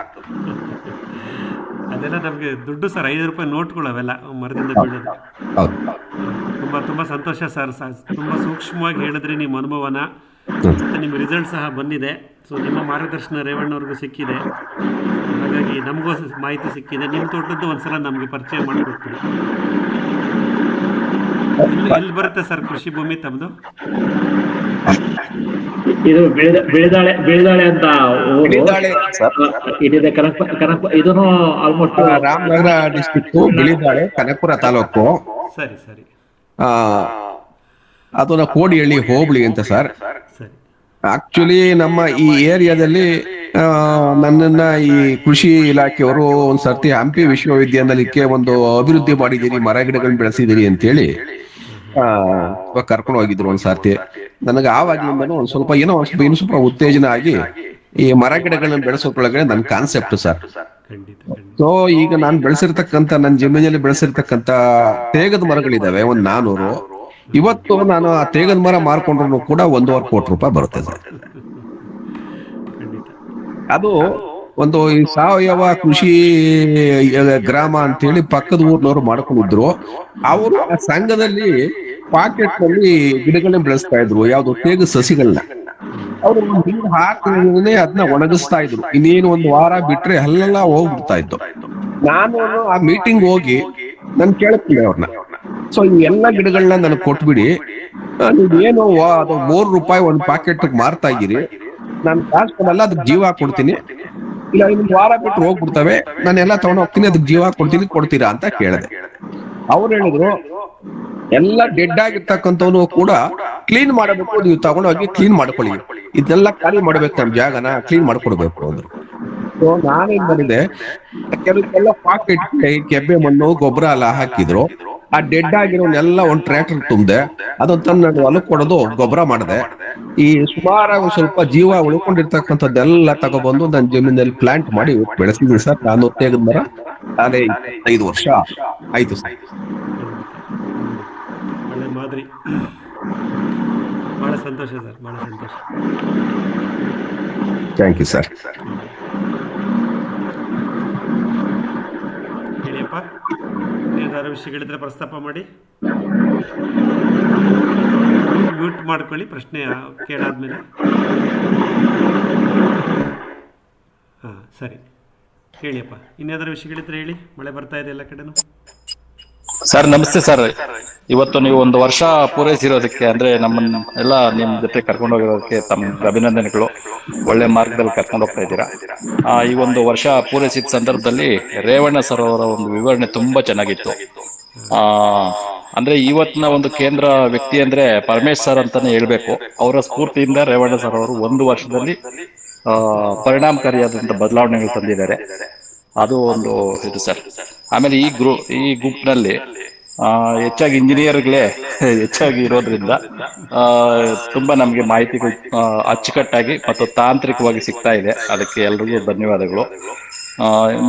ಒಂದು ಪ್ರಶ್ನೆ ಇದೆ, ಅಂದ್ರೆ ರೇವಣ್ಣ ಸರ್ ಈಗ ಬೋರ್ವೆಲ್ ನ ರೀಚಾರ್ಜ್ ಮಾಡೋದ್ರ ಬಗ್ಗೆ ಹೆಚ್ಚು ಗಮನ ಹರಿಸಿದ್ದಾರೆ. ಅಂದ್ರೆ ಮಳೆಗಾಲದಲ್ಲಿ ಬರ್ತಾ ಇರತಕ್ಕಂತ ನೀರನ್ನು ಸ್ಟೋರ್ ಮಾಡ್ಕೊಂಡು ಬೇಸಿಗೆಯಲ್ಲಿ ಅಥವಾ ಚಳಿಗಾಲದಲ್ಲಿ ಬಳಕೆ ಮಾಡೋದಕ್ಕೆ ಯಾವ ರೀತಿ ಪ್ಲಾನ್ ಮಾಡಿದಾರಾ ಇಲ್ವಾ, ಇನ್ನ ಮಾಡ್ತಾರಾ ಅಂತ ಅದೊಂದು ಸ್ವಲ್ಪ ಮಾಹಿತಿ. ಸರ್, ಇದು ಈಗ ಈ ಮಳೆಗಾಲದಲ್ಲಿ ನಾನು ನನ್ನ ಫೋಕಸ್ ಓನ್ಲಿ ರೀಚಾರ್ಜ್ ಮಾಡಿದೆ. ಅಂದ್ರೆ ನೀರು ಇಂಗಿಸೋದು, ಆಮೇಲೆ ನನಗೆ ಬೋರ್ವೆಲ್ ರೀಚಾರ್ಜ್ ಇವೆರಡೇ ಮಾಡ್ತಾ ಇರೋದು. ಆಮೇಲೆ ಈ ಜಮೀನಲ್ಲಿ ನನಗೆ ಮೇಲ್ಗಡೆ ನನ್ನ ಸೌತ್ ಫಾರೆಸ್ಟ್ ಪಕ್ಕದಲ್ಲಿ ಈ ಹಳೆ ನನ್ನ ಈ ಜಮೀನು ಕೊಟ್ಟವ್ರು ಏನಿದ್ರು, ಅವರು ಒಂದು 60 ಅಡಿ ಬೈ 40 ಅಡಿ ಬೈ 8 ಅಡಿ ಈ ಡೈಮೆನ್ಷನ್ ಅಲ್ಲಿ ಒಂದು ಇಂಗು ಗುಂಡಿ ಮಾಡಿದ್ದಾರೆ. ಅಂದ್ರೆ ಅವ್ರೇನು ಮೋಸ್ಟ್ಲಿ ಈ ಗೌರ್ಮೆಂಟ್ ಬಿಲ್ ಮಾಡೋದಕ್ಕೆಲ್ಲ ಏನಕ್ಕೆ ಕಾನ್ಸೆಪ್ಟ್ ಮಾಡಿದ್ರು, ಬಟ್ ಗುಂಡಿ ತೋರಿಸಿ ಬಿಟ್ಟಿದ್ದಾರೆ. ಅದು ಒಂದು ಆಕ್ಚುಲಿ ನಾನು ಫಸ್ಟ್ ಟೈಮ್ ಮಂಜುನಾಥ್ ಸರ್ ಬಂದಾಗ, ಚಂದ್ರಶೇಖರ್ ಸರ್ ಬಂದಾಗ ಫಸ್ಟ್ ಐಡಿಯಾ ಅದನ್ನೇ ಇತ್ತು. ಏನಂದ್ರೆ ಅದನ್ನ ಇಂಗು ಗುಂಡಿ ತರ ಅದನ್ನ ಒಂದು ಕೃಷಿ ಹೊಂಡ, ಆಕ್ಚುಲಿ ಟಾಪರ್ ಗಿಲ್ಪಲ್ ಹಾಕ್ಬಿಟ್ಟು ಕೃಷಿ ಹೊಂಡ ತರ ಮಾಡಿ, ಕೆಳಗಿಂದ ಬೋರಿಂದ ನೀರ್ನ ಆ ಕೃಷಿ ಹೊಂಡಕ್ಕೆ ಬಿಟ್ಟು, ಅಲ್ಲಿಂದ ಗ್ರಾವಿಟೇಷನಲ್ ಫೋರ್ಸ್ ಅಲ್ಲಿ ನಾನು ಎಲ್ಲಾ ಜಮೀನಿಗೆ ಬಿಡಬೇಕು ಅಂತ ಫಸ್ಟ್ ನಂದು ಕಾನ್ಸೆಪ್ಟ್ ಇದಲ್ಲಿದೆ. ಅದು ಚಂದ್ರಶೇಖರ್ ಸರ್ ಐ ಥಿಂಕ್ ಅವರು ಅದೇ ತರ ಮಾಡ್ತಾ ಇದಾರೆ. ಫಸ್ಟ್ ಅವರು ಇಂಗು ಗುಂಡಿಗೆ ಹಾಕ್ಬಿಟ್ಟು ಅಲ್ಲಿಂದ ಅಡ್ಜಸ್ಟ್ ಮಾಡ್ತಾರೆ. ಬಟ್ ಮಂಜುನಾಥ್ ಸರ್ ಡಿಸ್ಕರೇಜ್ ಮಾಡಿದ್ರು. ಅಷ್ಟು ನೀರ್ನ ಆಲ್ಮೋಸ್ಟ್ ಅರೌಂಡ್ ನಂದು ಬೋರು, ಆಮೇಲೆ ನಂದು ಕೃಷಿ ಹೊಂಡ, ಮೇಲ್ಗಡೆ ಕೃಷಿ ಹೊಂಡ ಆಲ್ಮೋಸ್ಟ್ ನಮ್ಗೆ ಒಂದು 50 ಅಡಿ ಸ್ಲೋಪ್ ಅಲ್ಲಿ ಹೋದ್ರೆ ಒಂದು 50-60 ಅಡಿ ಹೈಟಲ್ ಇದೆ. ಇದು ಅಷ್ಟೊಂದು ಮಾಡೋದಕ್ಕೆ ಅಂತ. ಬಟ್ ಮುಂದಕ್ಕೆ ಇದೆಲ್ಲ ಏನಾದ್ರು ಸಕ್ಸಸ್ ಆದ್ರೆ ಅದನ್ನ ಪ್ರಾಪರ್ ಇಂಗು ಗುಂಡಿ ತರ ಮಾಡಿ, ಅಂದ್ರೆ ಟಾರ್ಪಲ್ ಮೀನ್ಸ್ ಲೈನಿಂಗ್ ಎಲ್ಲ ಹಾಕಿ ಟಾರ್ಪಲ್ ಮಾಡೋ ಒಂದು ಕಾನ್ಸೆಪ್ಟ್ ಇದೆ.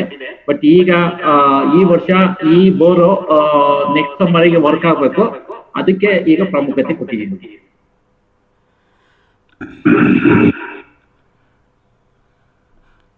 ಮುರಳೀಧರ್, ಅದು ಏನಾಗುತ್ತೆ ಅಂದರೆ ಅವ್ರ ತೋಟದಲ್ಲಿ ಪ್ರತಿ ಬ್ಲಾಕ್ಗಳಲ್ಲೂ ಎಲ್ ಶೇಪಲ್ಲಿ ಬದುಗಳನ್ನು ಹಾಕಿದ್ದಾರೆ. ಹಾಗಾಗಿ ಬಿದ್ದ ಮಳೆ ನೀರು ಅಲ್ಲೇ ಇಂಗುತ್ತೆ, ಬಸ್ತು ಬರುತ್ತೆ ಕೆಳಗಡೆ, ಬಟ್ ಅಲ್ಲೂ ನಿಲ್ಲುತ್ತೆ. ಮತ್ತು ನಮ್ಮದು ಝೀರೋ ಟಿಲ್ಲಿಂಗ್ ಕಾನ್ಸೆಪ್ಟ್ ಅದರಿಂದ ಉಳುಮೆ ರಹಿತ ಕೃಷಿ ಆದ್ದರಿಂದ, ಮತ್ತು ಮುಖ್ಯ ಬೆಳೆ, ಸಂಗಾತಿ ಬೆಳೆ, ಟ್ಯಾಪ್ ರೂಟ್ ಪ್ಲಾಂಟ್ಸ್ಗಳು, ಗ್ಲಿರಿಸಿಡಿ ಎಲ್ಲ ಹಾಕೋದ್ರಿಂದ ನೀರು ಅಲ್ಲಲ್ಲೇ ಇಂಗ್ತಾ ಬರುತ್ತೆ. ಅವ್ರಿಗೆ ಸಾಕಷ್ಟು ನೀರಿನ ಬಳಕೆ ಬೇಕಾಗಲ್ಲ. ಅಂದರೆ ಬಿದ್ದ ಮಳೆ ನೀರಿನಲ್ಲೇ ನವೆಂಬರ್ ತನಕ ಅವ್ರು ಮ್ಯಾನೇಜ್ ಮಾಡ್ಬೋದು. ವಿಂಕ್ಲರ್ಗಳ ಅವಶ್ಯಕತೆ ಬರಲ್ಲ. ನವೆಂಬರ್ ಟು ಮೇ ಮಾತ್ರ ಅವರು ವಿಂಕ್ಲರ್ಗಳನ್ನು ಯೂಸ್ ಮಾಡಿ ನೀರು ಬಿಡಬೇಕಾಗತ್ತೆ. ಅದಕ್ಕೆ ಕೆಳಗಡೆ ಬೋರ್ವೆಲ್ಲಿಂದನೇ ಈ ವರ್ಷ ಯೂಸ್ ಮಾಡ್ತಾರೆ. ಮುಂದೆ ಅದು ನೋಡೋಣ, ಮಳೆ ಯಾವ ರೀತಿ ಬರುತ್ತೆ, ಒಂದು 2 ವರ್ಷ ಆದಮೇಲೆ ಅವ್ರಿಗೆ ಐಡಿಯಾ ಬರುತ್ತೆ ಅದನ್ನೇ ಕ್ಯಾಚ್ ಮಾಡ್ಕೊಂಡು ಅಂತ. ಮತ್ತು ಸಾಧ್ಯವಾದರೆ ಅವರು ಇವಾಗ ಮಳೆ ನೀರನ್ನು ಹಿಡಿದು ಬೋರ್ವೆಲ್ಗೆ ಇಟ್ಕೊಂಡಿದ್ದಾರೆ. ಅದೇ ರೀತಿ ಸೂರ್ಯನ ಬೆಳಕನ್ನು ಹಿಡಿದು ಒಂದು ಸೋಲಾರ್ ಸಿಸ್ಟಮ್ ಹಾಕ್ಕೊಂಬಿಟ್ಟು ಸೋಲಾರ್ ವಾಟರ್ ಪಂಪಿಂಗ್ ಮಾಡ್ಕೊಂಬಿಟ್ರೆ ಸಂಪೂರ್ಣವಾಗಿ ಅವರು ಪ್ರಕೃತಿಗೆ ಹತ್ತಿರದಲ್ಲೇ ಇರ್ತಾರೆ. ಅದನ್ನು ಮಾಡಿದ್ವಿ ಸರ್. ಅದು ನಾವು ನೀವು ಒಟ್ಟಿಗೆ ಅಪ್ಲೈ ಮಾಡಿದ್ದೀವಿ. ನಿಮಗೆ ಸರ್ವೆ ಬರಲಿಲ್ಲ, ನನಗೆ ಸರ್ವೆ ಅದು ಆಗಿದೆ.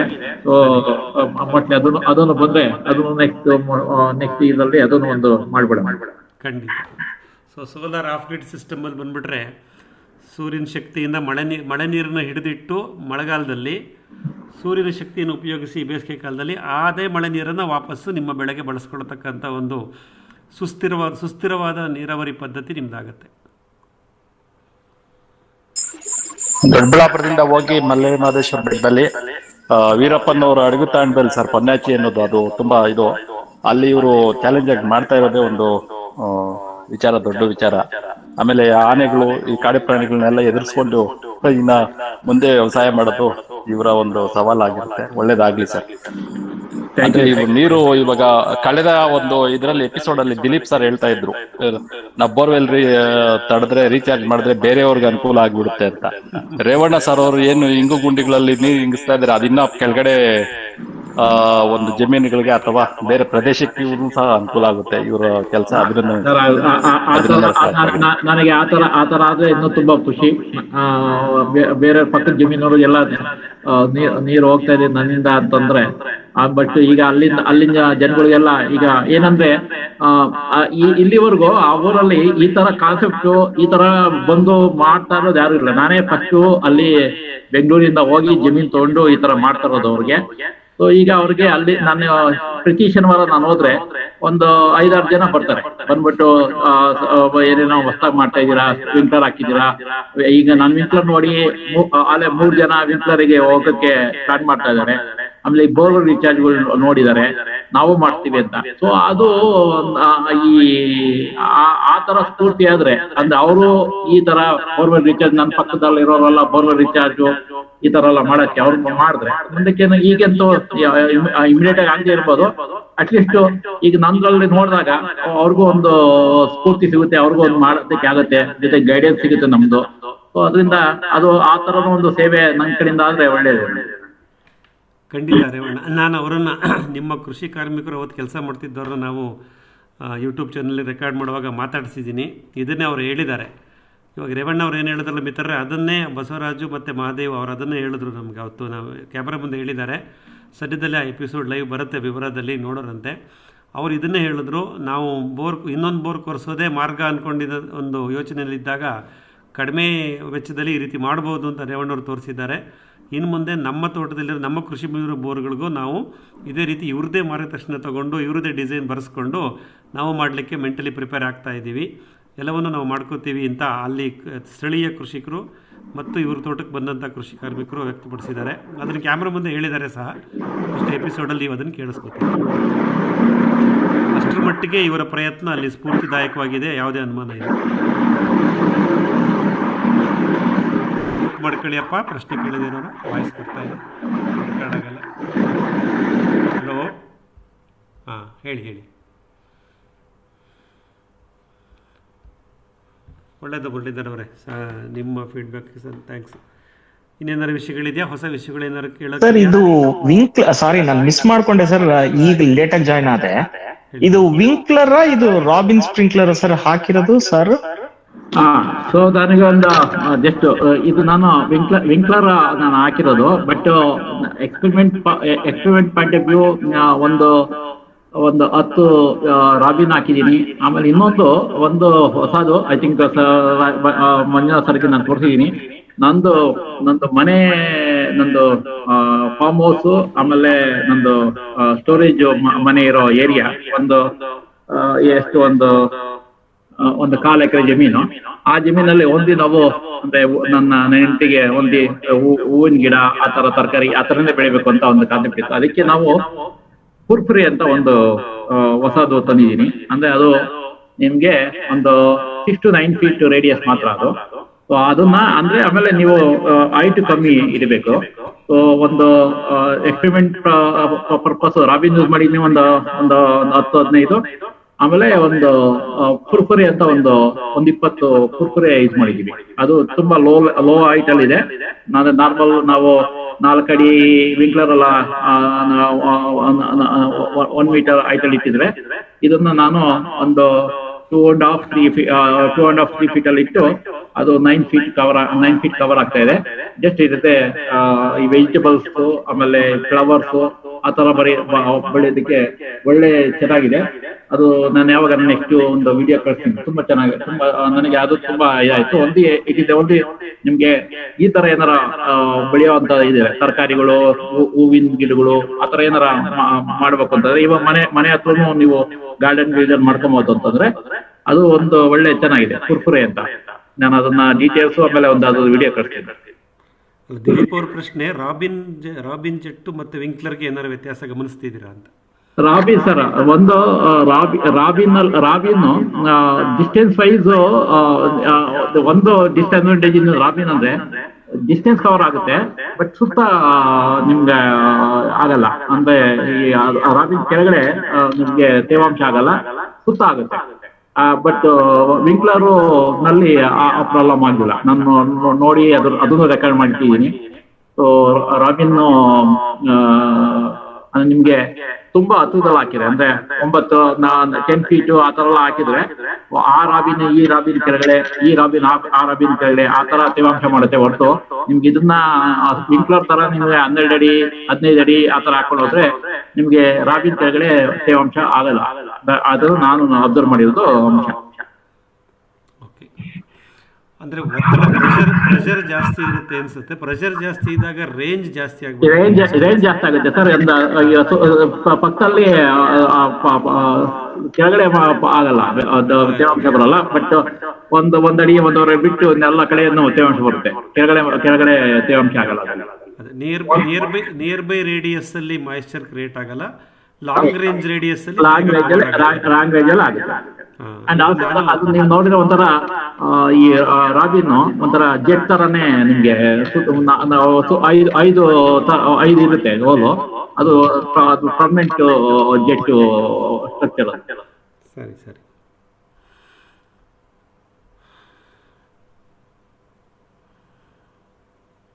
ಮೋಸ್ಟ್ಲಿ ದಿಲೀಪ್ ಅವ್ರಿಗೆ ಮಾಹಿತಿ ಸಿಕ್ಕಿದೆ ಅನ್ಕೋತೀನಿ. ಹೇಳಿಯಪ್ಪ. ಖಂಡಿತ ಸರ್. Thank you. ಸೊ ನಾವು ವಿಂಕ್ಲರ್ ಆಗ್ಲಿ ಮತ್ತೆ ರಾಬಿನ್ ಆಗ್ಲಿ ಯಾವ್ದಾದ್ರು ಅಡ್ಯಾಪ್ಟ್ ಮಾಡ್ಕೊಳ್ಳೋವಾಗ ಸೊ ನಿಯರ್ ರೇಡಿಯಸ್ಗೂ ನಾವು ಇನ್ನೊಂದು ಏನಾದ್ರು ಸ್ಪ್ರಿಂಕ್ಲರ್ ನ ಅಳವಡಿಸ್ಕೊಳ್ಳೇಬೇಕಾಗಿ ಬರುತ್ತೆ ಅಂತ ಸ್ಮಾಲ್. ಇಲ್ಲ ಸರ್, ನಮ್ಗಳಲ್ಲೆಲ್ಲ ವಿಂಕ್ಲರ್ ಇದೆ. 12 ಅಡಿ ರೇಡಿಯಸ್ ವಿಂಕ್ಲರ್ ಕವರ್ ಮಾಡುತ್ತೆ. ಒಂದು 45 ನಿಮಿಷ ಅಥವಾ 1 hour ನಾವು ಆನ್ ಮಾಡಿದ್ರೆ ಲೋಯರ್ ರೇಡಿಯಸ್ ಕವರ್ ಆಗಿರುತ್ತೆ. ಸಮಸ್ಯೆ ಇಲ್ಲ. ನನಗದು ಪ್ರಾರಂಭದಲ್ಲಿ ಒಂದ್ ಕಡೆ ಆ ಸಮಸ್ಯೆ ಕಾಣಿಸ್ತು ಹಾಸನ ತೋಟದಲ್ಲಿ. ವಿಡಿಯೋ ಮಾಡಿ ಹಾಕಿದೀನಿ ನೋಡಿ ನಮ್ಮನೆ ಯೂಟ್ಯೂಬ್ ಚಾನಲ್. ಅದಕ್ಕೆ ಸರ್ ಕೇಳಿದ್ದು ಹಾಕಿ ಇನ್ನೊಂದು 6 ರೂಪಾಯಿ ಮೈಕ್ರೋ ಸ್ಪ್ರಿಂಕ್ಲರ್ ಹಾಕಿದ್ದೆ. ಆ ಒಂದೇ ಬ್ಲಾಕ್ ಮಾತ್ರ ರೆಸ್ಟ್ರಿಕ್ಟ್ ಆಗಿದೆ. ರೆಸ್ಟ್ ಆಫ್ ದ ಏರಿಯಾ ಇದ್ರ ವಿಂಕ್ಲರ್ ಅಲ್ಲೇ ಮಾಯಿಶ್ಚರ್ ಕ್ರಿಯೇಟ್ ಆಗ್ತದೆ. ಒಂದು 45 minutes ಬಿಡಬೇಕು ಒಂದು ಬ್ಯಾಚ್ಗೆ. ಅಷ್ಟೊತ್ತಿಗೆ lower radius, nearer radius, larger radius ಎರಡು ಮಾಯಿಶ್ಚರ್ ಕ್ರಿಯೇಟ್ ಆಗುತ್ತೆ. ಮಂಜುನಾಥ್ ಸರ್, ಹೇಳಿ. ನಮ್ದು ವಿಂಕ್ಲರ್ ಹಾಕಿದೀವಲ್ಲ, ಎಲ್ಲಾ ಕಡೆ ನೀರ್ ಚಿಮ್ಮುತ್ತೆ, ನೀರ್ ಚೆನ್ನಾಗಿ ಇದಾಗುತ್ತೆ, ಎಲ್ಲಾ ಕಡೆನೂ ನೀರು ಶೇರ್ ಆಗುತ್ತೆ. ಆಮೇಲೆ ಏನು ಜಾಸ್ತಿ ಡಿಸ್ಟೆನ್ಸ್ ಅಲ್ಲಿ ಹಾಕಿದ್ರೆ ನಮ್ಗೆ ವರ್ಕೌಟ್ ಆಗಲ್ಲ. 20 ಅಡಿ 18-20 ಅಡಿಗೆ ಹಾಕೊಂಡ್ರೆ ಮಾತ್ರ ತುಂಬಾ ಚೆನ್ನಾಗಿ ನೀರು ಎಲ್ಲಾ ಕಡೆ ಶೇರ್ ಆಗುತ್ತೆ ಸರ್. ಖಂಡಿತ. ಹೌದು ಸರ್. ನಾವು ಅದು ನೀವು ಹೇಳಿದ್ರೆ 18-20 ಅಡಿ ಅಂತ ಹೇಳಿದ್ವಲ್ಲ, ಅದು 10-12 ಅಡಿ ರೇಡಿಯಸ್. ಹೌದು ಸರ್. ಮೊನ್ನೆ ಇಲ್ಲಿ ಕಗ್ಲಿಪುರ ಸೋಮನಹಳ್ಳಿ ಫಾರ್ಮ್ನಲ್ಲೂ 140 ವಿಂಕ್ಲರ್ ಹಾಕಿದ್ವಿ. ಅಲ್ಲೂ ನಾನು 20-20ಕ್ಕೆ ಮಾಡಿದ್ವಿ. ಸಾಲಿಂದ ಸಾಲಿಗೆ ವಿಂಕ್ಲರ್ ಇದ್ದು ವಿಂಕ್ಲರ್ಗೆ ಹಣ್ಣಿನ ತೋಟದಲ್ಲಿ ತುಂಬಾ ಚೆನ್ನಾಗಿ ಕವರ್ ಆಗ್ತಾ ಇದೆ. ಸೇರಿ ಯಾವುದೇ ತರ ಗ್ಯಾಪ್ ಇಲ್ಲ. ಅದೇ 1-2 ಅಡಿ ಕಮ್ಮಿ ಮಾಡ್ಕೊಳ್ಳೋದು ಒಳ್ಳೇದು, ಸೇಫರ್ ಸೈಡ್. ನಮ್ಮ ವರ್ಕರ್ ಬಂದು 40 ಅಡಿಗೆ ಒಂದೊಂದು ಹಾಕ್ಬಿಟ್ಟಿದ್ದ, ಹಂಗಾಗಿ ನಮ್ದೆಲ್ಲ ಫಸ್ಟ್ ಫೇಲ್ ಆಯ್ತು. ಮತ್ತೆ ನಾವೆಲ್ಲ ಚೇಂಜ್ ಮಾಡ್ಕೊಂಡು ಇದು ಮಾಡ್ಕೊಂಡ್ವಿ ಸರ್. ಈಗ ಚೆನ್ನಾಗಿ ಎಲ್ಲಾ ಕಡೆನೂ ನೀರ್ ಶೇರ್ ಆಗ್ತಾ ಇದೆ ಸರ್, ಈಕ್ವಲ್ ಶೇರ್ ಆಗ್ತಾ ಇದೆ. ಖಂಡಿತ ಮಲ್ಲಿಕ್. ಮಲ್ಲಿಕಾರ್ಜುನ್. Okay sir. ಹೇಳಿಯಪ್ಪ, ಇನ್ನೇನಾದ್ರು ವಿಷಯಗಳಿದ್ರೆ ಹೇಳಿ.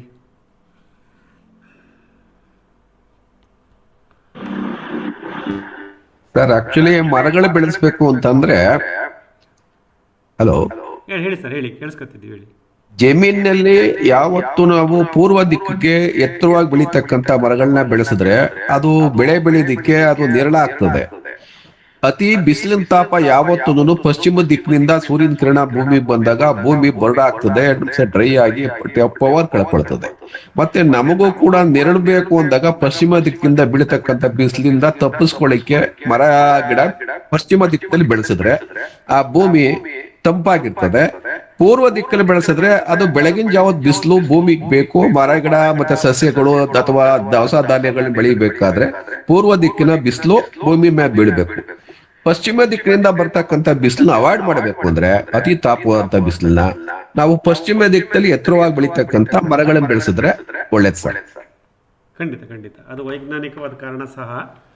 ಯಾಕೆಂದರೆ ಮುಂಜಾನೆ ಬಿಸಿಲಿನಲ್ಲಿ ಸೂರ್ಯನ ಬೆಳಕಲ್ಲಿ ನಮ್ಮ ಈ ಭೂಮಧ್ಯ ರೇಖೆ, ನಮ್ಮ ಟ್ರಾಪಿಕಲ್ ರೀಜನ್ ನಾವೇನಿದೀವಿ ಭಾರತ, ದಕ್ಷಿಣ ಭಾರತದಲ್ಲಿ ನಮಗೆ ಮುಂಜಾನೆ ಬಿಸಿಲಿನಲ್ಲಿ ನಮಗೆ ಸೂರ್ಯನ ಬೆಳಕಿನಲ್ಲಿ ಯು ವಿ ರೇಸ್ ಅಂತೀವಿ, ಅಲ್ಟ್ರಾವೈಲೆಟ್ ರೇಸ್ ಜಾಸ್ತಿ ಇರುತ್ತೆ.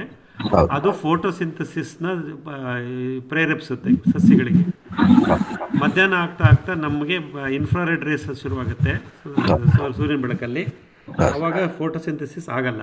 ಹಾಗಾಗಿ ಸಸ್ಯಗಳು ಆಹಾರ ತಯಾರಿಸ್ಕೊಳ್ಳೋದೇ ಮುಂಜಾನೆ ಸಮಯದಲ್ಲಿ. ಹಾಗಾಗಿ ಬೆಳಗಿನ ಬಿಸಿಲು ಎಲೆಗಳ ಮೇಲೆ ಬೀಳೋ ಥರ ಸಂಯೋಜನೆ ಮಾಡಿಕೊಳ್ಳೋದು ವೈಜ್ಞಾನಿಕವಾಗಿಯೂ ಸಹ ಮುಖ್ಯ.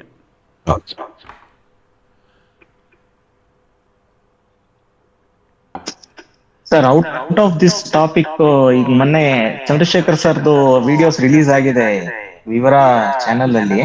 ಹೇಳಿ ಸರ್. ಅವರು ಈಗ ಅಷ್ಟು ಕಲ್ಚರ್ಸ್ ನ ಮೇಂಟೈನ್ ಮಾಡೋದಿಕ್ಕೆ ಹೇಗೆ ಸರ್ ಡೈಲಿ ತಿರುವುದು, 2 ಸರಿ 3 ಸರಿ ತಿರುವುದು ಹೇಗ್ ಮಾಡ್ತಾ ಇದಾರೆ ಸರ್ ಅವರು? ಚಂದ್ರಶೇಖರ್ ಸರ್ ಇದ್ದೀರಾ? ಇಲ್ಲ ಸರ್, ತಿರುವಲ್ಲ ಸರ್. ಅವ್ರದ್ದು ಅನ್ಏರೋಬಿಕ್ ಡೈಜೆಸ್ಟರ್ ಅಂತ, ಬಯೋಡೈಜೆಸ್ಟರ್ ಅನ್ಏರೋಬಿಕ್ ಅಂತ. ಸರ್ ಬಯೋಡೈಜೆಸ್ಟರ್ ಸರಿ ಸರ್, ಬೇರೆ ವ್ಯಾಮ್ ಅಂತೆ ಓಡೋಬಿಡಿಸಿ ಎಲ್ಲ ಮಾಡ್ಕೊಂಡಿದ್ದಾರೆ. ಮೈಕ್ರೋಬ್ಸ್ಗಳಿಗೆ ತಿರುಗಿಸೋ ಅವಶ್ಯಕತೆ ಇಲ್ಲ. ಬೆಲ್ಲ ಹಾಕ್ಬಿಟ್ಟು ಬಿಟ್ಬಿಡ್ತಾರೆ, ಕಾಟನ್ ಬಟ್ಟೆ ಹಾಕಿ. ನೋಡೋದಲ್ಲ ಇವತ್ತಿನ ವಿಡಿಯೋದಲ್ಲಿ? ನೋಡಿದ್ವಿ. ಅಷ್ಟೇ, ಅದನ್ನ ಅವ್ರು ತೊಳಸಕ್ ಹೋಗಲ್ಲ. ಅವ್ರು ಅಲ್ಲಿ ಯಾವಾಗ ರಿಲೀಸ್ ಮಾಡ್ತಾರೋ ನೀರನ್ನ, ಅದರಿಂದ ತಗೊಳ್ತಾರಲ್ಲ ಹೊರಗಡೆ 150 ಲೀಟ್ರು, ಅವಾಗ ಮಾತ್ರ ಕೋಲಲ್ಲಿ ತೊಳಸ್ತಾರೆ ಸರ್. ಇದು ಕೋಲಲ್ಲಿ ತೊಳಸೋದು ಆಕ್ಸಿಜನೇಟ್ ಆಗಬೇಕು ಮತ್ತು ಮಿಥೇನ್ ಗ್ಯಾಸ್ ಇದ್ದರೆ ರಿಲೀಸ್ ಆಗಬೇಕು ಅಂತ. ನಾವು ಯಾವಾಗ ಈ ಹಸುವಿನ ಸಗಣಿ ಗಂಜಲ, ತಾಜಾ ಸಗಣಿ ಗಂಜಲ ಹಾಕಿ ಜೀವಾಮೃತ ಮಾಡ್ತಾರಲ್ಲ, ಆವಾಗ ಗ್ಯಾಸಿಯಸ್ ಎಲಿಮೆಂಟ್ಸ್ ಜಾಸ್ತಿ ಇರುತ್ತೆ, ಅನಿಲಾಂಶಗಳು. ಅದು ಆಚೆ ಹೋಗ್ಲಿ ಅಂತ ಪಾಳೇಕರ್ ಅವರು ಅವ್ರ ಪುಸ್ತಕದಲ್ಲಿ ಬರೆದಿದ್ದಾರೆ, ತಿರುಗಿಸ್ತಾ ಇರಿ ಅಂತ. ಇವು ನಾವು ಮೈಕ್ರೋಬಿಯಲ್ ಡುಪ್ಲಿಕೇಶನ್ ಅಂತ ಹೇಳ್ತೀವಿ. ಸೂಕ್ಷ್ಮಜೀವಿಗಳನ್ನು ನಾವು ದ್ರಾವಣವನ್ನು ನಾವು ಡುಪ್ಲಿಕೇಟ್ ಮಾಡುವಾಗ ಅಲ್ಲಿ ಯಾವುದೋ ಗ್ಯಾಸಿಯಸ್ ರಿಯಾಕ್ಷನ್ ಆಗಲ್ಲ. ಅದು ಏರಿಯೇಷನ್ ಇದ್ದರೆ ಸಾಕು ಅವಕ್ಕೆ. ಹಾಗಾಗಿ ಬೆಲ್ಲ ಮತ್ತು ಗಾಳಿ ಆಡುವಿಕೆ ಇದ್ದರೆ ಸಾಕು, ಪ್ರತಿದಿನ ತಿರುಗಿಸೋ ಅವಶ್ಯಕತೆ ಇಲ್ಲ. ಬಟ್ ಅವರು ಸಗಣಿ ಮತ್ತು ಗಂಜಲವನ್ನು ಯೂಸ್ ಮಾಡ್ತಾರೆ ಅವರ ಹಸುಗಳಿಂದ. ಅದನ್ನು ಅವರು ಅನ್ಏರೋಬಿಕಲ್ಲಿ ಹಾಕೋದ್ರಿಂದ ಅವ್ರಿಗೆ ಅದು ಆಮ್ಲಜನಕದ ಅವಶ್ಯಕತೆ ಬೇಕಿಲ್ಲ.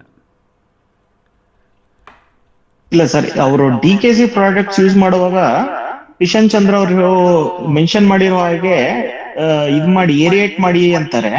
ಸೊ ಇವರು ಸರ್ ಏರಿಯೇಟ್ ಮಾಡ್ತಾ ಇಲ್ಲ, ಬರೀ ಇದು ಮಾತ್ರ ಮಾಡ್ತಾ ಇದಾರೆ ಅನ್ಸುತ್ತೆ ಸರ್. ಇಲ್ಲ, ಅವರು ತೆಗೆಸ್ತಾರೆ ಸರ್. ಅವ್ರು ಹೇಳಿದ್ರಲ್ಲ, ಪ್ರತಿದಿನ ನಾನು 1 ಗಂಟೆ ಕಾಲಕ್ಕೆ ಆಗುವಷ್ಟು ನಾನು ಬಿಡ್ತಾರೆ ಡ್ರಮ್ಮಿಂದ ನೀರು, ಪೈಪ್ ಹಾಕ್ಕೊಂಡು ಬಿಡ್ತಾನೇನಲ್ಲ, ಅವ್ರು ತಗೊಳ್ತಾರೆ, ನೀರನ್ನ ತೆಗೆದು ಮತ್ತೆ ಹಾಕ್ತಿರ್ತಾರೆ.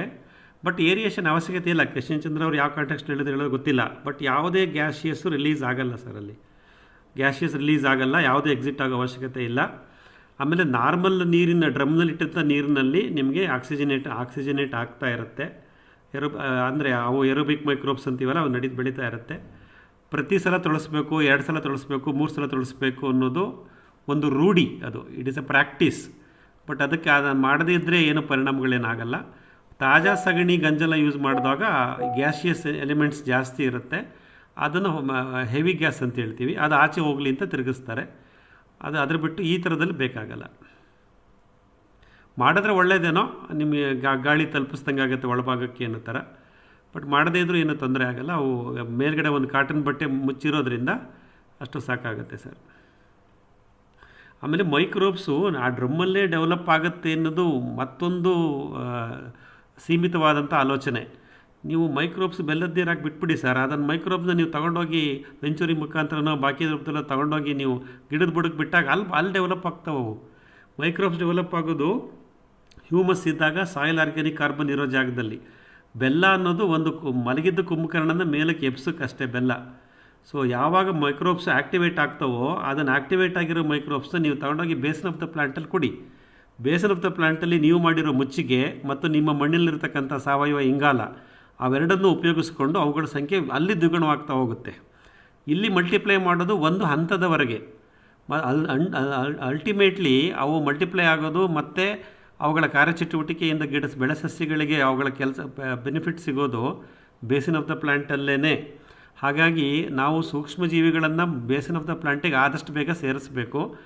ಡ್ರಮ್ನಲ್ಲಿ ಅದು ಆಕ್ಟಿವೇಟ್ ಮಾಡಬೇಕು. ಯಾಕಂದರೆ ಹೈಬರ್ನೇಟ್ ಆಗಿರೋ ಸೂಕ್ಷ್ಮಜೀವಿಗಳನ್ನು ಆಕ್ಟಿವೇಟ್ ಮಾಡೋಕ್ಕೆ ಡ್ರಮ್ಮನ್ನು ಯೂಸ್ ಮಾಡಿ ಆಕ್ಟಿವೇಟೆಡ್ ಮೈಕ್ರೋಬ್ಸ್ನ ಬೇಸಿನ್ ಆಫ್ ದ ಪ್ಲ್ಯಾಂಟಲ್ಲಿ ಹಾಕಿ ಗಿಡದ ಬುಡದಲ್ಲಿ ಮುಚ್ಚಿಗೆ ಮಾಡಿ ಹ್ಯೂಮಸ್ ಕ್ರಿಯೇಟ್ ಮಾಡಿ ಸಾವಯವ ಇಂಗಾಲ ಜಾಸ್ತಿ ಇರಲಿ.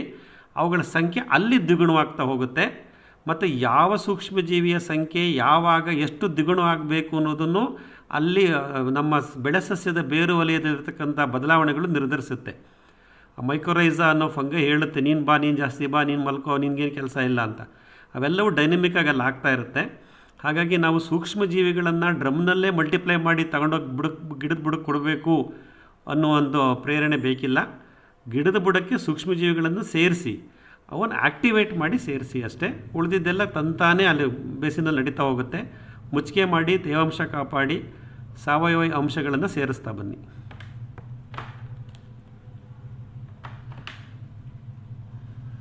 ಹೇಳಿಯಪ್ಪ. ಸರ್ ನಮಸ್ಕಾರ ಸರ್, ಪ್ರಶಾಂತ್ ಅಂತೇಳಿ. ಹೇಳಿ ಪ್ರಶಾಂತ್. ಸರ್ ಒಂದೇ ಒಂದು ಸ್ಮಾಲ್ ಕ್ವಶನ್ ಇತ್ತು ರೇವಣ್ ಸರ್ಗೆ. ಇದು ವಿಂಟರ್ ಎಲ್ಲ ಹಾಕಿದಾರಲ್ಲ, ಕಳೆ ನಿರ್ವಹಣೆ ಎಲ್ಲ ಯಾವ ತರ ಮಾಡ್ತಾ ಇದಾರೆ? ಒಂದು ಸ್ಮಾಲ್ ಸರ್, ಈಗ ನಾವು ವಿಂಕ್ಲರ್ ಹಾಕಿ ಒಂದು ಮೇಜರ್ಲಿ ನಾವು ಈಗ ಅಪ್ಸೆಂಬೋ ಆಮೇಲೆ ಡೈರಿಂಗ್ ಅಂದ್ರೆ ಒಂದು ಫಸ್ಟ್ ನಾನೇನ್ ಮಾಡಿದೆ, ನಮ್ದು ಜಮೀನೆಲ್ಲ ಒಂದು ಲೆವೆಲ್ ಆದ್ಮೇಲೆ ಉಳುಮೆ ಮಾಡ್ತೀವಿ. ಫಸ್ಟ್ ನಾನು ಶಿಯಾ ಗಿಡ ಅಂತ ಹಾಕಿದ್ದೆ. ಫುಲ್ ಜಮೀನ್ಗೆ ನಾನು ಶಿಯಾ ಗಿಡ ಹಾಕಿದ್ದೆ. ಅದು ಒಂದು 4 ಅಡಿ 6 ಅಡಿ ಎತ್ತರ ಬೆಳೆಯುತ್ತೆ. ಆಮೇಲೆ ಬಂದು ನಾನು ಒಂದು ಕ್ರಾಪ್ನು ನಾನು ತೆಗೆದೆ. ಅದರಲ್ಲಿ ಅಂದ್ರೆ it is a very 3 to 4 months crop. ನನಗೆ I found it very interesting. ಇದು almost around 18,000 to 20,000 per quintal price ಇರುತ್ತೆ. ಅದು ಮೆಡಿಸಿನ್ ಗಿಡ, ಶಿಯಾ ಗಿಡ. ಸೊ ನಾನು ಫುಲ್ ಜಮೀನ್ಗೆ ಅದನ್ನ ಹಾಕಿದ್ದೆ.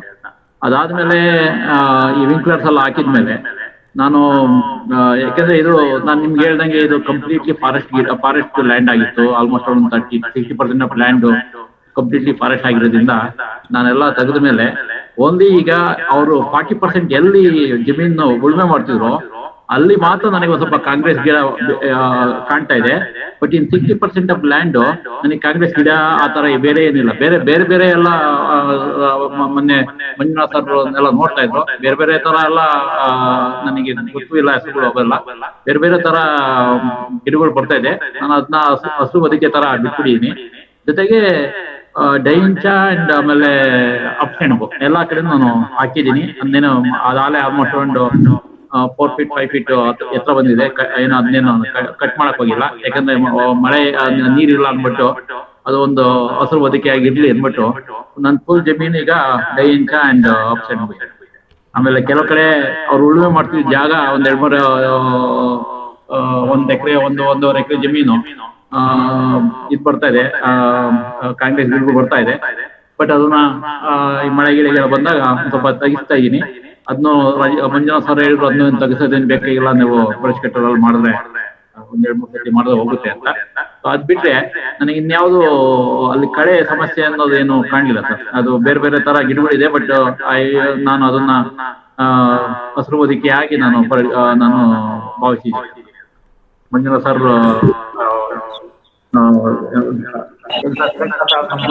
ಖಂಡಿತ ಇಲ್ಲ. ನೋಡಿ, ಇದು ಮಿತ್ರರೇ, ಅದು ಅಬ್ಸರ್ವೇಷನ್ ಗಮನಿಸಿ. ಅವರು 60% ಆಫ್ ದ ಫಾರ್ಮಲ್ಲಿ ಏನು ಬೆಳೆ ಬೆಳೆದಿತ್ತಿಲ್ಲ, ಪೊದೆಗಳು ಬೆಳ್ಕೊಂಡಿತ್ತು, ಅದನ್ನು ಕ್ಲೀನ್ ಮಾಡಿಸ್ಕೊಂಡ್ರು. ಅಲ್ಲಿ ಉಳುಮೆನೇ ಆಗಿಲ್ಲ. ಅಲ್ಲಿ ಪಾರ್ಥೇನಿಯಂ ಇಲ್ಲ, ಕಾಂಗ್ರೆಸ್ ಇಲ್ಲ. ಇನ್ನು 30% ಭಾಗ ಆಗುತ್ತೆ. ಅವ್ರ ತೋಟದ ಮನೆ ಮುಂಭಾಗದ ಜಾಗದಲ್ಲಿ ಇನ್ನೊಬ್ಬ ರೈತರು, ಅಣ್ಣ ತಮ್ಮದಿಬ್ಬರು ಇದ್ರಂತಲ್ಲ, ಇನ್ನೊಬ್ಬ ರೈತರು ಅದನ್ನ ಕೃಷಿ ಮಾಡ್ತಾ ಇದ್ರು, ಉಳುಮೆ ಮಾಡ್ತಾ ಇದ್ರು. ಯಾವ ಭೂಮಿನಲ್ಲಿ ಉಳುಮೆ ನಡೀತಿರುತ್ತೋ ಅಲ್ಲಿ ಕಾಂಗ್ರೆಸ್ ಪಾರ್ಥೇನಿಯಂ ಗಿಡಗಳು, ಬೀಜಗಳು ಪುನರುತ್ಪಾದನೆ ಆಗ್ತಾನೆ ಇರುತ್ತೆ ಗಿಡಗಳದ್ದು. ಎಲ್ಲಿ ನಾವು ಉಳುಮೆ ನಿಲ್ಲಿಸ್ತೀವೋ, ಝೀರೋ ಟಿಲ್ಲಿಂಗಿಗೆ ಬರ್ತೀವೋ, ಆವಾಗ ಈ ಪಾರ್ಥೇನಿಯಂ ಥರದ ಕಳೆಗಳ ಸಂಖ್ಯೆ ಗಣನೀಯವಾಗಿ ಕಮ್ಮಿ ಆಗುತ್ತೆ. ಉಳುಮೆ ನಿಲ್ಲಿಸಿ ಎಲ್ಲ ಸರಿಯಾಗುತ್ತೆ, ಕಳೆ ತಂತಾನೆ ನಿರ್ವಹಣೆ ಆಗುತ್ತೆ, ಕವರ್ ಕ್ರಾಪ್ ಮಾಡ್ತಾ ಬರುತ್ತೆ. ಪ್ರಶ್ನೆ ಕೇಳಾದ್ಮೇಲೆ ಮ್ಯೂಟ್ ಮಾಡ್ಕೊಳ್ಳಿ ಸರ್, ನೀವು ಸರೌಂಡಿಂಗ್ಸ್ ನಾಯ್ಸ್ ಇದ್ದು. Okay sir, thanks sir. Revanna sir, thank you sir. ಇವತ್ತು ಸೆಷನ್ ತುಂಬಾ ಚೆನ್ನಾಗಿತ್ತು. ನಿಮ್ಮ ಶ್ರಮ, ನಿಮ್ಮ ಒಂದು ಇದು ತುಂಬಾ hats off sir. Thank you sir, thank you. ಇದೆಲ್ಲ ನನ್ನ ಇಲ್ಲಿ ಇರೋ ಎಲ್ಲರಿಗೂ, ಆಮೇಲೆ ಈ ನಮ್ಮ ಮಂಜುನಾಥ್ ಸರ್ ಜೊತೆ ಸೇರ್ಕೊಂಡಿರೋ ಎಲ್ಲರಿಗೂ ಅಷ್ಟೇ, ನೀವು ಯಾವ